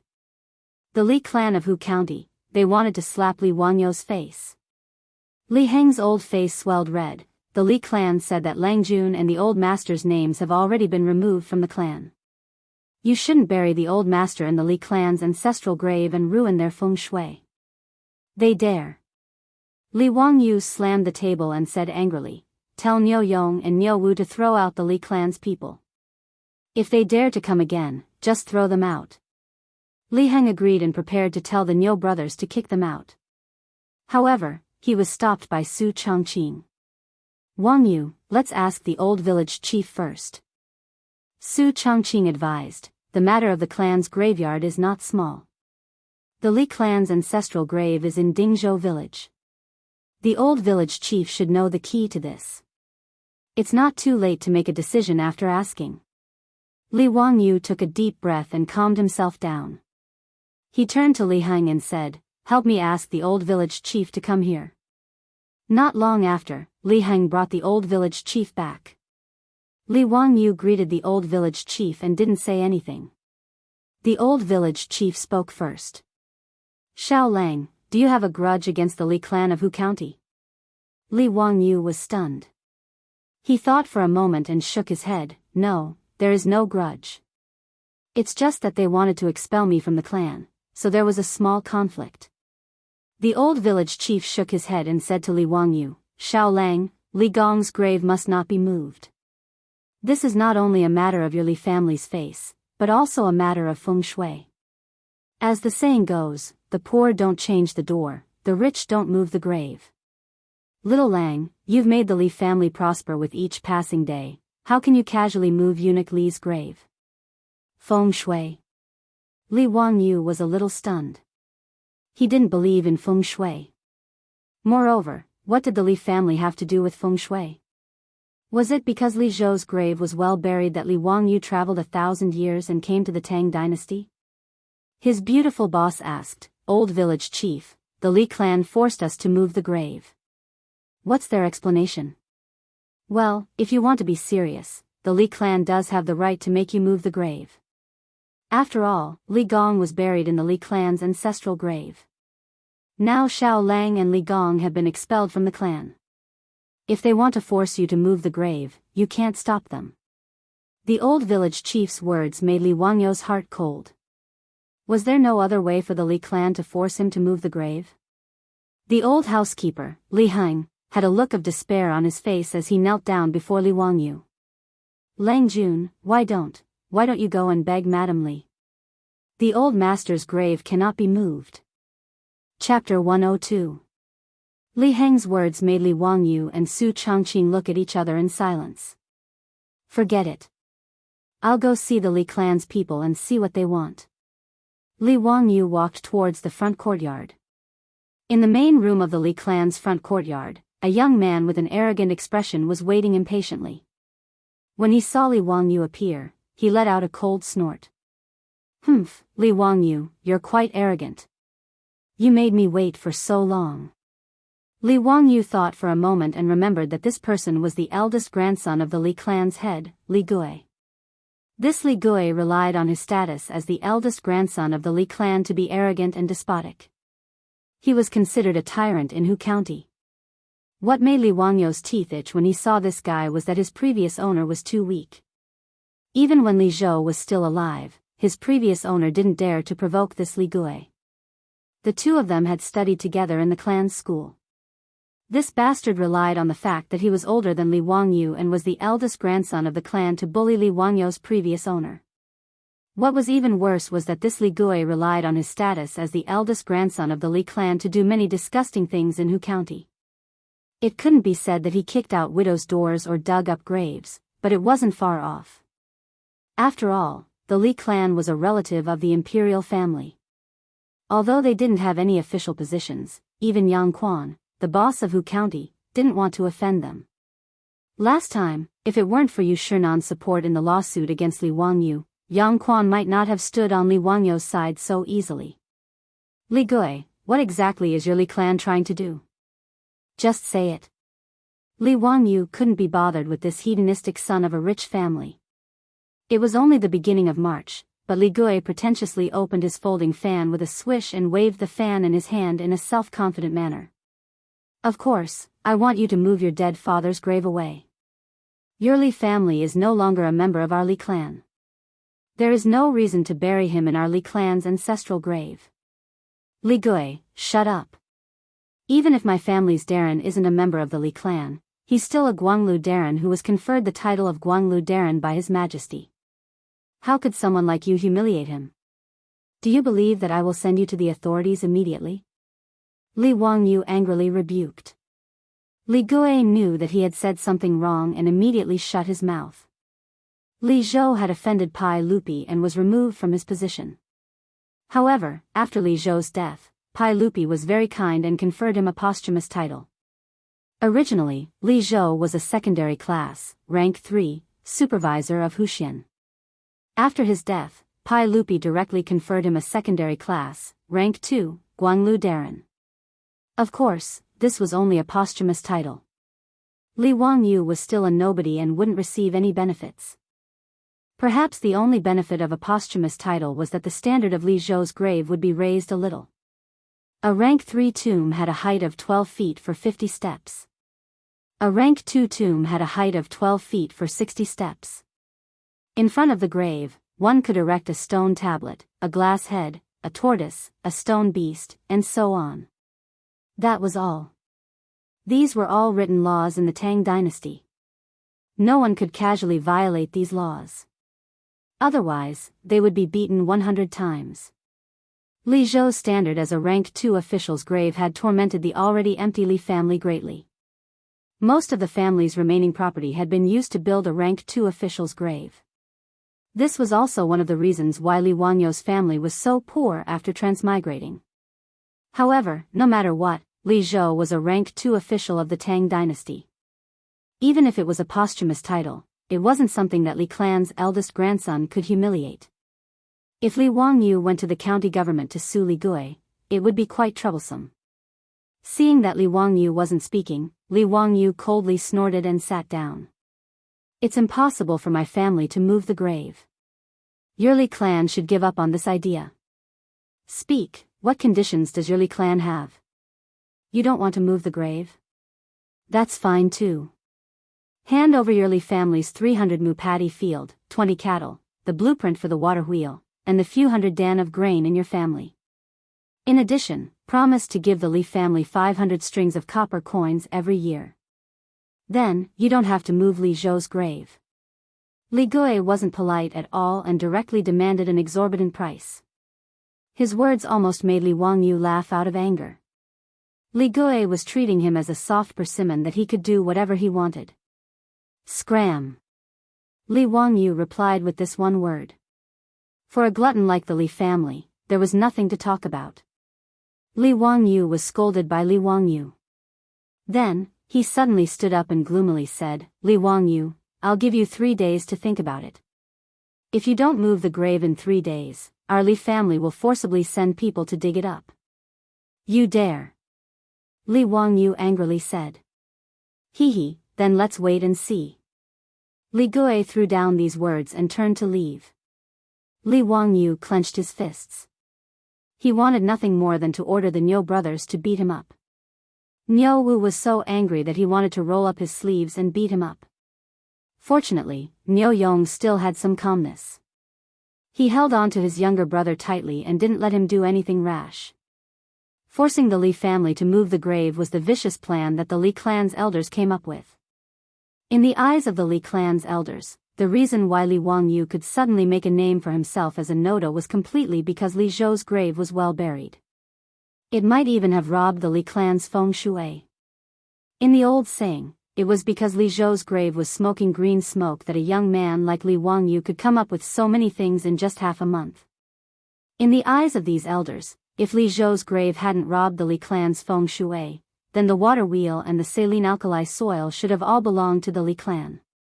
Even that bastard Li Gui felt that this should be the case. If he moved Li Zhou's grave and moved the remains of his family's elders, then it would be his turn to become famous in Hu County. He didn't even need to think about it. With his ignorant and incompetent brain, he was older than Li Wangyu by several years and was still studying in the clan's school.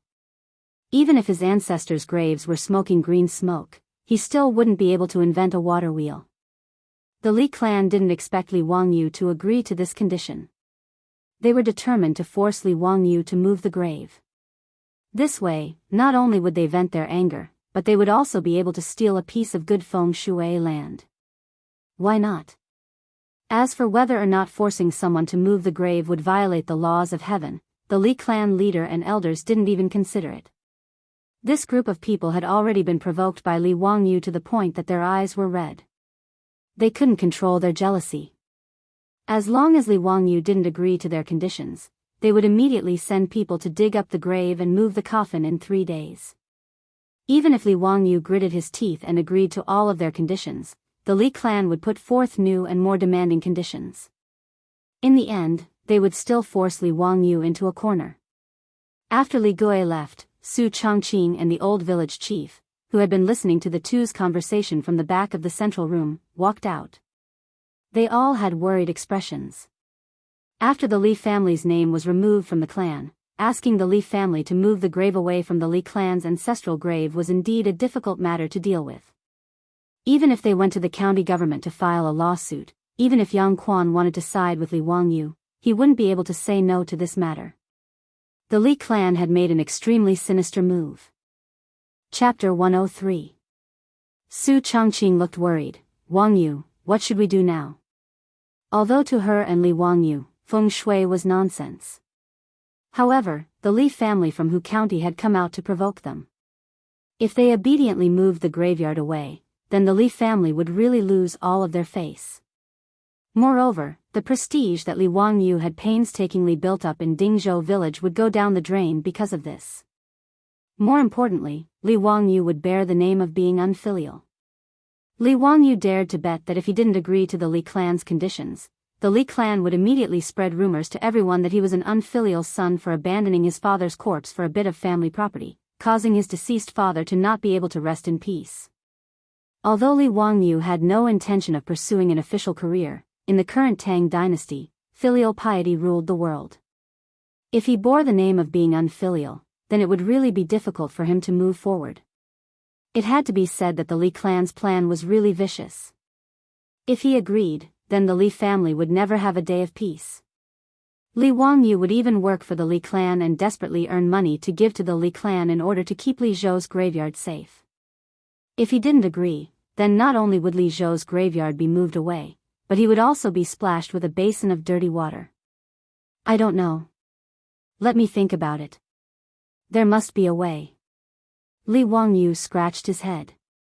The Li clan's move was really too disgusting. The Li clan's ancestral graves were all buried outside Dingzhou village, on a hillside facing south at the foot of Shouyang Mountain. On the hillside of Noda, only the Li clan's ancestral graves were buried here. This belonged to the Li clan's family graveyard. Li Wangyu didn't know when the hillside facing the sun became the Li clan's ancestral grave, but the Li clan of Huxian was also a branch of the Longxi Li clan. They migrated from Longxi to Dingzhou village 100 years ago. But when he thought about the location of the Li clan's ancestral grave, Li Wangyu felt a little strange. Although he didn't understand feng shui, he knew that the feng shui of the hillside facing the sun should be good. It wasn't far from Dingzhou village, so why didn't other people's ancestral graves there? Old village chief, when did the Li clan's ancestral graves belong to the Li clan? The Li clan was originally a small clan in Dingzhou village. Because of the good feng shui of the hillside facing the sun, many people in the village had ancestral graves there. Later, when the retired emperor seized the country and established the Tang dynasty, the Li clan suddenly became a relative of the imperial family. The Li clan came forward and forced other people to move their ancestral graves away. They forcibly occupied the hillside, and then it became the ancestral grave of the Li clan. Speaking of this, the old village chief shook his head. His ancestral graves were originally buried on the hillside, but they were forcibly moved away by the Li clan. The villagers of Dingzhou village had no power or influence. How could they dare to say no to the Li clan, a relative of the imperial family? Li Wangyu keenly caught the two words in the old village chief's words, forcibly occupied. Forcibly occupied? Don't tell me that hillside doesn't belong to the Li clan? Li Wangyu immediately asked. It belongs to the Li clan? Of course not. That hillside belongs to the county. But that hillside is where the Li clan's ancestral graves are. This is known by everyone. The county also tacitly agrees. The old village chief was puzzled why Li Wangyu asked this question. The Li clan didn't buy that hillside? Of course not. The old village chief had never heard that a graveyard needed to be bought. Which family didn't carry it to the hillside and find a good place to bury it? There was no need to buy any land. But the Li clan was powerful, and the villagers of Dingzhou village couldn't compete with them. They even went to the county to file a lawsuit for the relocation of the graveyard. But the previous county magistrate of Hu County stood on the Li clan's side, so the villagers of Dingzhou village could only grit their teeth and bear with it. Li Wangyu immediately stood up. I have an idea. Wangyu, what idea do you have? The beautiful boss asked curiously. Can't we just buy that hillside? Buy it? Su Chongqing was speechless. Not to mention whether or not the hillside was for sale, buying land would cost money, right? Ever since they bought the duck, they only had a few dozen strings of copper coins at home. She didn't think that land in the Tang dynasty could be so cheap. Li Wangyu didn't explain much and ran out after saying, I'll go to the county yamen and find Yang Mingfu to buy land. He ran to the backyard to get the horse, and Niu Wu quickly followed. Usually, when Li Wangyu went out, Niu Wu would follow behind him as a bodyguard, and Niu Yong would stay at home to guard. The two rode straight to the county yamen. The yamen runner at the entrance naturally recognized Li Wangyu and quickly helped him to report. Zio, how come you have time to come to my place today? Ming House. I'm here to ask for help. Li Wangyu didn't care about being courteous, and he repeated what Li Gui had said in detail, causing Yang Zhu's brows to knit together tightly. The Li clan is so vicious. Yang Quan sighed, but it's hard for me to help you. After all, Zio and Eunuch Li have been removed from the Li clan. They insist on moving your family's grave. I can't do anything about it. Li Wangyu shook his head. No, Ming House has a way. Oh. Let's hear it. What's the way? If it's possible, I'll definitely help you. Li Wangyu said, the Li clan didn't buy the hillside where the Li clan's ancestral grave is. It still belongs to the county. Yang Quan was confused. That's true. So what? That's the Li clan's ancestral grave. There's no need to buy it. Then what if I buy that hillside? Li Wangyu looked into Yang Quan's eyes and asked word by word. Hiss, Yang Quan sucked in a cold breath. Zio, you mean? Li Wangyu nodded. That's what I mean.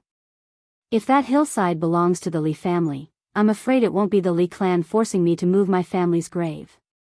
I'll be the one forcing them to move their family's grave. This. Yang Quan pondered for a moment and then nodded slightly. Logically speaking, this was true. Although the Li clan occupied the hillside outside Dingzhou village as their ancestral grave, according to the law, that piece of land didn't belong to the Li clan. However, the Li clan was a relative of the imperial family. No one would take them seriously, and no one would offend the Li clan because of this. Zio, have you thought it through? If you do that, you'll have completely fallen out with the Li clan. What's the difference now? I've never thought of going against the Li clan. They're the ones who are forcing me.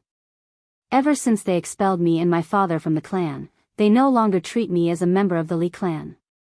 Yang Quan understood the situation and could only sigh. This Li clan was truly a disgrace to the imperial family.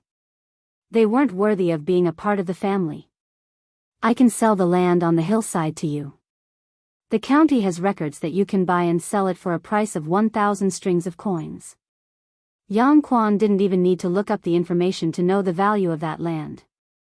As a diligent official who was close to the people, he had memorized all the large and small land data in his mind.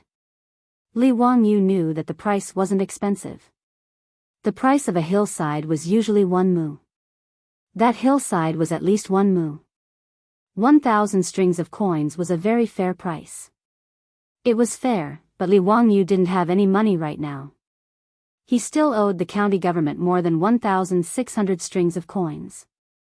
Li Wangyu smiled at Yang Quan. Ming House, lend me some more money. Chapter 104. What Li Wangyu said made Yang Quan want to slap him. You still owe the county more than 1,600 strings of copper coins, and now you want to borrow more money? Yang Zhua didn't need to think to know that Li Wangyu couldn't take out 1,000 strings of copper coins.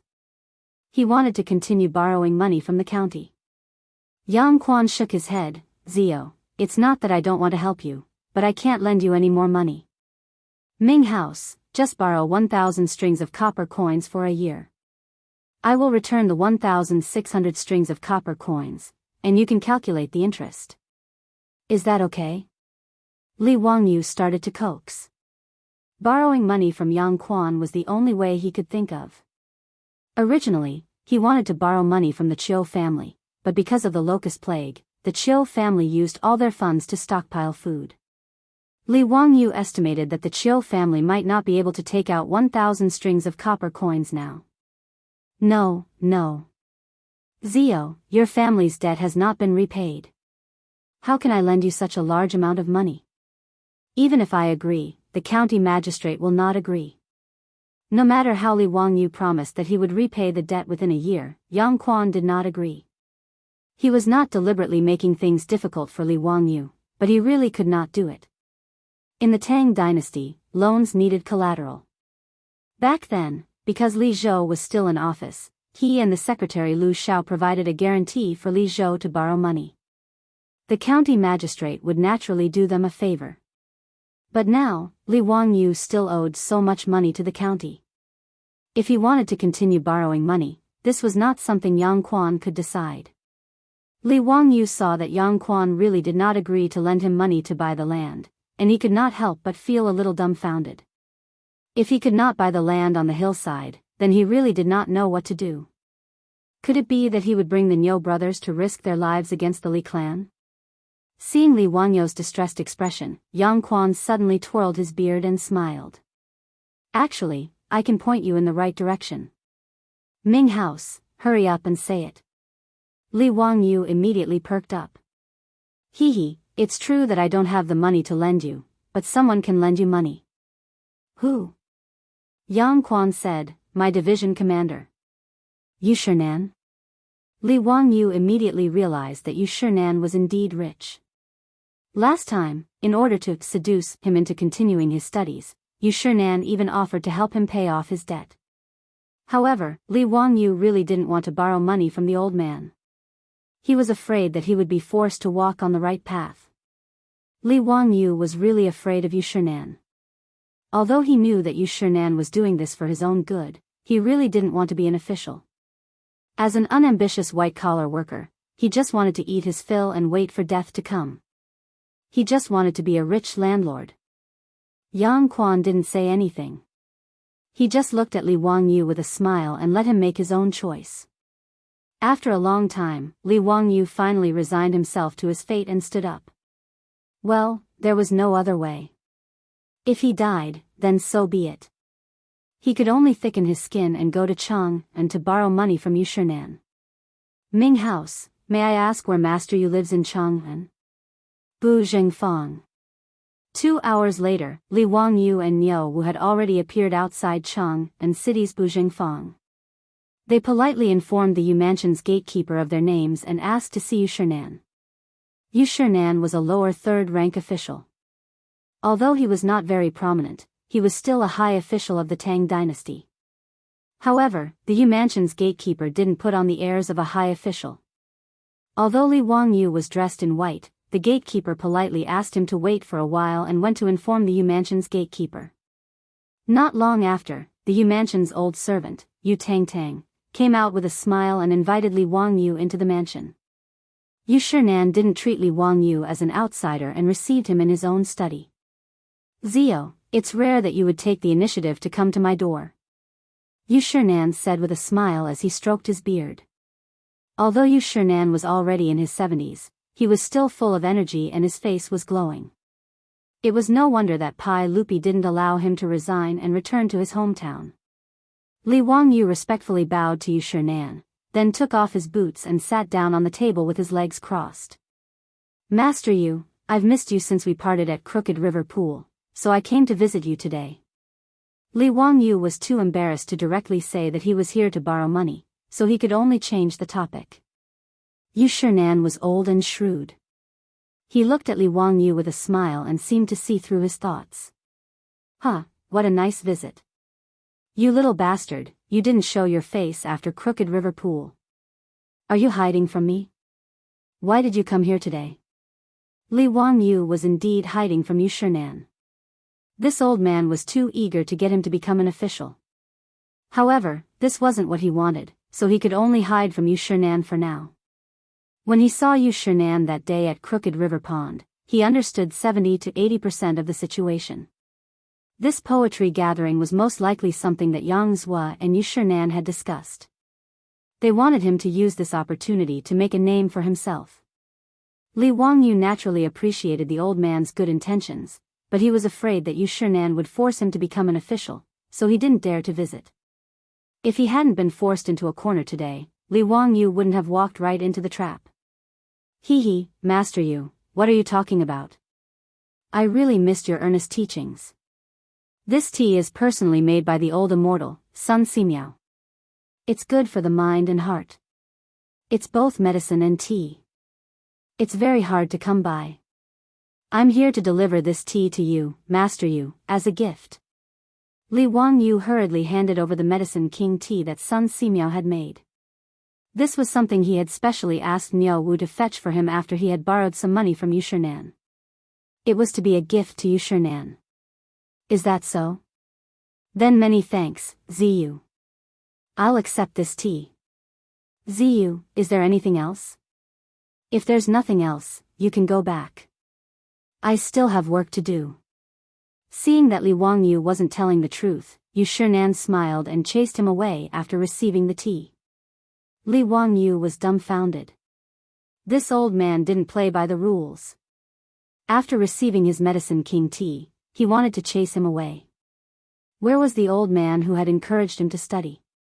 Shouldn't he have encouraged him, then offered to help him pay off his debt, then persuaded him to study? After that, he would explain his predicament to Yushernan. Only then would he be able to borrow money?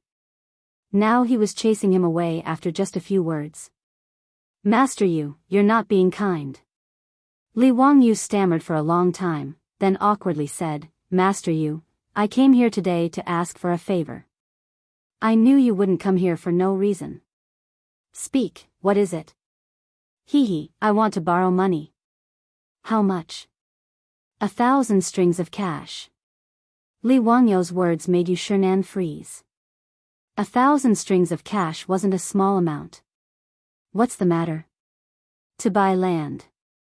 Since he had already spoken, Li Wangyu didn't hide anything from the old man.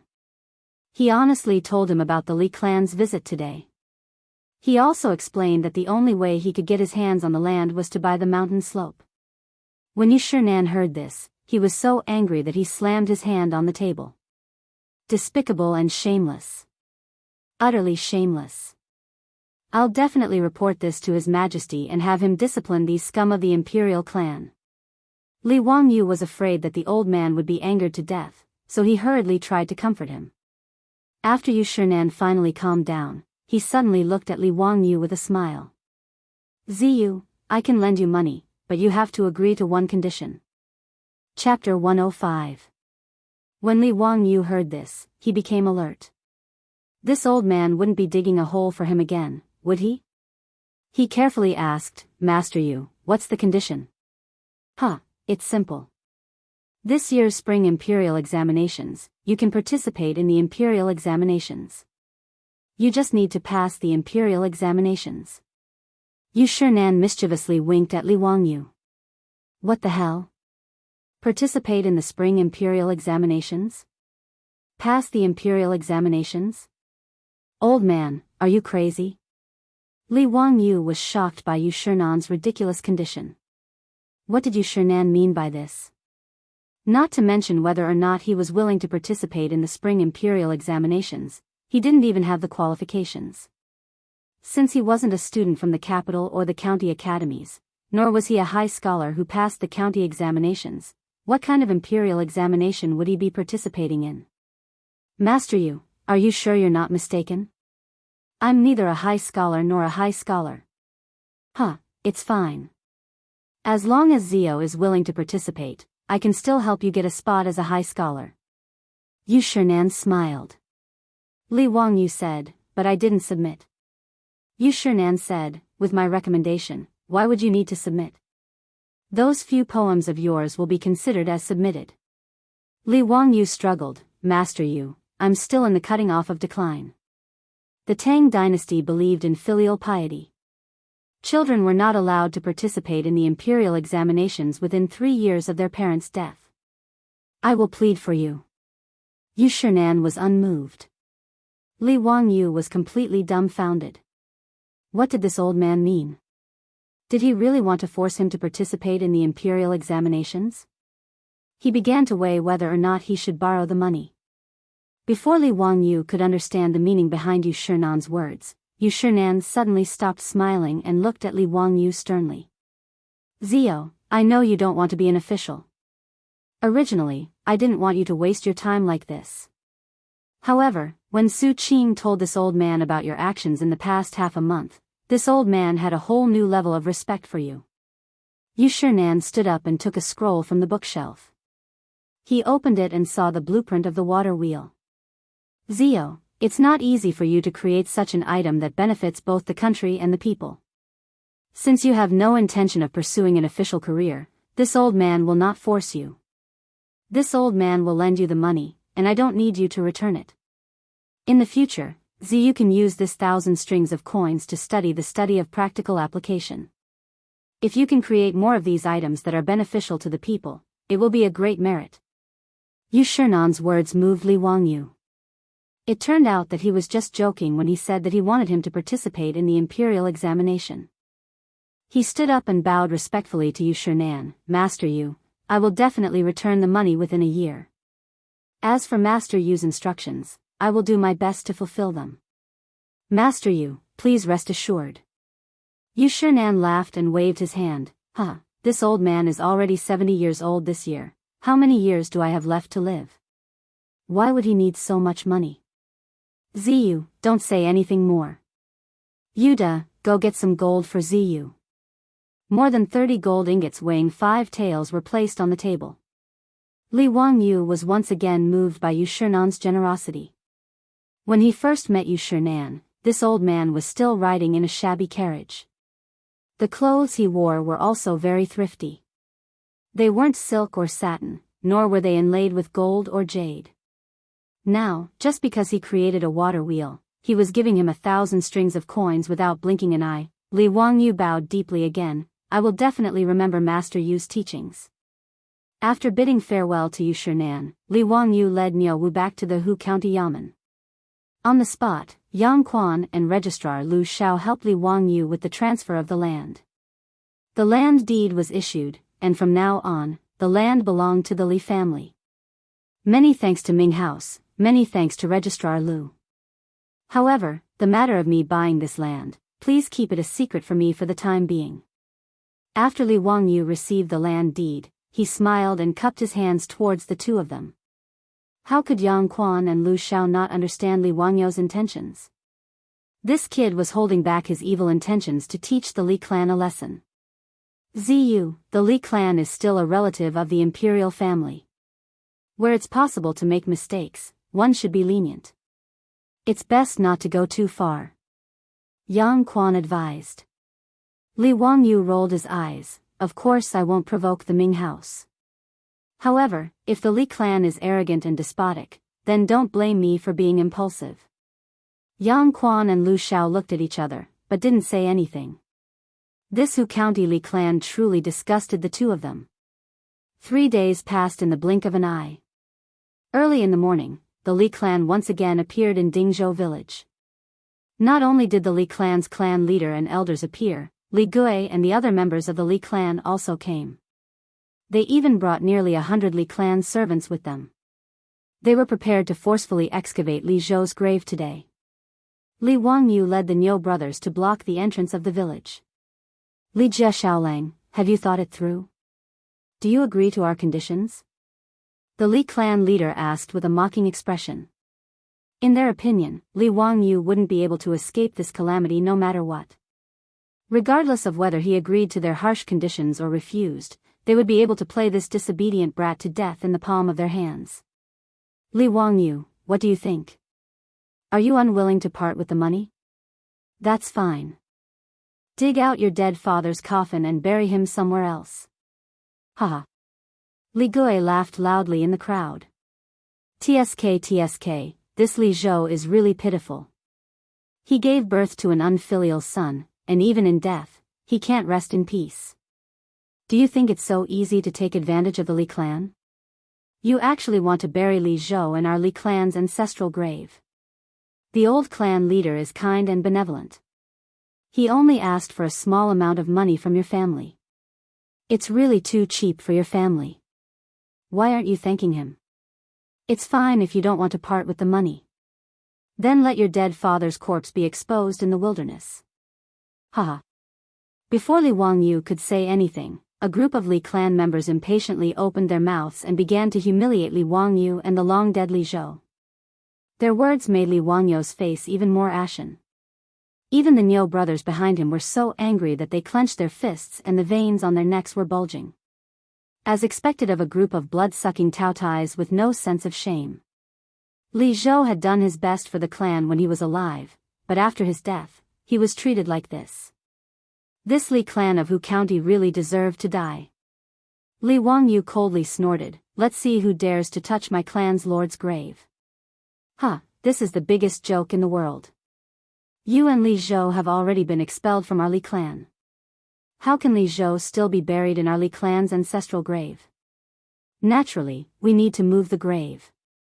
Even if the heavens are broken, our Li clan is still in the right. How can a little child like you stop us? The Li clan elder immediately retorted. That's right. If you don't agree to our Li clan's conditions, then today, Li Zhou's grave must be moved away from our Li clan's ancestral grave. Ignorant brat, who do you think you are? Do you think we won't move it just because you say so? If you don't agree to our Li clan's conditions today, we will definitely dig up this grave. The Li clan leader raised his hand to stop the clansman's clamor. Li Jie Xiaolang, this old man will ask you one more time.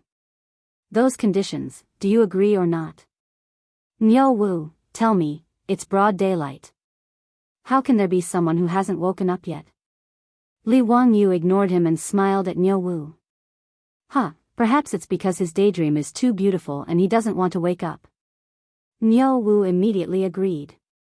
The two's words caused the Li clan to become furious. The Li clan leader's eyes flashed with a cold light. He prepared to order his clansmen to force their way into the village and dig up the grave on the hillside behind the village. The Nyo brothers naturally wouldn't give way. It looked like a conflict was about to break out. However, they saw that Dingzhou village was suddenly in a hubbub of voices. The old village head was leading a group of villagers and rushing out, blocking the Li clan's path. Chapter 106. Behind the old village leader, there were no less than 100 farmers. They were all holding hoes, shovels, and other farming tools. They blocked the entrance of the village and glared at the Li clan people. Whoever dares to touch Li Gong's tomb, we, Dingzhou village, will fight with him. Get out. Dingzhou village does not welcome you. The Li clan has already moved out of the village. What are you doing back here? Whoever dares to touch Li Gong's tomb, I will crush his balls. The sudden appearance of the farmer surprised Li Wangyu. He did not expect that the villagers of Dingzhou village would stand behind him and support him. Although the Li clan was originally from Dingzhou village, ever since the establishment of the Li Tang dynasty, the Li clan moved out and became a big clan in Hu County. How could the villagers of Dingzhou village dare to go against the Li clan? Even the ancestral tomb of the villagers of Dingzhou village was forced by the Li clan to move away from the hillside facing the sun. Now they were willing to stand up for their father. Just because Li Zhou helped them when he was alive? Li Wangyou's nose suddenly felt a little sour. This group of simple and honest countrymen was really beyond his expectations. Seeing the crowd gather around, the Li clan leader glared, "Old Xian, are you looking for trouble? Are you trying to gather people to rebel?" The old village leader walked to Li Wangyou's side and said to the Li clan leader in a clear voice, "Li Gong helped Dingzhou village when he was alive. If you want to humiliate the Li family, you have to ask if we agree first. You're going against the heavens. You farmers, are you trying to rebel?" The Li clan leader slammed the crutch in his hand on the ground. The clan elders also spoke out, "How dare you? Our Li clan is a relative of the imperial family. What do you farmers want?" There are still people in the Tang dynasty who dare to brandish swords and guns at the Li clan. Do you want to be caught and beheaded? Li Zhou and his son have already been expelled from the Li clan. Moving the graves is a matter of course.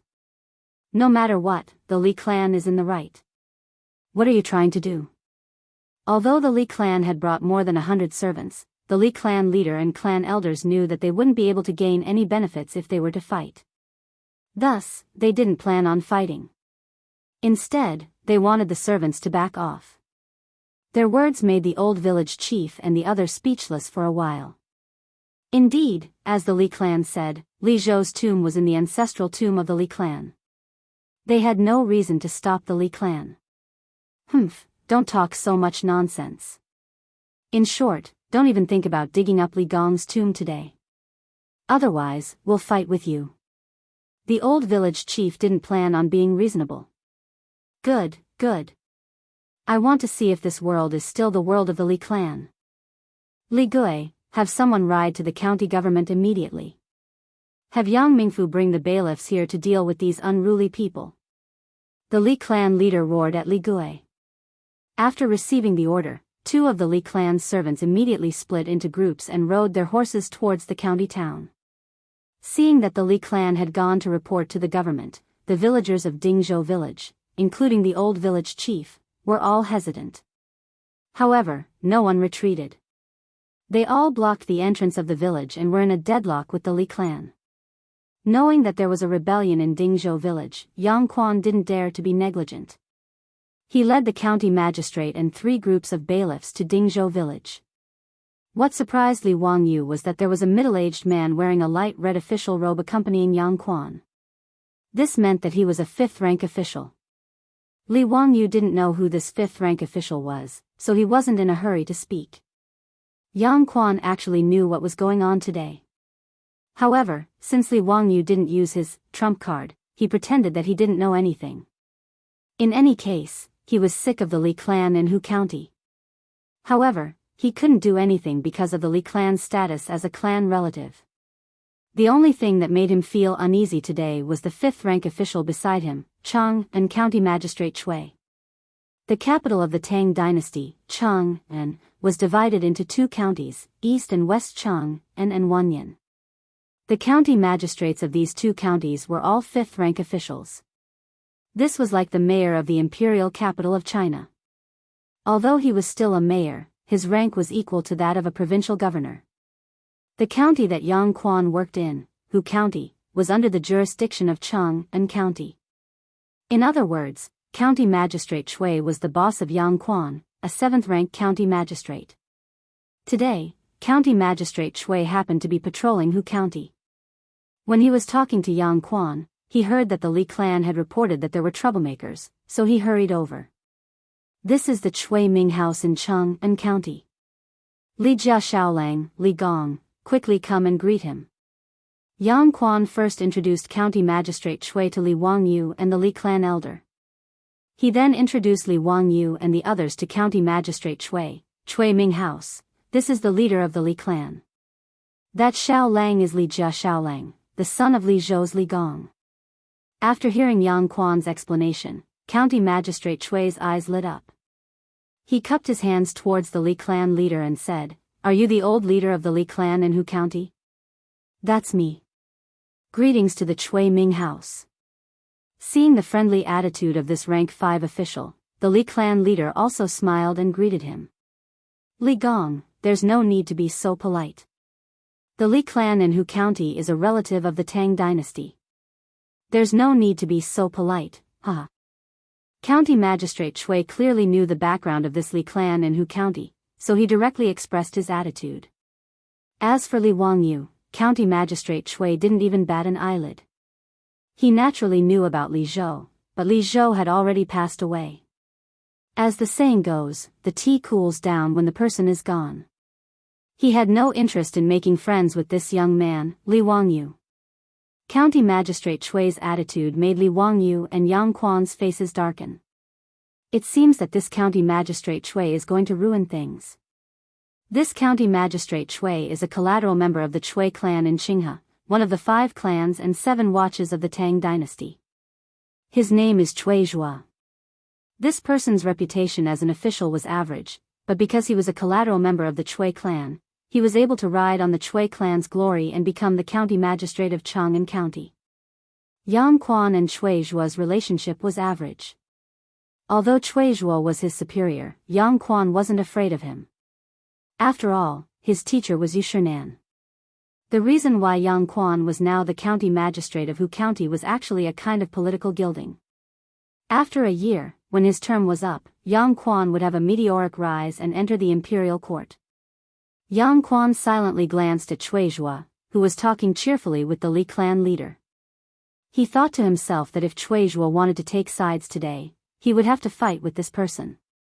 After all, Li Wangyu was a friend that his teacher, Yushernan, valued. How could he allow this county magistrate Chui to bully him? "Li Gong, what's the matter today? Why has it gotten to this point?" Yang Quan first asked the Li clan leader about the cause of the matter.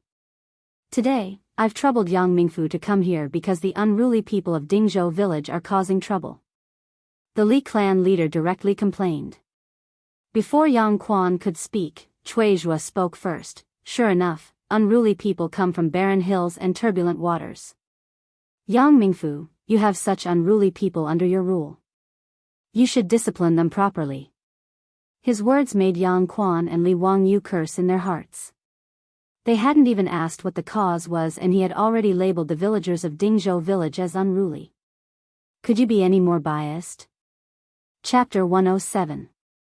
Yang Quan cupped his hands towards Chui Zhua. "Chui Ming house, will you wait for me to finish asking about the case?" His words didn't give Chui Zhua any face, but Chui Zhua couldn't do anything. He just snorted and didn't say anything else. Yang Quan's actions weren't wrong at all.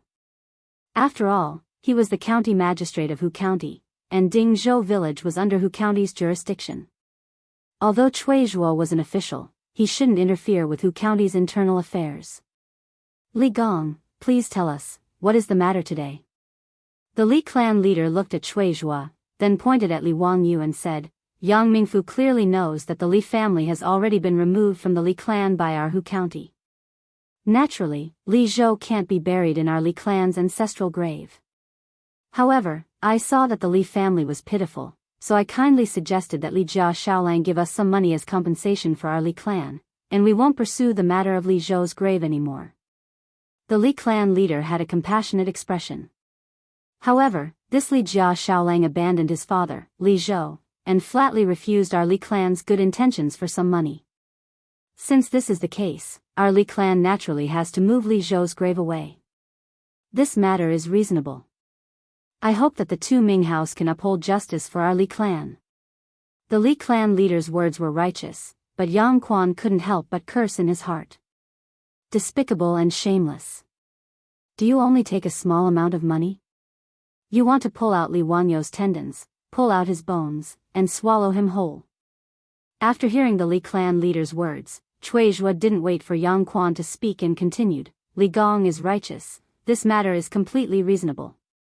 Li Jia Xiaolang, how can you treat your parents like this? For the sake of some money, you actually did such a disobedient and unfilial thing. You're really unbearably stubborn. Li Wangyu raised his eyes and glanced at Cui Zhua. He did not answer. He finally understood that this guy was here to cause trouble.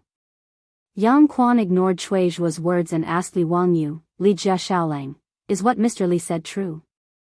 Li Wangyu respectfully saluted Yang Quan. I've returned to the Ming house, but there's this matter. Since that's where the Li clan's ancestral grave is, why aren't you willing to move it? Yang Quan also played along with Li Wangyou's act.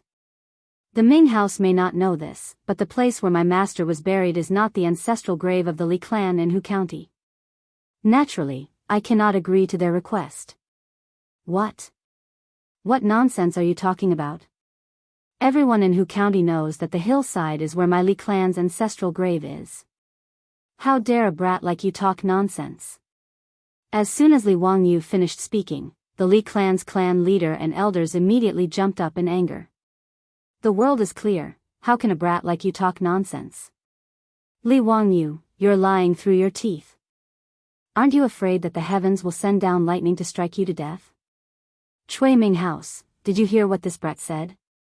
Li Wangyu was not in a hurry to defend himself. He waited for them to stop causing a ruckus. Then, he calmly asked, what, did I say something wrong? Since you keep saying that the hillside facing the sun is where your Li clan's ancestral grave is, what proof do you have? Li Gui rushed out and pointed at Li Wangyou's nose. He scolded, everyone in Hu County knows about this. Why do we need proof? Li Wangyu, do you think you can escape by pestering me endlessly like this? Bah!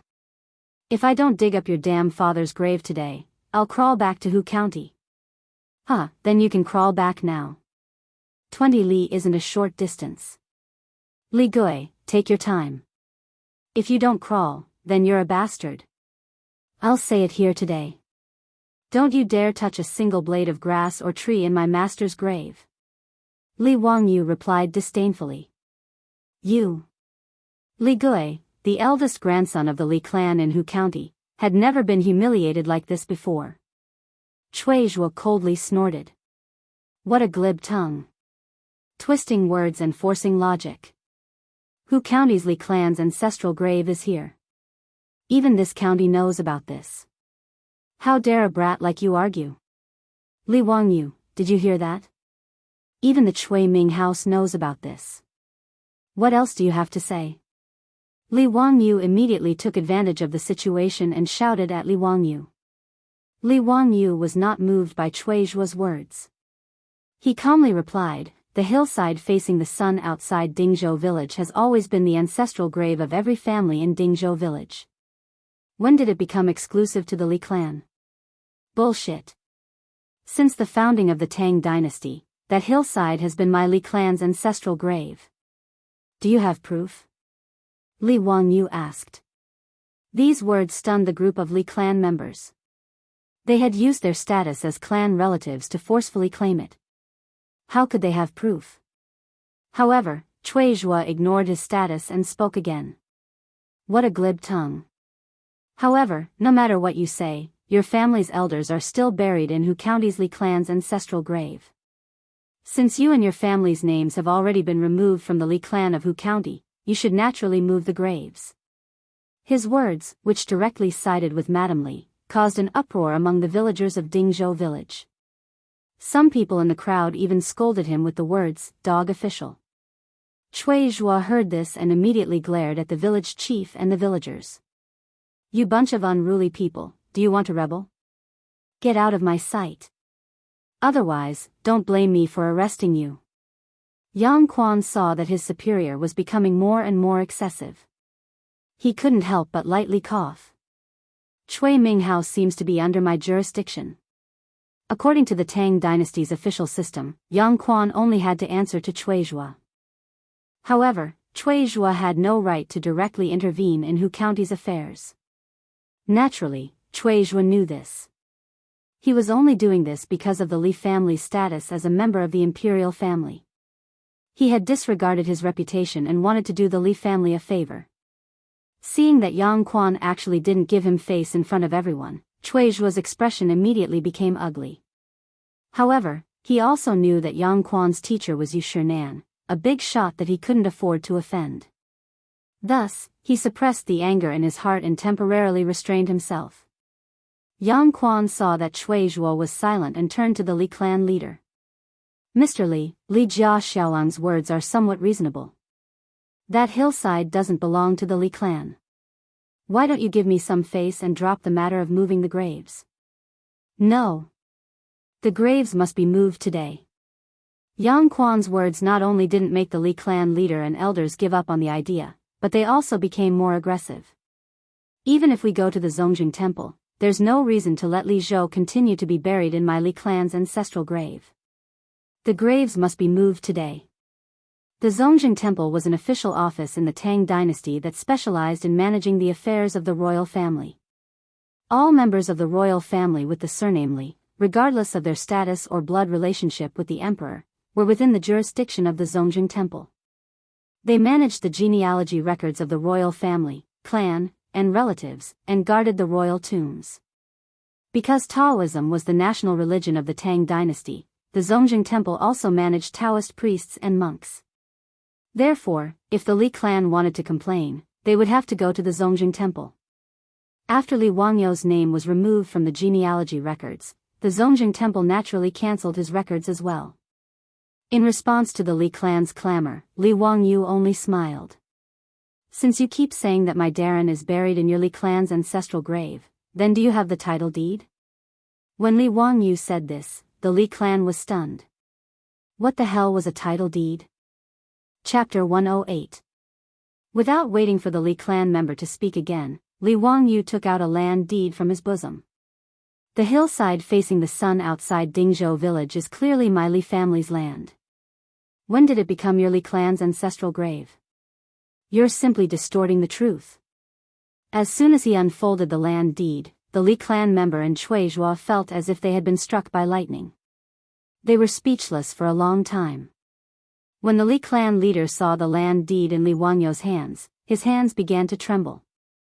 When did you get this land deed?" "Impossible, this is absolutely impossible." Cui Zhua sneered from the side. 1,000 mu of mountainous land is worth at least 1,000 strings of cash. How could a young man like you afford it? Absurd. Tell me the truth, who forged this land deed?" His words were like a life-saving straw for the Li clan members, and they immediately began to echo his words. "That's right, it must be a forged land deed. This boy's current net worth is at most 300 mu of paddy fields, 20 cattle, and 100 strings of cash. How could he afford this mountainous land? Forging a land deed is punishable by imprisonment and flogging. This Li Wangyou is simply crazy." How funny. In Hu County, it's said that Li Wangyou is extraordinarily intelligent, but I didn't think he would do such a stupid thing. Forging a land deed? Only he could think of something like that. If it weren't for the Cui Ming house, we really would have been fooled by this bastard. The words of Cui Zhua and the Li clan members didn't move Li Wangyou. Instead, he smiled as if he was looking at a group of idiots. Before the Li clan members could finish mocking him, Yang Quan coughed softly. This land deed isn't forged. What? Yang Mingfu, what nonsense are you saying? Cui Zhuo was stunned and retorted. Yang Quan stroked his beard and said indifferently, this deed was personally handled by this county 3 days ago. This county naturally knows. His words stunned the people who were laughing at Li Wangyu, and they all fell silent. Li Wangyu actually bought the land on the hillside outside Zhou village. If that was the case, some of the Li clan clansmen who reacted quickly were already sweating profusely. If this was true, then the consequences would be too severe. Li Wangyu grinned at them and said, that's right. Did you see it clearly? That hillside belongs to the Li family. It's written in black and white, and the official seal is very clear. So. He then looked at the dumbstruck crowd and smiled even more happily. So, I'm sorry, but since that hillside belongs to the Li family, I'll have to ask all of you to move those unrelated graves away. Otherwise, if you continue to occupy my family's land, you'll ruin my family's feng shui. Li Wangyu's words were like a deep water bomb exploding, setting off huge waves. The Li clan leader and clan elders went crazy after hearing his words. Asking the Li clan to move their ancestral graves? This was no different from stabbing a few bloody holes in their bodies with a knife. You're so vicious. This old man will fight you to the death. The Li clan leader wanted to slam his head into Li Wangyu as soon as he finished speaking. Li Wangyu hurriedly dodged to the side. This old man was trying to extort money. The Li clan clansmen were also agitated and rushed forward. Yang Quan hurriedly ordered the bailiffs to separate the crowd to prevent any accidents. Cui Zhuo looked at Yang Quan with a shocked expression. Yang Mingfu, explain to this county why you handled the deed for this ignorant brat? Who allowed you to do this? Yang Quan looked at him as if he was an idiot. Cui Ming House, what do you mean by that?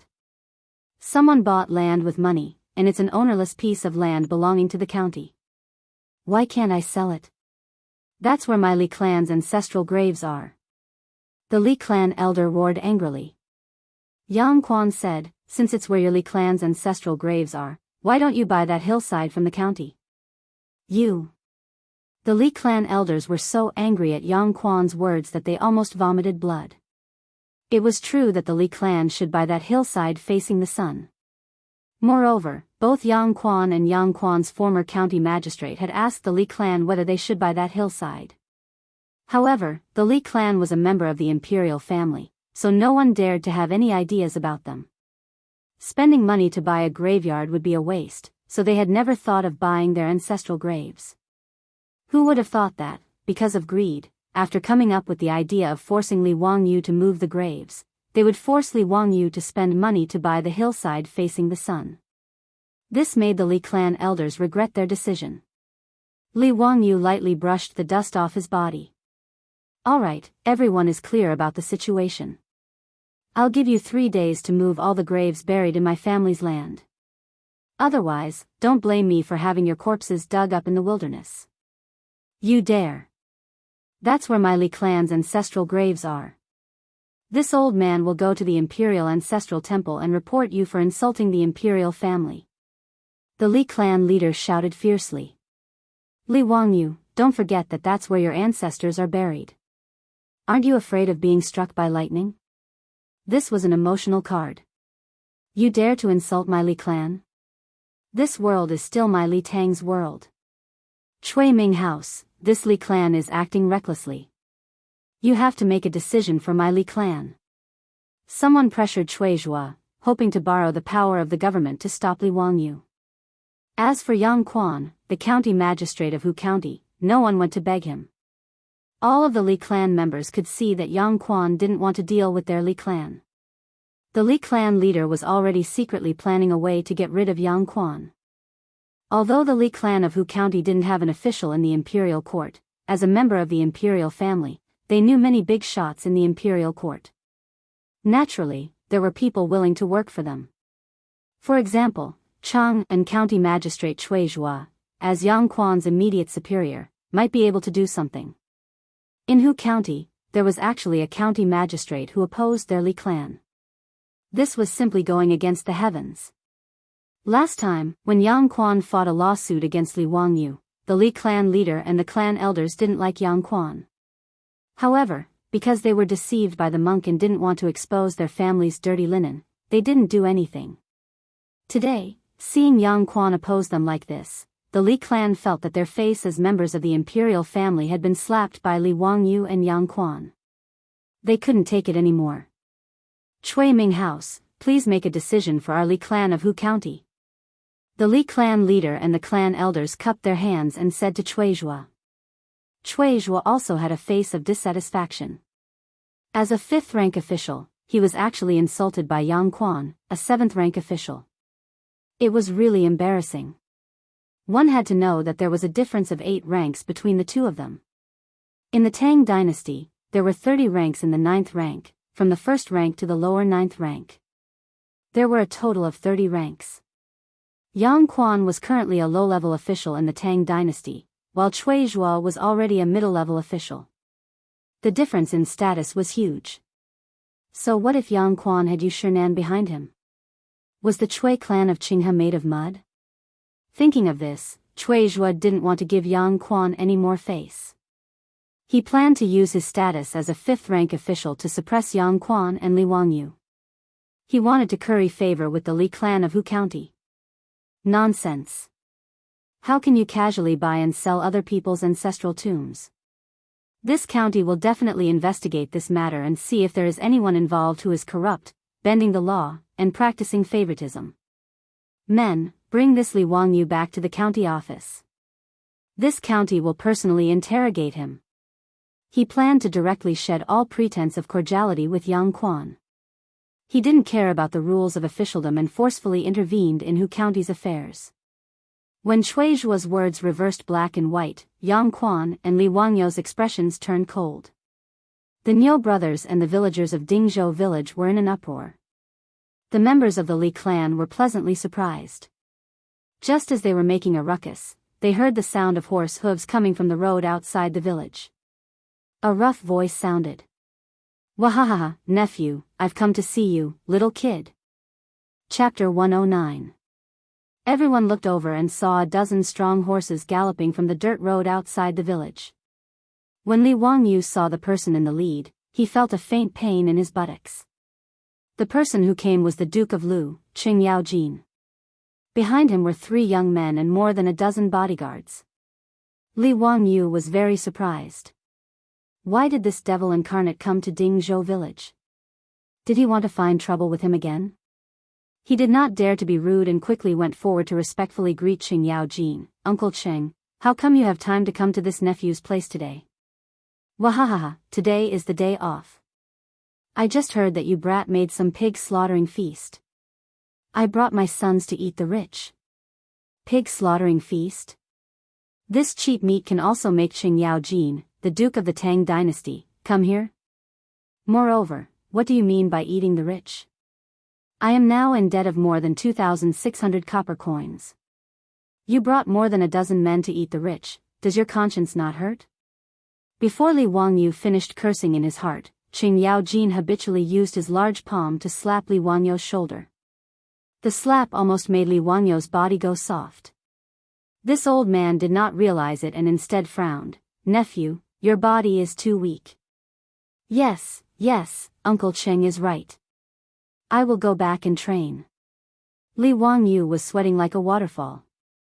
Do you not know how heavy your hand is? Come, Laozi will introduce you to my 3 sons, Qing Chimo, Qing Chuliang and Qing Chubi. In the future, you 4 brothers should get to know each other better. Qing Yaojin pointed at the 3 young men beside him. Li Wangyu looked up and almost bit his own tongue. This Qing Yaojin's genes were really strong. Those who did not know would think that Qing Yaojin's 3 sons were triplets. They looked almost exactly the same. Except for the beard and the wrinkles on their faces, they were almost identical copies of Qing Yaojin's triplets. Li Wangyu quickly greeted Qing Yaojin's 3 sons. Wangyu greets my 3 elder brothers. What elder brother, call me big brother. Qing Chimo, like Qing Yaojin, patted Li Wangyu's shoulder. Qing Chuliang and Qing Chubi did the same. They laughed heartily as they used their big hands to rub Li Wangyu's weak shoulders. F***ck. Did this bastard Qing Yaojin want to bring his 3 sons to kill me today? Li Wangyu was about to collapse. Also, why were the father and son of the Qing family so friendly? Qing Yaojin asked him to call him uncle the moment they met, and these 3 younger versions of Qing Yaojin asked him to call him brother. In the Tang dynasty, titles such as uncle and elder brother were not used casually. They were reserved for relatives. Rubbing his numb shoulders, Li Wangyu could only smile bitterly and greet them again. Wangyu greets my 3 brothers. Virtuous nephew, what are you doing? Why are hundreds of people gathered together? After greeting, Qing Yaojin pointed to the crowd at the village entrance and asked. Li Wangyu smiled and briefly told Qing Yaojin what happened today. In the end, he pointed to Cui Zhua and said, Uncle Qing, I'm afraid I can't treat you to a meal today. This county magistrate Cui is going to take me back to Chang'an County for questioning. When he said this, Cui Zhua was almost scared to death. After Qing Yaojin and his party appeared, Cui Zhua's heart thumped. After hearing Qing Yaojin and his son greeting Li Wangyu so warmly, he felt his legs tremble. Of course, Cui Zhua knew Qing Yaojin. Not only did he know him, but he was also very familiar with him. Because Qing Yaojin's second wife married the daughter of the Cui clan of Qinghe. Cui Zhua was also born in the Cui clan of Qinghe, but the difference was that he was a collateral descendant of the Cui clan of Qinghe. Madame Qing Yaojin was the eldest daughter of the Cui clan of Qinghe, the eldest daughter of Cui Xian, the head of the Cui clan of Qinghe. The difference in status between the two was like clouds and mud. As one of the members of the Cui clan of Qinghe who was an official in Chang'an, Cui Zhua had to bring gifts to greet Madame Cheng at Duke Lu's mansion during festivals. Madame Cheng was just meeting the members of the Cui clan of Qinghe out of the family's needs. After a few words of encouragement, she sent them out and did not have much interaction with them. Qing Yaojin was at most familiar with the members of the Cui clan of Qinghe, but he could not even remember their names. You're that Cui something? Come here and tell me what you want to do with my nephew? Qing Yaojin glared at Cui Zhua. Qing Yaojin glared at Cui Zhua, and Cui Zhua was so scared that he almost wet himself. He trembled as he came over and saluted Qing Yaojin. Lu, Duke Lu, it's a misunderstanding. It's all a misunderstanding. I didn't know Li Jia Shaolang was your nephew. He was so scared that he could not speak clearly. He did not understand how Li Zhou's son became Qing Yaojin's nephew. Was he blinded by lard just now? He actually wanted to arrest Li Wangyu and take him to the county government. No, it was all this damn Li clan's fault. Thinking of this, Cui Zhua shot a fierce look at the Li clan leader and the elders. It was this group of bastards who wanted to frame him. Misunderstanding my ass. Tell me what you want to do. Qing Yaojin grabbed Cui Zhua's collar and pulled him to his face. Duke Lu, please forgive me. I really didn't know. It was the Li clan of Hu County. They were greedy and wanted to humiliate your nephew. Cui Zhua was completely confused. In order to get Qing Yaojin to forgive him, he did not hesitate to betray the Li clan. Compared to Qing Yaojin, the founding duke of the Tang dynasty, the Li clan of Hu County was nothing. Cui Zhua naturally knew which side he should side with. Qing Yaojin threw Cui Zhua away in disgust. Go and apologize to my nephew. If he doesn't forgive you, you don't need to enter my Qing mansion anymore. Hearing his words, Cui Zhua quickly got up from the ground. He did not care about the dust on his official robe and respectfully ran to Li Wangyu. Young Master Li, it's all this county's. He wanted to put on a show of authority, but he heard Qing Yaojin's soft snort. He quickly changed his words, it's all my fault. Please forgive me. The dignified 5th-rank county magistrate of Chang'an County even called himself my subordinate, in front of Li Wangyu. My subordinate was a humble way of saying that he was just someone who could run errands. Li Wangyu saw that Qing Yaojin knew this county magistrate Cui, so he was too lazy to argue with him. He disdainfully curled his lips. All right, there's nothing for you to do. He then turned to the clan leader and elders of the Li clan and shook the land deed in his hand. Everyone, if you don't come to move the graves in 3 days, don't blame me for finding someone to take action. Humph, don't say that I didn't warn you. Li Wangyo's words were like a hot slap on the face of the Li clan. The people of the Li clan did not expect the situation to suddenly change. Just a moment ago, Chuizhuo was on their side, but now he changed his attitude. How did Duke Lu, Qing Yaojin, become Li Wangyo's uncle? Could it be that the Li clan of Hu County was really going to be forced to move their ancestral graves by Li Wangyu? That would be the end of the world. The Li clan leader angrily glared at the clan elder who came up with the idea of forcing Li Wangyu to move the graves. It was all because of this old bastard's good idea that things ended up like this. How were they going to deal with it now? Chapter 110.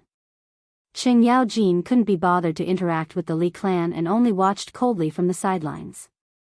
Even so, it gave the Li clan enough pressure to make them not dare to cause any more trouble. Now the situation had changed. Li Wangyu had bought the location of the clan's tomb. Originally, they wanted to force Li Wangyu to move the tomb, but now it was Li Wangyu who was forcing the Li clan to move the tomb.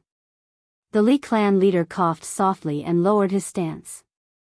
Li Jia Shaolang, our Li clan will not force you to move the tomb. Let's just forget about this matter. The old man's words made Li Wangyu laugh. So it was the Li clan that had let him off? With such thick skin, no wonder he could become the clan leader. Huh, how funny. You won't let me move the tomb? Do you not know how to read? Do you not understand what is written on the title deed? Or are your ears not good? Listen carefully, I am the one who is forcing the Li clan to move the tomb. Xiao Lang, where it is possible to make mistakes, one should be lenient. Don't go overboard. The Li clan leader said through gritted teeth. Overboard? Do you know how to write these 2 words?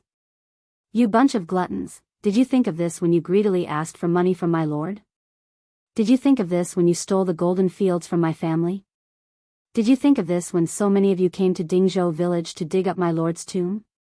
Bah! Li Wangyo's carefree and unrestrained scolding had vented the resentment in his heart, but it had also caused the faces of the Li family's people to turn pale. Now that Li Wangyu had the title deed, Yang Quan was obviously not on good terms with the Li clan. Even Chuizhuo, the county magistrate of Chang'an County, quickly changed sides after Qing Yaojin's arrival.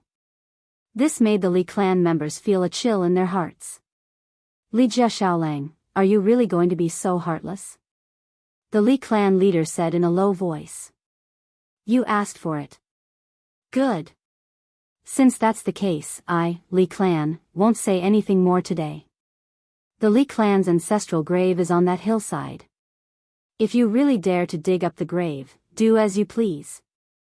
The Li clan leader finished speaking with a gloomy face, then turned to his clansmen and shouted, Let's go back. Grandpa, are we going back just like that?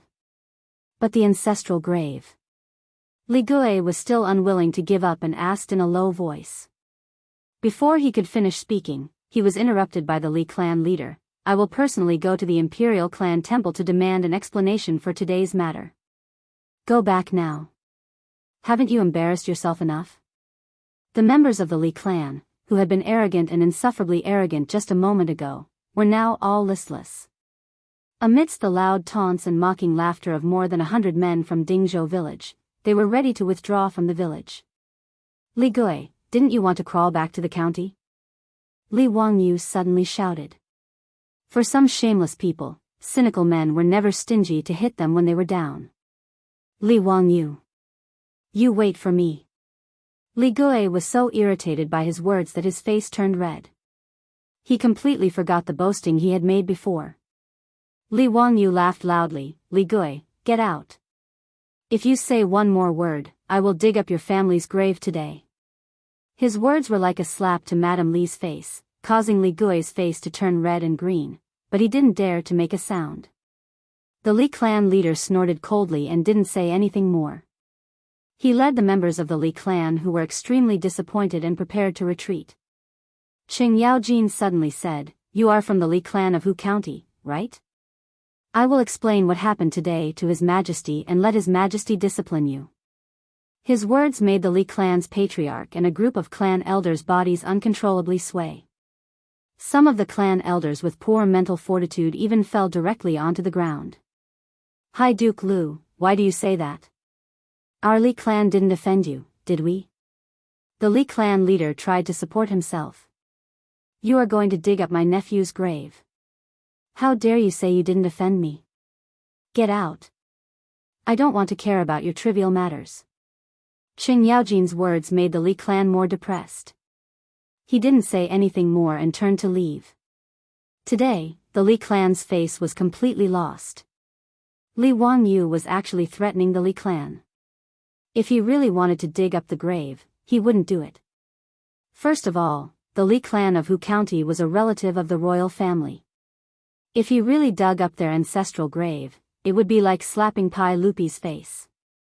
Second of all, although he was expelled from the clan, the people buried in the Li clan's grave were the ancestors of his previous body. He couldn't blame the Li clan's deceased ancestors for the sins of the Li clan's descendants. The Li clan leader naturally saw this point. That was why he said to Li Wangyu that it was up to him whether he dug up the grave or not. After the Li clan left, Li Wangyu repeatedly thanked the village chief and the villagers who came to help.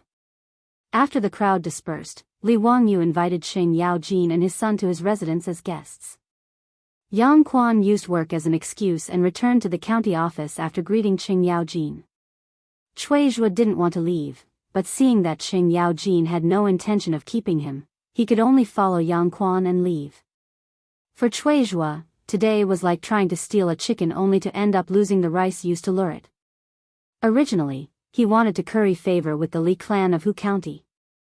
In the end, not only did he not achieve his goal, but he also turned against the Li clan in front of everyone. Moreover, he also had a falling out with Yang Quan. The gains didn't make up for the losses.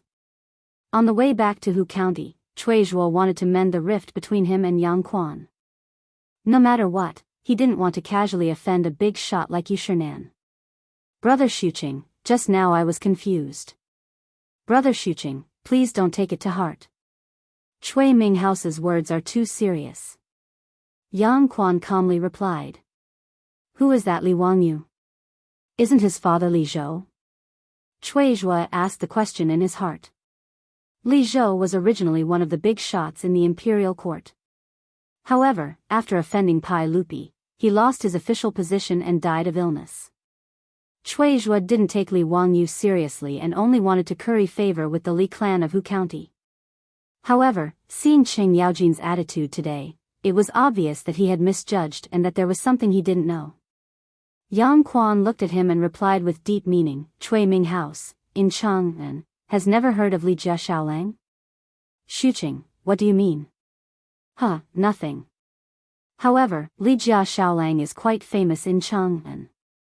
As the county magistrate of Chang'an, Cui Minghouse actually doesn't know of him. This is surprising. Cui Zhuo really didn't know about the series of events that Li Wangyu had caused in Chang, and because his official rank was too low.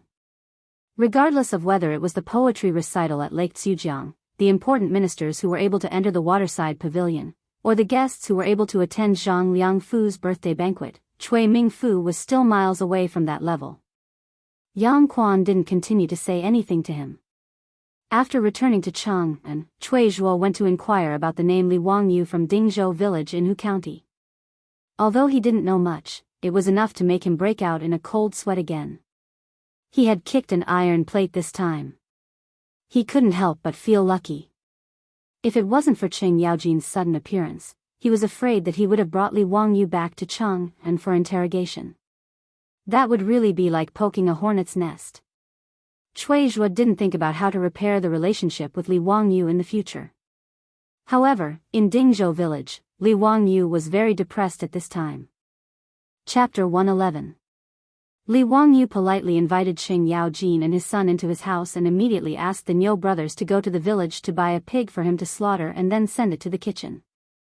Since Qing Yaojin said that he wanted to eat a pig slaughter feast, Li Wangyu naturally would not refuse. In fact, The reason why Qing Yaojin suddenly brought his 3 sons to Dingzhou village today was not to eat cheap meat. It was just an excuse. Qing Yaojin, this fellow, seemed to be not stingy, but in fact, he was very shrewd. As the saying goes, his face was like a pig's and his heart was clear. He had already seen that Li Wangyu would not be a fish in a pond in the future. Naturally, he did not mind coming to the cold stove now to form a good karma. Of course, the premise was that Qing Yaojin really liked Li Wangyu. Otherwise, no matter how talented Li Wangyu was, the devil incarnate would not bring his 3 sons to Dingzhou village to eat rich people. Since Qing Yaojin brought his 3 sons to the door, the smile on Li Heng's old face never disappeared. That fawning appearance made Li Wangyu gnash his teeth. When the beautiful superior learned that Qing Yaojin brought her 3 sons to visit, she hurriedly came out from the backyard to greet them. Su Chongqing was also very curious about Qing Yaojin. This was the first living Tang Dynasty celebrity she saw. This little girl greets Lu Guogong. Wahaha, no need for formality. Little girl, I heard that you are my nephew's cousin. Then you can also call this old man uncle. Qing Yaojin deliberately emphasized the word cousin. While speaking, he also mischievously winked at Li Wangyu. This old bastard. Li Wangyu speechlessly rolled his eyes. Sure enough, no one would believe that the beautiful superior was his cousin. Su Chongqing's face was slightly red, but she was not nervous. She bowed again. Yes, niece greets Uncle Qing. Qing Yaojin did not delve into the issue of Su Chongqing's identity. He was too lazy to care about this kind of thing. He just smiled and let it go. As soon as Qing Yaojin entered the central room of the Li family's front yard, he noticed the chairs that his beautiful superior had ordered people to build for him. In particular, the rocking chair that his beautiful superior had asked the carpenter to build made the old man even more excited. After pondering over its function, he directly sat on it and rocked very comfortably. My dear nephew, you're so insensible. Why don't you know how to show filial piety to your elders when you have such a good thing? Forget it, I won't argue with you. Dalong, Erlang, San Lang, remember to take this chair with you when you leave. Qing Yaojin's words made Li Wangyu completely dumbfounded. F***ck, was this the founding duke of the Tang dynasty or a bandit? Oh, right, this guy was a bandit from Wagong stronghold. F***ck. Was this considered as inviting a wolf into the house? Li Wangyu was conflicted about whether or not he should ask the old butler, Li Heng, to put away all the valuables in the house. However, looking at Li Heng's lackey appearance, he would probably take the initiative to give these to Qing Yaojin, right? Uncle Qing, I've already asked my family to buy pigs and slaughter them. Since we have nothing to do, why don't we play mahjong? Li Wangyu suddenly rolled his eyes and came up with a bad idea. The Tang dynasty naturally did not have mahjong, a national treasure, yet. The earliest records of mahjong in China were from the Ming and Qing dynasties. Mahjong was probably invented at that time. However, because he was bored a few days ago, in order to pass the time, Li Wangyu specifically asked the carpenters in the village to help him make a wooden mahjong set. Now, in the house, including the 4 maidservants, Li Heng, Perrin, and the Niu brothers had all learned to play mahjong as a recreational activity. Since they had nothing to do, Li Wangyu and Su Chongqing had the people in the house accompany them to play mahjong. Li Wangyu was angry with Qing Yaojin, this old fellow, who came to his house to eat and take things. He wanted to seduce Qing Yaojin to play mahjong and then win some copper coins from him. As a person from Sichuan, Li Wangyu naturally knew how to play mahjong. He dared not say that he was an expert, but he was invincible in Lai Hot. The beauty's skill level was average, she only knew how to play mahjong. However, in the Tang dynasty, she had nothing to do, so she was addicted to playing mahjong. What is mahjong? Qing Yaojin curiously asked. Li Wangyu led the Qing father and son to the mahjong table and poured out the mahjong tiles. He and Su Chongqing explained the rules of mahjong in detail, which made Qing Yaojin and his 3 sons itch. Nephew, this mahjong game was also made by you? Yes. Li Wangyu shamelessly agreed, causing the beauty to cover her face with her hands. She was embarrassed to see this fellow's thick skin. This mahjong game is interesting. Come, sit down and try it. Qing Yaojin did not hesitate and sat down at the mahjong table. Dalong, you come too. Erlang, Sanlang, you guys watch from the side. Li Wangyu looked at the beauty with a smile and pulled her to sit at the mahjong table. After teaching Qing Yaojin and his sons how to shuffle and number the tiles, the four of them began the game of sparrows. Li Wangyu reached out and picked up a tile from the mahjong wall. He rubbed it with his right thumb. Little chicken. He flipped the tile open. It was indeed a piece. Qing Yaojin and his three sons' eyes lit up when they saw this. They felt that it was really cool. In fact, Li Wangyu was just showing off. He was invincible in Lai Hot, but in his previous life, he was only slightly better than a rookie. Anyway, every time he went back to his hometown in Sichuan, he would play mahjong with his friends and relatives. He would lose 9 out of 10 times. However, his skills were enough to show off in front of beginners like Qing Yaojin and Qing Chumo. When he deliberately went easy on them, Qing Yaojin won a few rounds and laughed happily. Qing Chuliang and Qing Chubi, who were watching from the side, were itching to play mahjong, but they could not sit at the table. They just wanted their brother to give up his seat. Qing Chumo, who had just tasted the sweetness of mahjong, would not give up his seat. He pretended not to hear his two brothers' pleas. Li Wangyu saw that the time was right. He smiled like a fox who had stolen a hen. Uncle Qing, it's boring to play like this. Why don't we put some money on the table? Wahaha, nephew is right. Then let's put some money on the table. How about we do it the same way? Qing Yaojin had just learned how to count and had just won a round of 4 tiles. Li Wangyu looked at his beautiful boss and immediately nodded in agreement. Everyone started to arrange their cards again, and the battle started anew. It had to be said that Li Wangyu's luck was not bad today. Qing Yaojin and his sons were beginners. They were no match for him. Selfie. It's all right. A total of 8 tiles. Uncle Qing, Brother Chumo, Hehe, Qing Hui, a total of 8 tiles. Li Wangyu pushed down the tiles in his hand and smiled brightly. Keep the tab. We'll count them together later. Qing Yaojin shouted impatiently. Li Wangyu immediately called the old housekeeper, Li Heng, to keep the tab. Everyone started playing again. I won. Uncle Qing, I'm sorry. I won.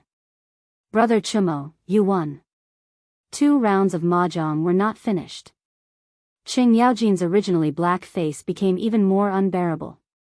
It was as black as the Kunlun slaves in Chang'an. Qing Chumo was also depressed. He did not win a single round of mahjong. He was losing money. Li Heng, how much do Uncle Qing and Brother Chumo owe me? Li Wangyu smiled proudly. Lang Jun, Lu Guogong owes you 56 strings of coins. Qing Gongzi owes you 43 strings of coins. Li Wangyu's eyes narrowed. When he was about to say something, his body suddenly became light. He was directly lifted up from the chair by Qing Yaojin. He said word by word, nephew, the pig should have been slaughtered. Shouldn't you go make the pig rice? Thus, Li Wangyu was tragically kicked off the mahjong table. His beautiful boss covered her mouth and chuckled. He went to the kitchen dejectedly. As for the seat he had vacated, Qing Chuliang and Qing Chubi almost fought over the seat. Chapter 112. Li Wangyu was very depressed as he cooked all kinds of dishes in the kitchen. Not long after, his beautiful boss also appeared. Even Su Changqing could win against Qing Yaojin and his sons. It can be seen how bad they were at playing. Now that the mahjong table had become a civil war in the Qing family, Qing Huaibi finally sat down at the gambling table after Su Changqing was politely invited away by Qing Yaojin. The so-called "there is no father and son on the gambling table" was indeed a famous saying. When Li Wangyu finished cooking, he respectfully invited Qing Yaojin to eat. However, he saw that the situation on the mahjong table had changed. Qing Yaojin's 3 brothers were crying while Qing Yaojin was laughing. Obviously, this old man's luck was better as he won against his 3 sons.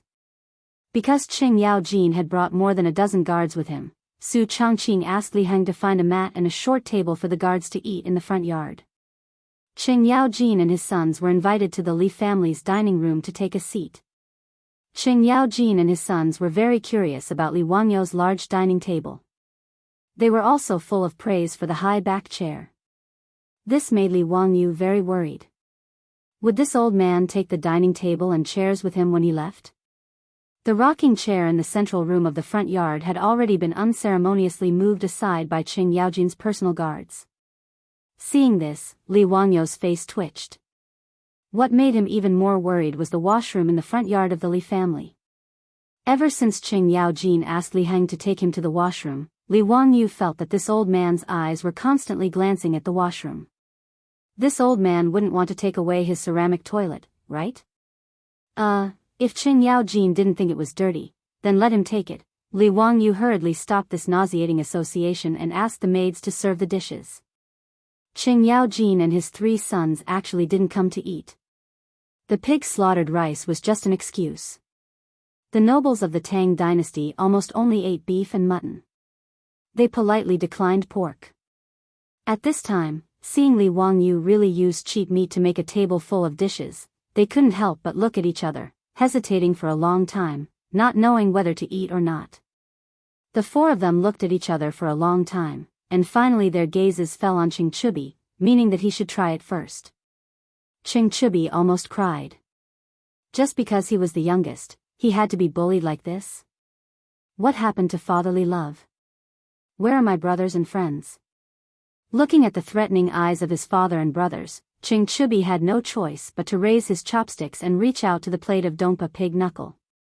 Oh, no, Wangyou pig knuckle. Qing Chubi closed his eyes. With the fearlessness of a martyr and the spirit of a revolutionary martyr, he picked up the pork and slowly put it into his mouth. He began to chew. He opened his eyes abruptly, looked at his father and brothers, and let out a long sigh. Brother Wangyou's cooking, sigh, let's not talk about it. Father, brothers, I'll eat this dish alone. The guards have brought beef jerky. You can eat that. Qing Yaojin nodded with relief, and then slapped him on the head. Then he pulled the plate of Wangyou pig knuckle in front of Qing Chubi and reached out his chopsticks to eat. Qing Chumo and Qing Chuliang also slapped their dear brother on the head, and then unceremoniously reached out their chopsticks to pick up the dishes on the table. As the saying goes, no one knows a son better than his father. Qing Chubi's intention to eat all the delicious dishes alone could not fool Qing Yaojin, let alone his 2 brothers. Li Wangyou and Su Changqing also sat at the table to accompany the guests, but the way the 4 of them ate was so scary that it could be called a small battle. The 2 of them held their chopsticks in a daze, but did not know how to pick up the food. Noda's table was filled with more than a dozen dishes, but the plates and bowls were flying everywhere, and even Qing Yaojin directly grabbed the pig knuckle and began to eat. Li Wangyou stiffly turned his neck to look at Su Changqing, and the 2 of them communicated silently with their eyes. Are you sure it's Duke Lu, Qing Yaojin? Are you a refugee or a beggar? Maybe it's Qing Yaojin. Not only did the Qing father and son eat like this, but also the more than a dozen guards sitting in the front yard. The way they ate scared the 4 maids of the Li family, who were responsible for delivering the dishes, and their faces turned pale. The little girl Perrin hid at the side and whispered, "The Duke of the Tang dynasty is so pitiful. It feels like they haven't eaten for many days." Her words were heard by Li Heng and the Niu brothers. The 3 of them tacitly nodded, thinking that Perrin was right. The old housekeeper Li Heng also felt that his Lengjuan's unwillingness to become an official was the right decision.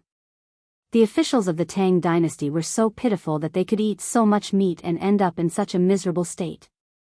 Qing Yaojin, and his guards were all very happy after eating the pig rice. What made Li Wangyou even more speechless was that Qing Yaojin and his guards actually ate an entire pig. Li Wangyou could not help but wipe the sweat from his forehead. Last time, he invited more than 500 people in the village to eat the pig rice, but only 2 pigs were slaughtered. Were the Qing father and son and his guards reincarnated from starvation? After eating and drinking to his heart's content, Qing Yaojin went back home.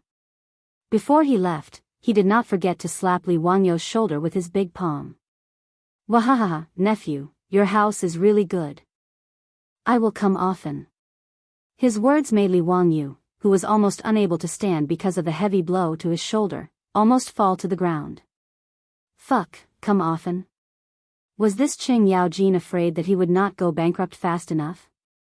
Qing Chumo and his 2 brothers each gave Li Wangyu a warm bear hug, making him feel as if he could hear the sound of his ribs cracking. The Qing father and son must be his enemies from his previous life. Li Wangyu was very sure of this. Brother Wangyu, from now on, your business is our business. If anyone dares to bully you, tell them our names and we will beat the shit out of them. Qing Chumo said very righteously. Qing Chuliang and Qing Chubi also nodded seriously, thinking that their brother was right. Yes, Brother Wangyu is the Qing family's brother from now on. Brother Wangyu, next time Big Brother will go with you to Hu County and beat those bastards to death. Wangyu thanks 3 brothers. Li Wangyu said with a smile. Although Qing Yaojin was not a good person, these 3 brothers were very loyal. One must know that the Tang people were very serious about their promises. Once they made a promise, they must fulfill it. Qing Chumo's words were not like those drunk friends in the future who patted each other's chests and bragged. Since the Qing brothers said so, then they really regarded Li Wangyu as their brother. Li Wangyu also felt that the Qing brothers were very pleasing to the eye. He was happy to make friends with these top playboys in the Tang dynasty. Compared to the Qing brothers, that Li Gui from the Hu County Li clan was not even worth a fart. Under Li Wangyu's tearful gaze, the Qing father and son rode back to Chang'an. Li Wangyu's tearful gaze was not because he was reluctant to part with Qing Chumo and his brothers, but because that old bastard Qing Yaoji not only took away his rocking chair, but also the mahjong table and the most precious mahjong set in the history of the Tang dynasty. What made him cry even more silently was that Qing Yaojin, that old bastard, actually went back on his word. The Qing father and son acted as if they did not know that he had lost 100 or 200 strings of copper coins on the mahjong table, patted their butts, and ran away. This was like a ghost raiding a village. Shameless. Despicable. Chapter 113. Li Wangyu didn't know that when his family was being raided by the Japanese, oh, no, the Qing father and son, the Li clan of Hu County ran to Chang'an to complain. After the Li clan leader led several clan elders to retreat in defeat from Dingzhou village, the more he thought about it, the more sullen he felt. He felt that he had lost face and his face was burning with pain. They didn't think that they did anything wrong today. It was all the fault of that damned Li Wangyu and the county magistrate, Yang Quan. Even the farm workers in Dingzhou village dared to go against the Li clan. They deserved to die. As for Lu Guogong, the Li family of Hu County knew their place. They knew that they, a relative of the imperial family with no power and influence, could not afford to offend him. Thus, they did not even think about it. Feeling that they had been bullied, the Li clan elders returned to Hu County. After a brief discussion, they had people set up carriages and went straight to Chang and Zongjing Temple to complain. The Zongjing Temple was an official that managed the imperial family's affairs. There was a lower third-rank official in the Zongjing Temple. There were also 2 junior officials who helped the official manage the Zongjing Temple. Because they were mainly responsible for managing the imperial family's affairs, during the Jingguan era, the position of official was often held by members of the imperial family. Zhao County Prince Li Xiaogong's father was Li Yuan's cousin. After Li Yuan started the war, he was in charge of managing Bashu. With Li Jing's help, he killed Xiao Xian and Fu Gongyu. The south of the Yangtze River was under his command. His military achievements were almost on par with Pai Lupi's. After Pai Lupi ascended to the throne at Xuanwu Gate, Li Xiaogong withdrew from the center of power in the Tang dynasty and was appointed by Pai Lupi to be the official of the Zongjing Temple. In order to prevent Li Heir from being suspicious, Li Xiaogong was even more disinclined to manage the nonsensical affairs of the imperial family. Although he held the position of a temple official, he was infatuated with singing, dancing, and beauties to entertain himself. He threw all the affairs of the Zongjing Temple to 2 junior officials to manage. Su Jingzong, one of the 18 scholars of the Duke of Qin's manor, was one of the vice ministers of the Zongjing Temple. Although the position of vice minister of the Zongjing Temple was an upper 4th rank official, it did not have much real power. This made Su Jingzong, who yearned for power, feel very depressed. Although Pai Lupi often called for these 18 scholars to accompany him, for example, at the Chu River Lake Poetry Gathering last time. However, Fang Xianling and Du Ruhui, both of the 18 scholars of the Duke of Qin's manor, had already entered the imperial court. Even Yu Shinan was a junior secretary, accompanying the sage. As for him, Su Jingzong, who was full of wisdom, he could only be a junior minister in the imperial clan temple and manage the trivial matters of the imperial family. This really made him feel indignant. That was why Su Jingzong from the Great Yin was so jealous of Li Wangyou's talent that day at Chu Jiangqi Poetry Festival. He repeatedly said that he wanted to use eye drops in front of Pai Lupi. Actually, Su Jingzong was just using the excuse of stepping on Li Wangyou to attract more attention from Pai Lupi. On this day, Su Jingzong was reading documents in boredom in his office in the imperial clan temple. Suddenly, he heard a yamen servant come to report that the Li clan of Hu County was requesting an audience. Su Jingzong naturally knew that the Li clan of Hu County was a relative of the imperial family. He did not dare to slight them and hurriedly had the servant invite them into the yamen. Greetings, eunuch Li. Although Su Jingzong was also annoyed by these imperial relatives of the Li clan, he did not show it on his face. He respectfully greeted the Li clan leader. The Li clan leader and the elders also hurriedly greeted him. Naturally, they would not be disrespectful to the vice minister of the Zongjing Temple. Eunuch Li, what brings you here today? Su Jingzong asked. The Li clan leader and the elders had sorrowful expressions. A complaint. Our Li clan of Hu County's ancestral grave is about to be dug up. Please, Vice Minister Su, help our Li clan of Hu County get justice. Su Jingzong was shocked by the Li clan leader's words. There were still people in the Tang dynasty who dared to dig up the ancestral grave of the imperial family? Wasn't this like an old man eating arsenic and tired of living? He hurriedly asked for the details. The Li clan leader and the elders added fuel to the fire and told him how Li Wangyu and the county magistrate of Hu County, Yang Quan, had bullied them today. Vice Minister Su, this Li Wangyu and Yang Quan, as well as those farmers from Dingzhou village, are truly despicable. They actually ignored the saints and wanted to dig up our Li clan's ancestral grave. How can this be? They are simply rebelling against the emperor, the Li clan leader said angrily. Su Jingzong was from the Great Yin, so he immediately knew what was going on. It was obvious that the Li clan of Hu County had tried to dig up Li Zhou's grave, but Li Wangyu had bought the area where the Li clan's ancestral grave was located. This was clearly the result of the Li clan of Hu County not only failing to show off, but also being pushed to the ground. This bunch of useless imperial family members had the nerve to complain over such a trivial matter. Su Jingzong was just about to send the Li clan of Hu County away with a few words when he suddenly remembered something. The name Li Wangyu sounded very familiar. He pondered for a moment and immediately remembered that Li Wangyu was the young man who had performed outstandingly at the Zhujiang Lake Poetry Festival not long ago. When Su Jingzong thought of the 2 poems that Li Wangyu had composed that day, he felt his blood boil, and a sense of indignation once again welled up in his heart. When it came to Li Wangyu, other than jealousy, there was only jealousy. He was jealous of Li Wangyou's talent, jealous of everyone's praise of Li Wangyu, jealous of Empress Jiangxuan's protectiveness of Li Wangyu. Now that he heard the name Li Wangyu from the Li clan leader's mouth, Su Jingzong couldn't help but think of something else. Su Jingzong coughed lightly. Eunuch Li, this matter is not easy to handle.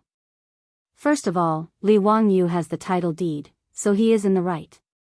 Second of all, this Li Jia Shaolang is only trying to scare you. He wouldn't dare to touch the Li clan's ancestral grave. As for the Hu County magistrate and the field attendants of Dingzhou village, I have no right to interfere. The imperial clan temple does not have this right. Even so, Are we just going to let this little bastard humiliate the Li clan of Hu County? The Li clan leader's face was full of anger. He naturally knew that Li Wangyu wanting to dig up the Li clan's ancestral grave was nonsense. As long as the world was still part of the Tang dynasty, no one would dare to touch the Li clan's ancestral grave. But today, the Li clan of Hu County had lost face, so they couldn't just let it go. Su Jingzong laughed dryly.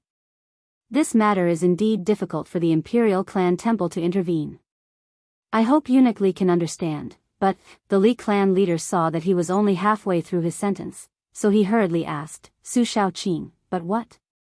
Su Jingzong looked left and right, then waved his hand to dismiss the doorman. Only then did he lower his voice and whisper a few words into the Li clan leader's ear. The Li clan leader's eyes lit up. Su Shaoqing, this is a good idea, but I'm afraid that Yang Quan will make things difficult for us. Eunuch Li, this will depend on your Li clan to think of a solution. This is only my personal suggestion. Once we leave this door, I won't acknowledge it, Su Jingzong said unhurriedly. The number one sly person in the Wu Zhou dynasty naturally wouldn't give a good idea to the Li clan. In fact, it could even be said that it was extremely sinister. The two of them spoke very softly, so much so that even the clan elders nearby didn't hear them. They couldn't help but look sideways, wanting to know what kind of idea this vice minister of the Imperial Clan Temple had given the clan leader. The Li clan leader nodded. Su Shaoqing, this old man understands. Thank you for your advice. Eunuch Li is too polite. It's just a small matter, not worth mentioning. The Li clan leader and the clan elders bid farewell and left. Looking at the backs of the Li clan of Hu County, Su Jingzong couldn't help but reveal a trace of a contemptuous smile. Chapter 114. Li Wangyu still hasn't recovered from the shock of being robbed by Qing Yaojin and his son. Bad news came again. The next day, the old villager ran into the Li family in a panic. Xiao Lang, something bad happened. Li Wangyu and Su Changqing quickly greeted him. Old villager, why are you in such a panic? Just now, the county government official sent me a letter saying that this year, it's my turn to rent the village clothes. Isn't this delaying the spring plowing? The old villager's face turned red. The official in charge of household registration, taxes, warehouse payment, and other things. Su Changqing doesn't understand the old villager's meaning. What is rent the spring? He quickly looks at Li Wangyu and waits for him to explain. In rent, we have to serve the corvée. Because the time is not fixed, if it's in the spring, it's called rent the spring. Li Wangyu whispers into his beautiful boss's ear. According to the rent, every man has to serve the corvée for 20 days a year, which is official service. After explaining to Su Changqing, Li Wangyu looks at the old villager. Old villager, didn't Yang Mingfu agree to cut this year's rent by half? Why does he suddenly want to conscript corvée? The old villager gasps. This time, it's not the Hu County government that wants to conscript us. It's the Chang'an County government. Li Wangyu immediately thinks of Chang'an County Magistrate Chui from yesterday. Is he behind this? Without waiting for him to ask, the old villager tells Li Wangyu and Su Changqing another terrible news. After Li Wangyu was removed from the Li family, he is now a white man. He also needs to serve the corvée. This time, he is one of the white men in the village who will serve the corvée.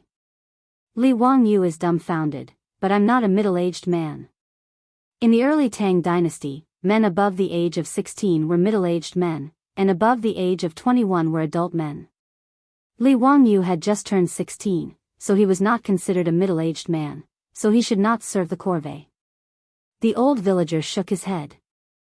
I don't know why, but your name, Xiao Lang, is on the list of people who need to serve in the corvée this spring. Li Wangyu was stunned for a moment before he shook his head helplessly. Then I'll use Na Xian as a substitute. The payment of silk for labor was the payment of money. Every ding had to pay 3 feet of silk per day, for a total of 20 days. Li Wangyu didn't lack this bit of money now. Even if he converted it into copper coins, it would be less than the usual amount of money. The old villager shook his head again. The county's secretary of the army said that this time, everyone in our village must serve in the army. We can't take silk as substitutes. These words made Su Changqing's beautiful face turn pale. Li Wanyo's body was only 16 years old. How could he serve the corvée? In the mind of the beautiful boss, serving the corvée was hard work, similar to the time when Qin Shi Huang built the Great Wall. In fact, what she thought was not wrong. The contents of corvée included local civil engineering, building bridges and roads, managing rivers and canals, transferring grain, and other labor. Wang Yu, what should we do? How can you serve the corvée? Why don't you go to County Magistrate Yang? If you can't, you can go to Qing Yaojin to help plead. Su Changqing was so anxious that he was about to cry. Li Wangyu also pondered over this matter. Why did it seem that there was something fishy about it? Changqing, don't worry. I'll go to the county office right away. First, I'll ask Yang Mingfu what's going on. Su Changqing quickly nodded and asked him to inquire. Without waiting for Li Wangyu to take the horse out, Yang Quan angrily came to the door. Ming House, you came at the right time. Why am I involved in this transfer of spring? And why am I not allowed to take in silk? Li Wangyu saw Yang Quan and quickly asked. Yang Quan angrily said, Zio, I had a big argument with the Cheng and county magistrate because of this. He did it on purpose. That bastard. Why? I've never met the Cheng and county magistrate before. Why did he do this? Li Wangyu was puzzled. Yang Quan said, the Cheng and county magistrate's surname is also Li. Do you understand? Li Wangyu slapped his forehead. Is he from the Li clan of Hu County? That's right. I don't know which bastard came up with such a wicked idea for the Li clan of Hu County to include you as a middle-aged man and force you to serve the corvée. Li Wangyu was puzzled. Don't middle-aged men have to be above 16 years old? Yang Quan shook his head. The Li family's magistrate said that your nominal age is already 17, so you're considered a middle-aged man. Nominal age? Li Wangyu was speechless. How could this age be calculated like that? Sure enough, the word official was divided into two parts. He could say whatever he wanted. The old villager carefully asked, Ming House, I heard that the transfer of spring this time is for us to transport grain. Transporting grain meant transferring grain to the Chao Valley. It would have been better if the old villager didn't mention this. Now that he mentioned it, Yang Quan was even angrier. That's right. That bastard gave you 20 days of corvée labor to transport grain from Cheng and to Yinzhou.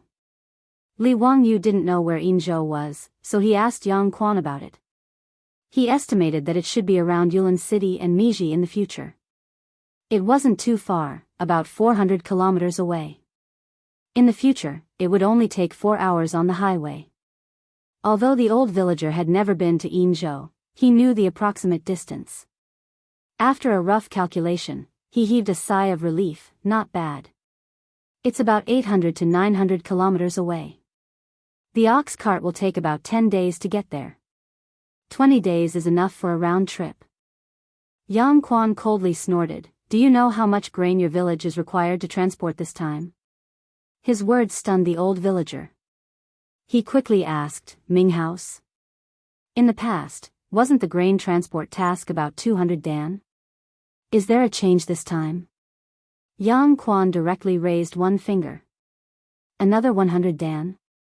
1,000 dan. After Yang Quan finished speaking, the old villager fell to the ground. He was stunned for a long time before he came back to his senses. How is this possible? 1,000 dan of grain? Our Dingzhou village only has 60 people for the spring transfer this time. How can we transport 1,000 dan of grain? Now is the spring harvest season. If we really want to transport so much grain, all the strong laborers in the village will have to be mobilized. Are they trying to force us to our deaths? The old villager said in a daze. Li Wangyu was also stunned. For long-distance transportation, the ox cart could only carry 800 jin of grain at most, which was about 80 dan. 1,000 dan of grain would require more than 100 ox carts to transport. Wasn't this a joke? If all the strong laborers in the village were transferred to corvée labor in the spring, wouldn't the spring harvest be over? The Li clan of Hu County, what a vicious plot. Was it because the villagers of Dingzhou village helped him yesterday that they came up with such a vicious revenge plan? Li Wangyu's anger rose. He wished he could send people to the hillside right now and dig up all the graves of the Li clan of Hu County. Yang Quan looked at Li Wangyu. Zio, it seems that only Lu Guogong can solve this matter. The Li clan lost face yesterday and will definitely not let this matter go. Ming House, even you can't do anything? Yang Quan shook his head. I had a big argument with the secretary of the army, but it was useless. This is his duty, and I can't stop him. But he is using his position to avenge a private grudge. I know, but I can't do anything. Yang Quan sighed. The beautiful superior finally understood what was going on and quickly advised, Wang Yu, you should go to Uncle Cheng to plead. We can only ask him for help. Li Wangyu waved his hand. Wait, let me think about it first. Chapter 115. Li Wangyu was not willing to ask Cheng Yaojin for help unless it was a last resort. After all, although Cheng Yaojin was close to him, Li Wangyu did not think that he should rush to ask for help.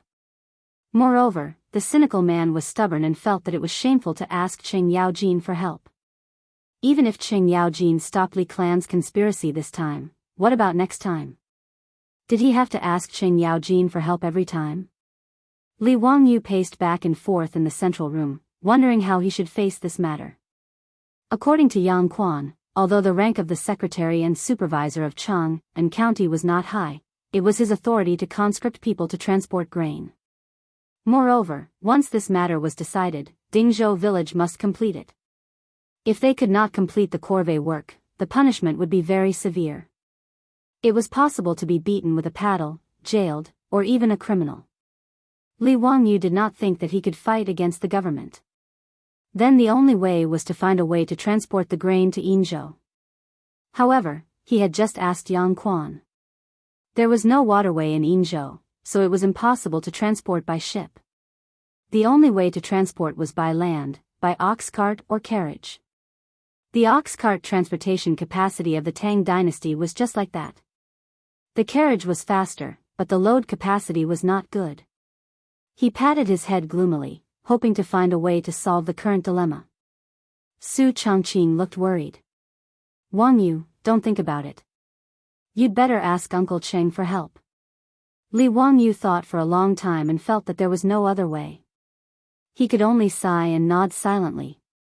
He ordered Niao Wu to take the horse, and they rode to Cheng and to ask for help. Soon after they left Dingzhou village, a carriage came to them.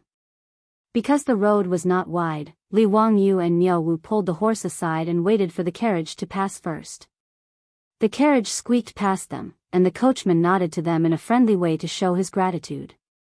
After the carriage passed, Niao Wu pulled the reins and was ready to drive the horse forward. However, he saw Li Wangyu sitting still on the horse, staring at the carriage that was gradually going away and thinking about something. Lang Jun, what are you thinking about? Let's go. Niao Wu urged. Li Wangyu didn't say anything. He just stood there in a daze. Just as Niao Wu was feeling puzzled, he saw Li Wangyu suddenly pull the reins. Niao Wu, let's go back. I have an idea. I am indeed a genius. Li Wangyu did not wait for Niao Wu, he whipped his horse and galloped toward the village. Niao Wu was baffled, he could only turn his horse around and follow. When the beautiful boss saw Li Wangyu return, she couldn't help but wonder, Wangyu, why did you come back? The old village chief and Yang Quan were still in the central room of the Li family. They were surprised to see him return so suddenly. Chongqing, I have an idea. Four-wheeled carriages. As long as we can build a four-wheeled carriage, 1,000 dan of grain won't be a problem. Li Wangyu jumped off his horse and shouted. Four-wheeled carriage? Su Chongqing didn't understand what he meant. The old village chief and Yang Quan were also confused by Li Wangyu's words. What is a four-wheeled carriage? Four-wheeled carriages were rarely seen in China since ancient times. However, in the Song dynasty, there were four-wheeled carriages along the river during the Qingming festival. However, that kind of four-wheeled carriage was different from the Western ones.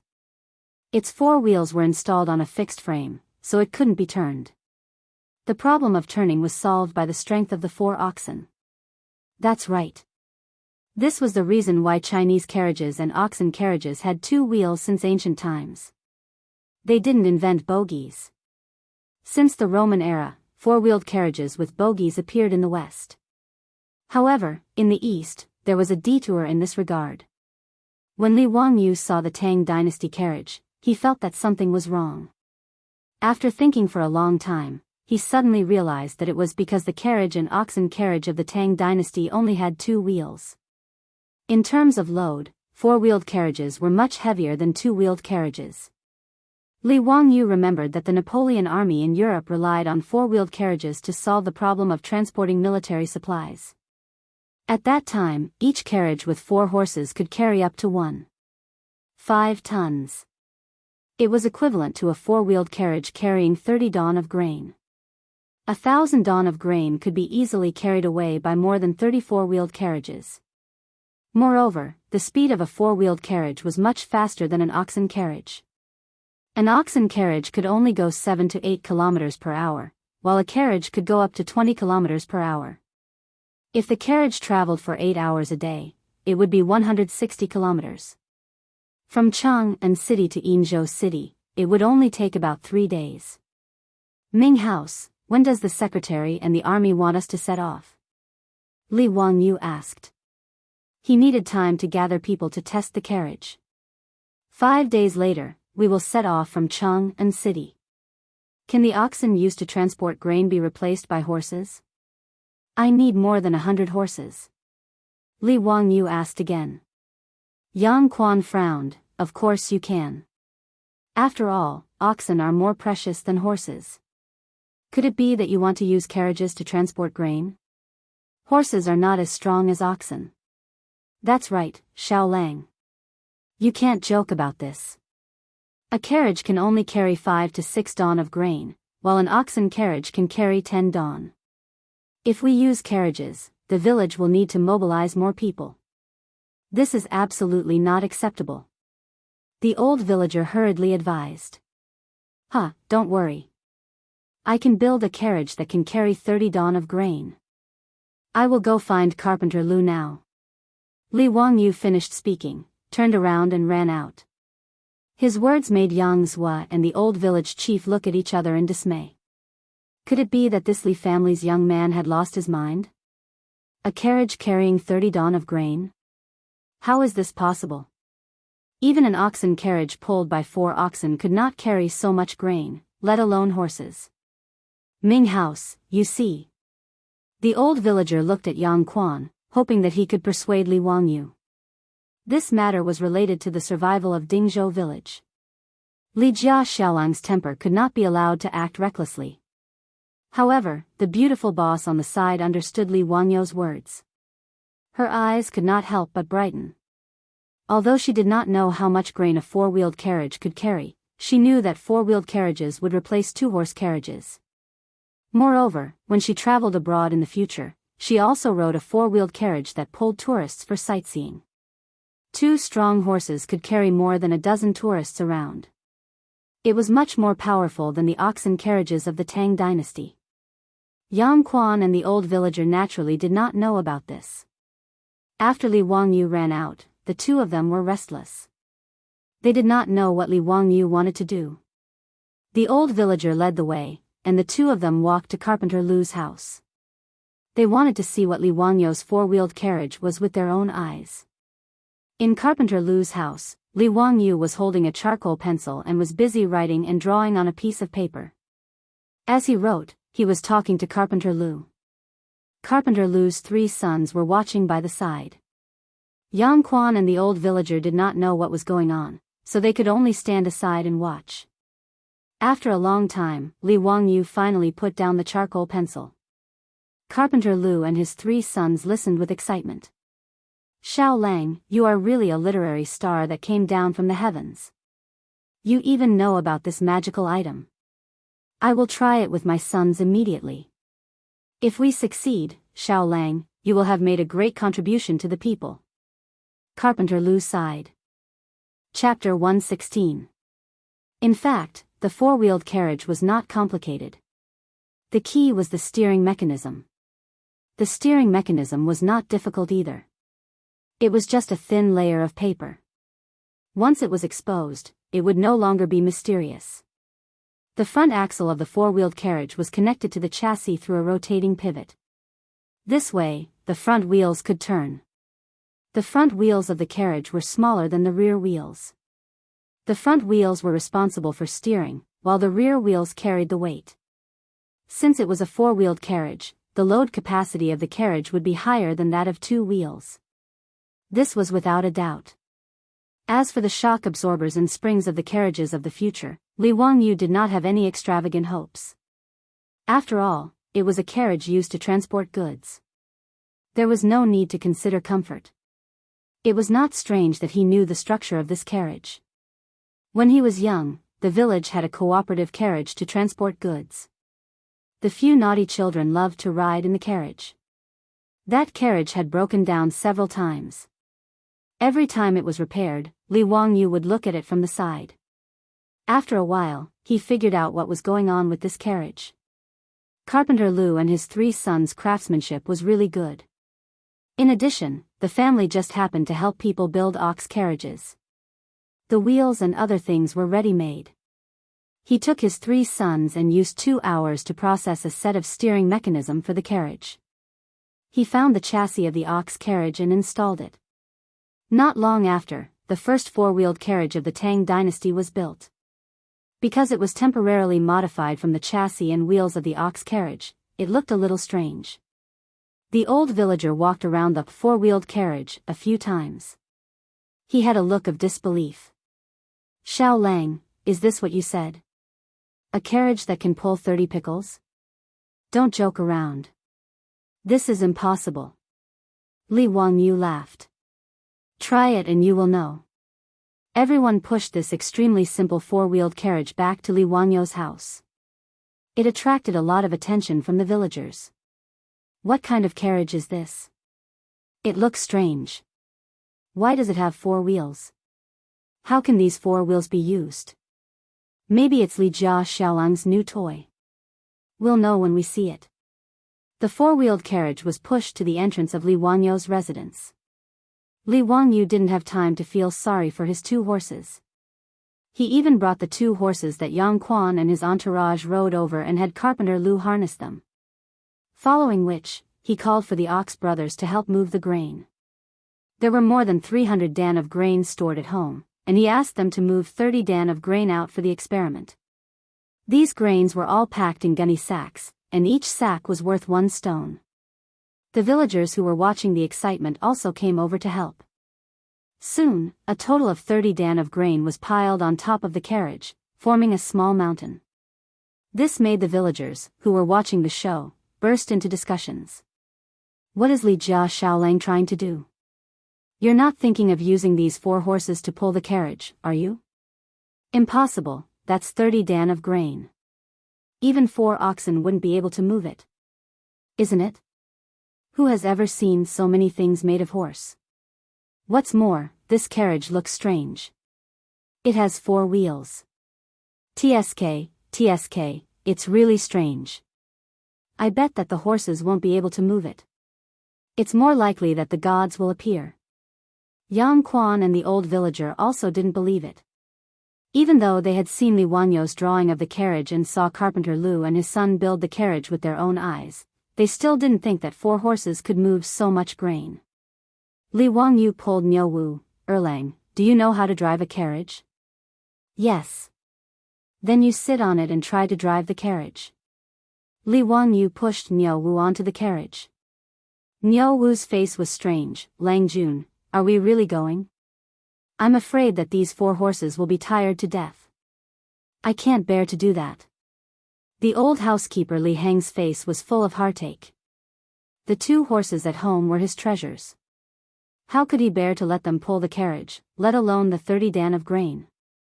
Li Heng looked at Li Wangyu with pleading eyes. Li Wangyu pretended not to see it and just urged Niu Wu to sit on the carriage. Niu Wu had no choice but to climb onto the carriage. The four-wheeled carriage that had been hastily made was basically a chassis with four wheels and nothing else. He could only sit on the sack of grain and hold the reins with both hands. He turned his head and looked at Li Wangyu. Lang Jun, I'm really going to drive it? Yes, hurry up. Why are you dilly-dallying? Li Wangyu urged again. Niu Wu had no choice but to shake the reins and make a jia sound to urge the horses to move. Under everyone's surprised gaze, the four horses lowered their necks and exerted force with their four legs. Miraculously, the carriage began to move slowly. It moved. It moved. This carriage actually moved. My God. Four horses can actually carry 30 dawn of grain? My child's mother, am I not awake? Li Jia Xiaolang, I'm afraid he's really an immortal, right? Did he cast an immortal spell on the carriage? Hurry up, this carriage is really moving. Niu Wu drove the carriage full of grain and actually started to jog on the village road. The surrounding villagers all followed, wanting to see why this carriage was so miraculous. Lang Jun, how does this carriage make a turn? Niu Wu suddenly shouted from the carriage. It's the same as an ordinary carriage. There's no difference. Niu Wu drove the carriage around the village and then turned under the elm tree at the entrance of the village and ran back. Lang Jun, this carriage is too miraculous. It can really move 30 dan of grain. Moreover, it's no different from an ordinary two-wheeled carriage. Oh, no, it should be easier to drive. Just now, it made a turn even easier than a two-wheeled carriage. Niu Wu stopped the carriage and excitedly jumped down from the carriage and shouted loudly. Yang Quan and the old villager were stunned by this scene. Ming House, does this spring corvée work have to be completed for 20 days? If we complete this task of transporting grain in advance, what will happen? Li Wangyu saw that the four-wheeled carriage was successful and suddenly thought of something.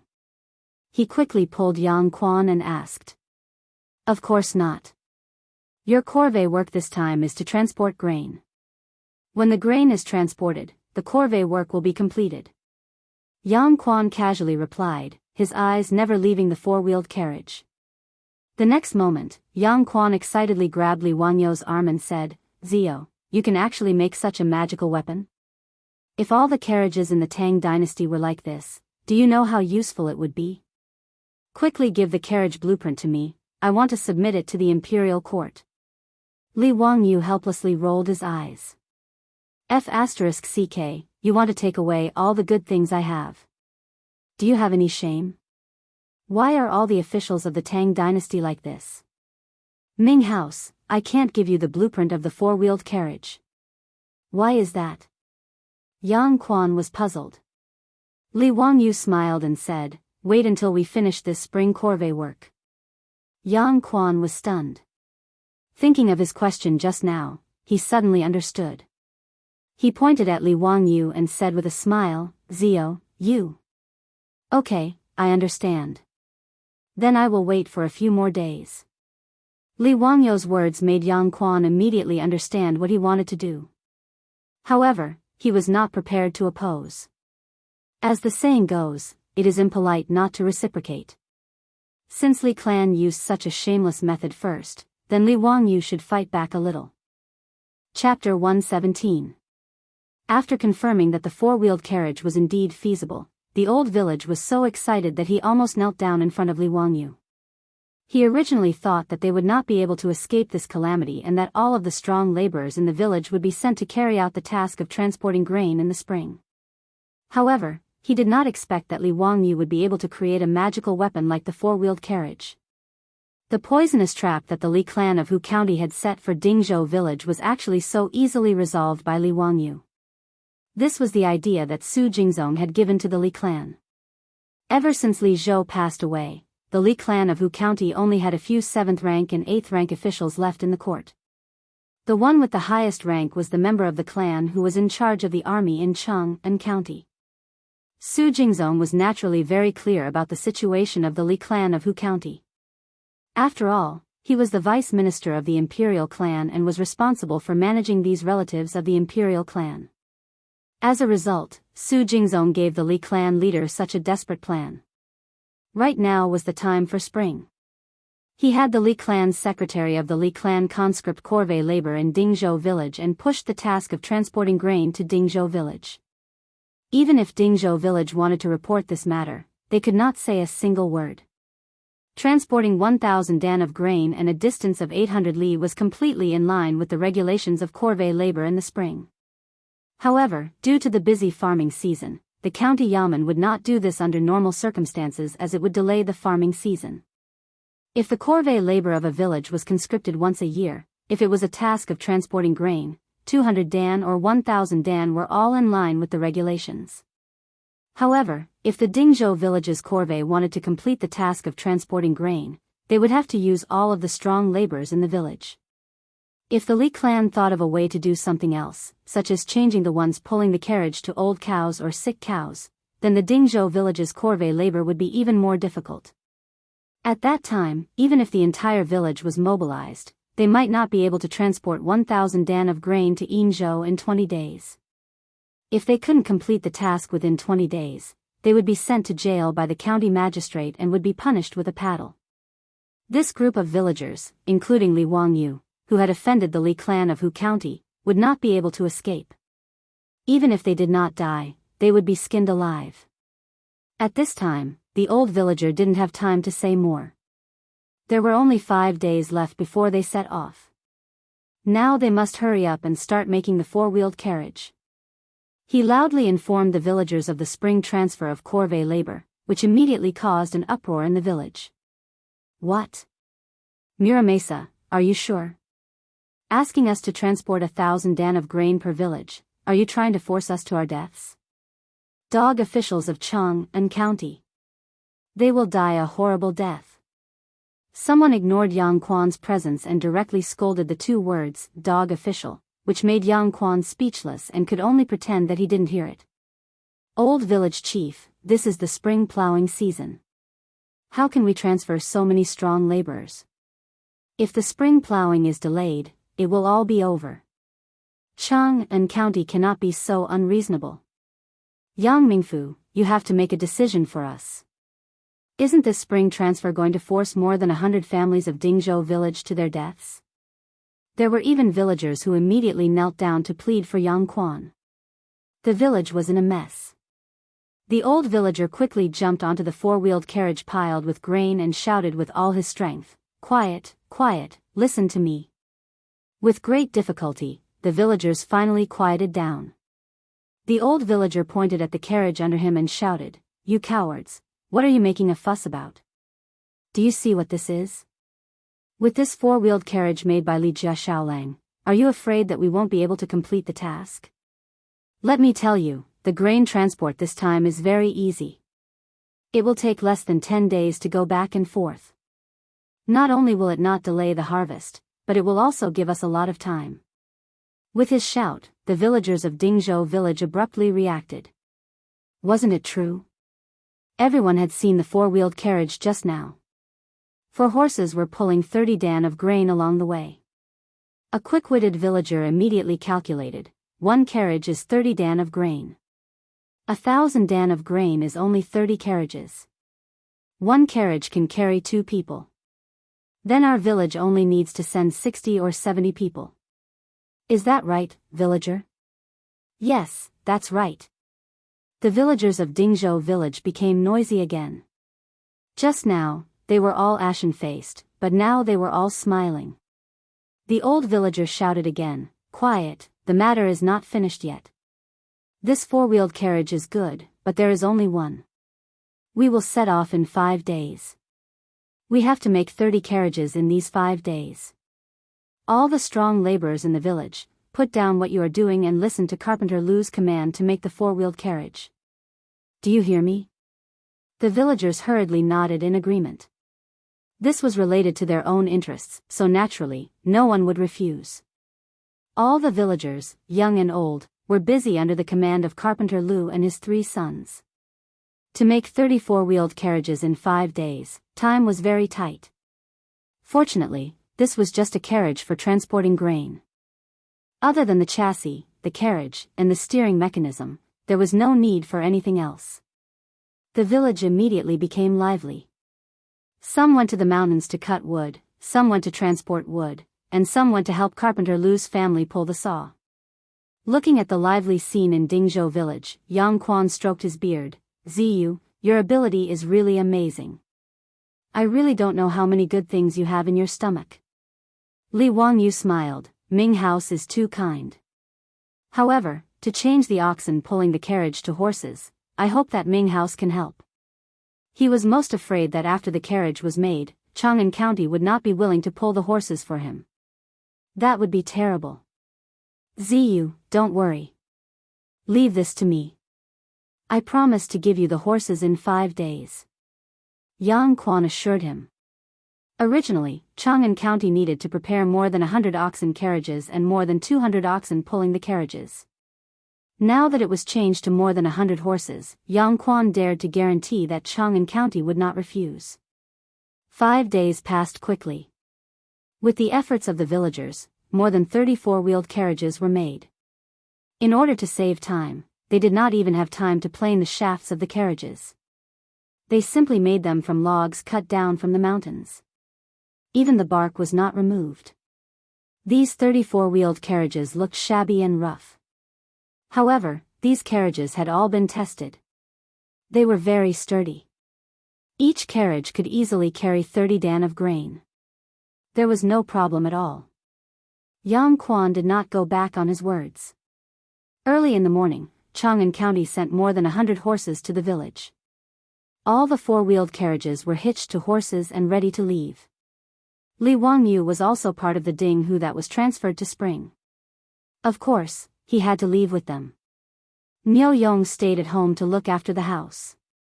Miao Wu accompanied him to Yinzhou to transport grain. Under the instructions of his beautiful superior, Li Wangyu climbed into the carriage. The old villager also set off to transport grain. He shouted, "Let's go." More than 30 four-wheeled carriages filed out of the village and headed towards Chang'an City.